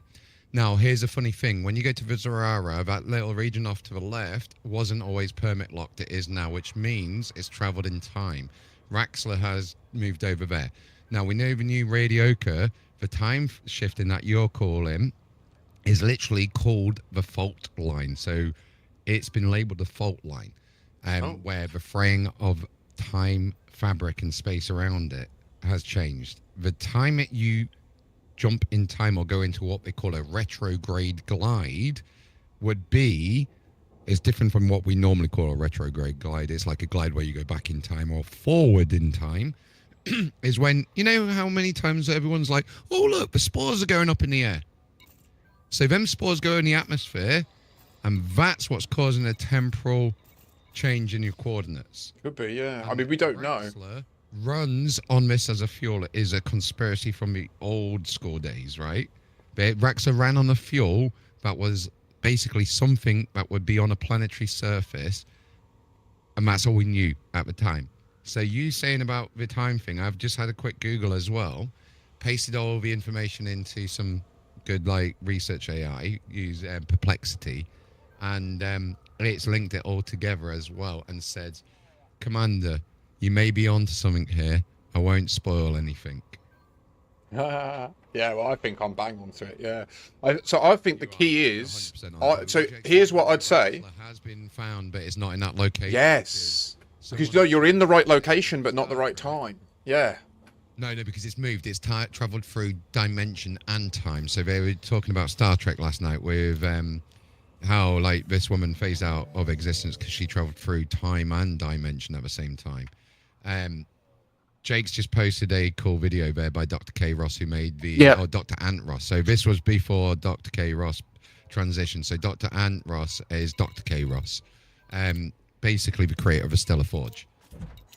Yeah, because you were talking about like, oh, this, the engine can do, any system at any time. It's probably because, they had a doctor working on it. Yeah. But I think the key that this offers isn't about the Radicoida though. Like, I think that what we might discover is that certain anomalies also cause these events where you shift in time, and that we just never noticed because the orrery wasn't in the game originally, and the only way to notice this is to you have to separate from someone else. You have to jump into a system where it happens, and then jump into another system with someone else, and then happen to talk about oh, I'll meet you at this place. And that's when you notice it, because you'll target the planet and it's in a completely different position in its orbit. And you literally, it's so weird because you see the other person fly off in the wrong direction. And then when you both land, you instance into the planet, even though you landed in different places relative to the source star. It's really weird. Now, if anyone does use SIV survey, what would be worth keeping an eye on is the codex bingo. Because in bingo, you got these different type of anomalies. And spoiler alert, if you go find these, each anomaly will interact differently with you. Like the little balls of light that will do different things when you approach them or present them with different things. Yeah. And I wouldn't be surprised if that would be the natural way of this. Call it the time dilation particle, right? We'll call it the TDP, right? What happens if the spores are... I'm sorry if I can interject here real quick. Go for it. Yeah, nice meeting you guys. I got to go now. Cool. And I hope I'll meet you again on the track. 100%. Yeah, we'll see you out in the void. Enjoy. All right. See you soon, buddy. But yeah, it makes sense that because if the spores are the TDP, then a way for us to harvest the ability I'm out to too. Good night, guys. to weaponize it. Take care, bro. Have a good one. Good night. I think that would make sense why someone like the October Consortium would keep it a secret, right? I mean, now because someone's released it, we're going over, but we still don't know what it's about. We just know exactly plan that's doing some weird sport. Exactly. There is no evidence why they locked it down. That no one's talking about that. It really frustrates me sometimes with this. I love the community, but I ask these questions and I just get told I'm crazy. It's for good reason. There's certain things I can't say as well, NDAs and stuff. But what happens if, like Star Trek Discovery, these spars are like the tardigrades, with a mycelium drive, right? They allow some kind of rift to open where something... We don't know what's happening with operations. It just so happens that operations coincides with the end of halfway this. Through distance world. Well, halfway, yeah. Well, so are you in the elite, the frontier part of the program? No. I just let me just take my mic out of stream. So I Hold. I've also done the same. You are now incognito. Yeah, now you're good. Yeah.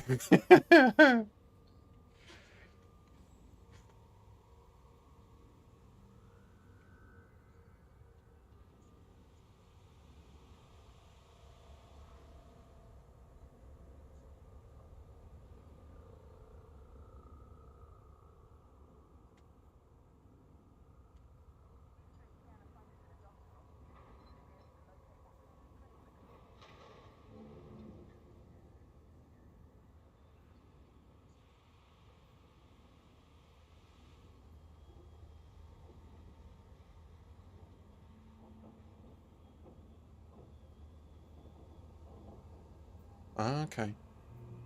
Well, that's very... Thank you for that. No, yeah, there was enough there to draw some dots. Oh, I love that. Oh my god, this is hoggers. I won't mention that again, don't worry. Fair. Yeah. I mean, I'm kept at arm's length. Because I get too fucking excited and I just talk about everything on stream. So, but don't get me wrong.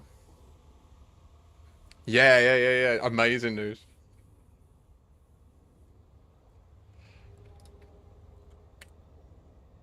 Oh. Dude.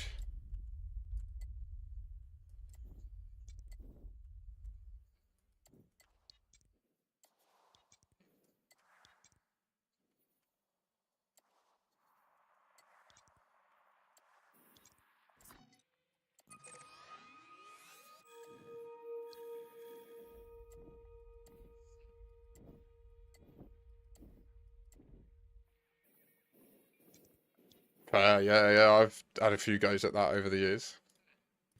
Is what it's confirmed. Brilliant news. And this is before that video was released. This is going back 2 months ago now. Right. Yeah, I think... What I'm going to say is look to the left of a Zarara. Right. Damn, dude, this is fascinating. We're in for a real interesting bit of story, I think.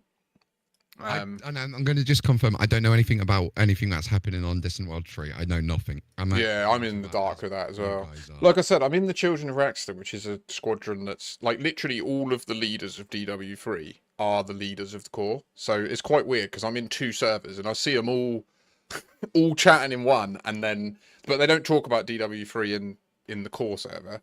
But that is, like, the place for me where I've learned the most about the lore of the galaxy and that. And... it is fascinating. I never even imagined the concept that it could include some sort of time travel, but now that I've seen it, like I've literally experienced that I have been in the game and been experiencing a different point in time, and it is so weird. Do we have... I was going to say, do we have anyone that's from the 1984 version and Elite 1 through to like Elite 2 where there was any mention of time travel in the other games at all? I don't think there was. I don't think there's ever been any mention of it. But the one thing I'd say about that video you just shared about Halsey is she says at the end we have to look inside the timeless bellies of ancient vessels. That's what something like that she said, and that is sus as hell. She said timeless. What's that about? Like, do you know what I mean? It sounds like that is well interesting that she meant. Why did she say timeless when? I've also, in the last couple of months, discovered that you time travel when you go to hit. Also mean, though, I'll give you an example of timeless. The Zarara technically is a timeless ship, okay? Because it's stuck in time with its messages of the past, right? Yeah, fair. So it's going inside the gen ships. Yeah. We're going to be boarding the mega. No way. Oh shit. Too much more.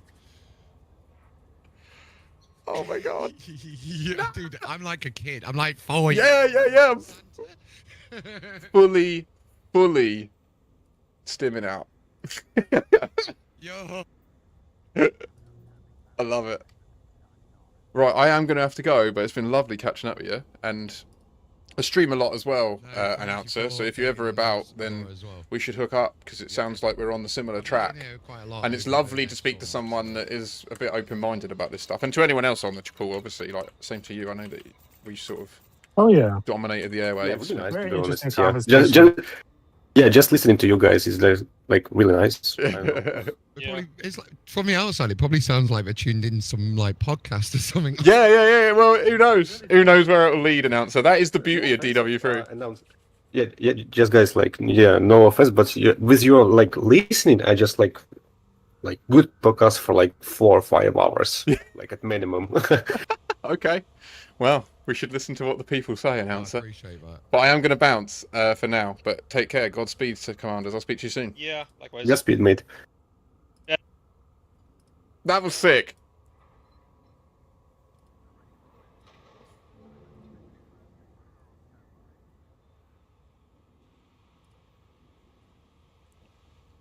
That was sick. So I think there is another stage in a minute.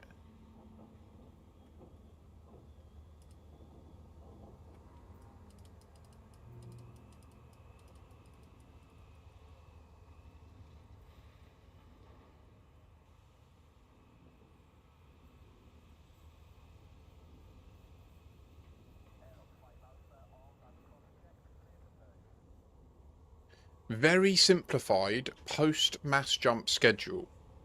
Carriers make jump to nearby location. Mass jump to where the carriers will be. Meet the carriers there. Dock at the carriers. The carriers will depart tomorrow. The destination has not been revealed, and they will arrive by Friday. Okay, it's over. So I am going to the Thimbleful, where the rest of my fleet is, and where one of the console of Children of Raxxla is the owner, because that's where my allegiances lie in this. The time travel's real. According to the announcer, the time travel's real. All the people giving me shit on Reddit, get fucked. 07 Mustard, apologies for my complete ignorance there. I was just completely locked into that conversation. Hammerlam, brother, thank you so much for letting me know about the mic. I don't know if you're still there, mate, but 07, man. I hope you're doing well. I hope your travel was safe. Thanks for the resub. Really appreciate it, man. Yeah, I knew you'd be there, mate. I knew you'd be there. I'm hyping out. You're home. Are you happy to be back in the great United Kingdom?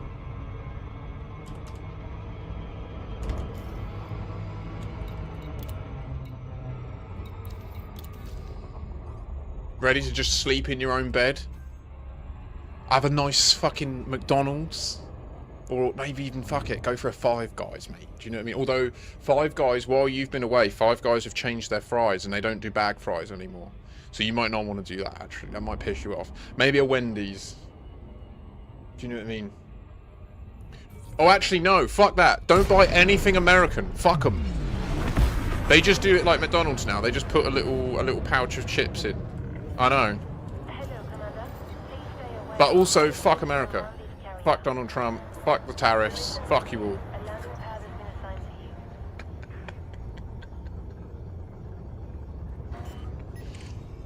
Josephine Priscilla, do not hurt me, please. So we did the mass jump. We discovered that Halsey is introducing the new storyline in Frontier. In Elite Dangerous, sorry. And we've tonight had it confirmed that my little harebrained theory about time travel seems to have some seriously legit credibility to it. Which I just don't even know.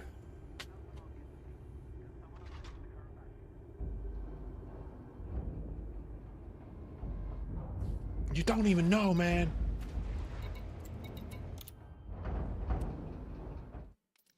What a day. What a day.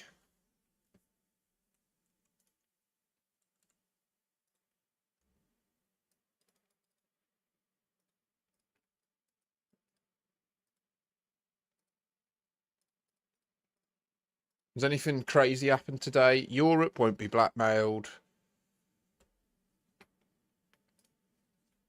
Why isn't there a dark mode on BBC News? I spent a lot of time last night trying to find one, and oh my god.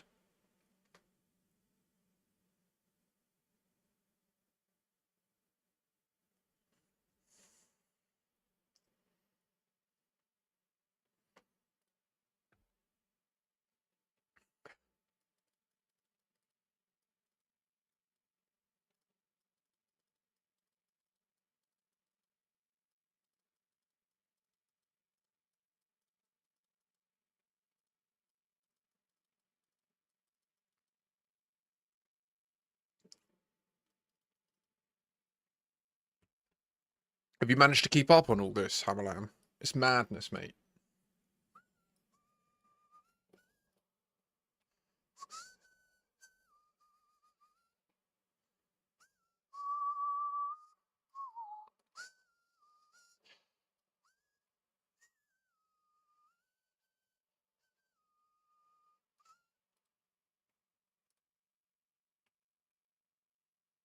Have you seen, like, he's literally saying that he's going to start like, it's just a mark, isn't he?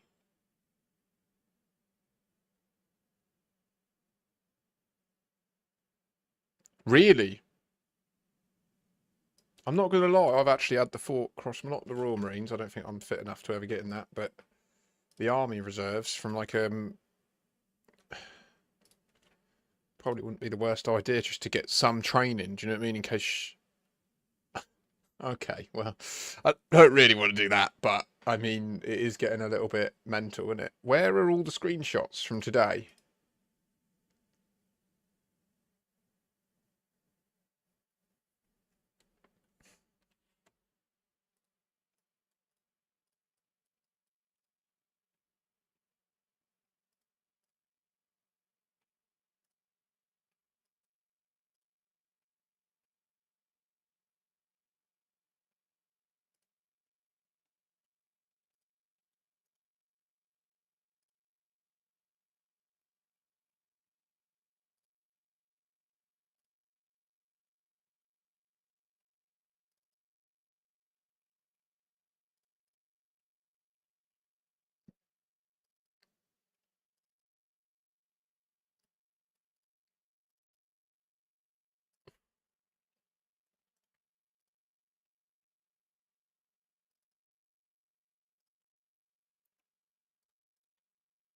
That's fixed now.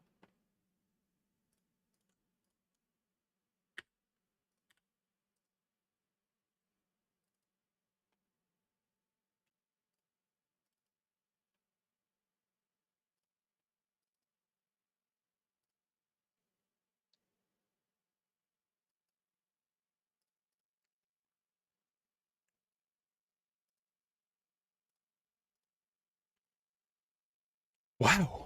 I'm going to go ahead and say, what a day. So we did it. I literally spent most of the day just hanging out in around the starter base of that event, just so that I was just chilling with people, talking, ranting on Reddit a lot of ranting on Reddit.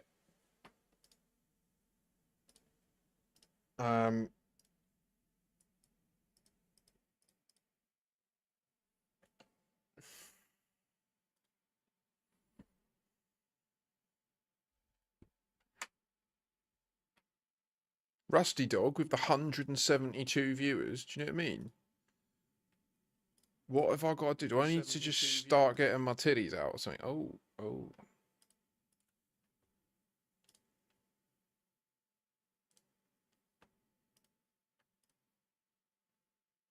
But today I got an email at my job that AI assigned me a task. I will unplug you. And the email is like, oh, we need you to migrate to the latest version of blah, blah, blah. If you're over here writing emails and assigning tickets, you can figure it out yourself, King. And I was really rocking with those jokes about how the only employees we need to replace with AI is middle management. But actually, no, that's not funny at all, actually. And for the record, I did not respond. I did not take action. Oh, but the blah, blah, blah is gonna be deprecated. We need to migrate to the blah, blah, blah, blah, blah. I do not care. I do not care. I would rather my code break, get reprimanded for bad behavior, and get fired from my job than let an AI tell me what to do. Everybody is always talking about AI doing their job. That's what's going to happen to you, love. And then they'll just replace you with AI too. Like, it's not that straightforward, but it's also not impossible.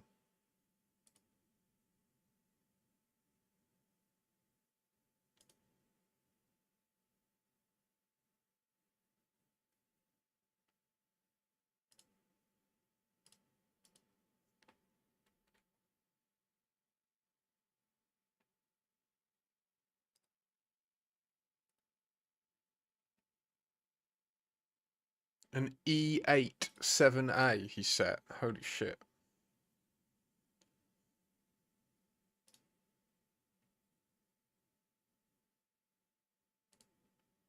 He was doing things that nobody else had done yet, like just lyrically, like mind blowing. On mind blowing, he was like, "The doc is dope. I would have been down with rock, but I'll be broke by the punk. I'm opening up my trunk to reveal death. Living it up. My life is like a story. Yelling it because nobody else is telling it. Checking it. Always getting paid because the rap is sort of a twist. Between what I mean, between what you needed and what I mean. What I mean by twist. Nah, you gotta better listen. Wait, I need him. I gotta ask him what he said on this part. On this one part, I never understood it. Like I couldn't make out exactly what it was. The doc is dope.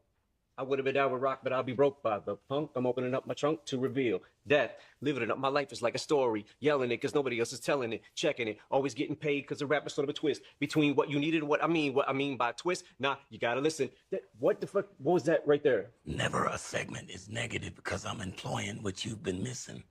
Never a segment is negative. How the fuck did you say that shit? I don't Goddamn. know. Shit just came out. He was doing things that nobody. I don't know. Shit just came out.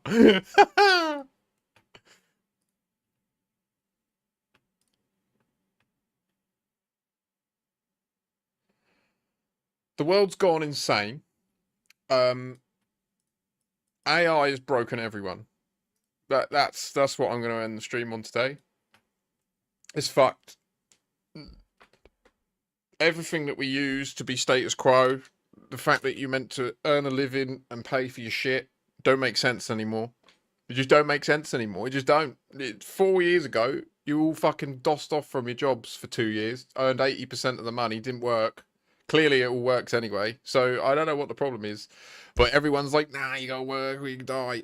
It's not true anymore, is it? We've clearly built like a massive international globalist system that was gonna keep creating food and cars and computer chips, whether people in England work or not. Like it just, I'm sorry, it's just the reality. So I feel like this is why I'm doing this, because I feel like this is the most sound and logical way for me to try and be there for other people, because I like, that's all I want to do is just be there for you lot, right? Like it's a very confusing time.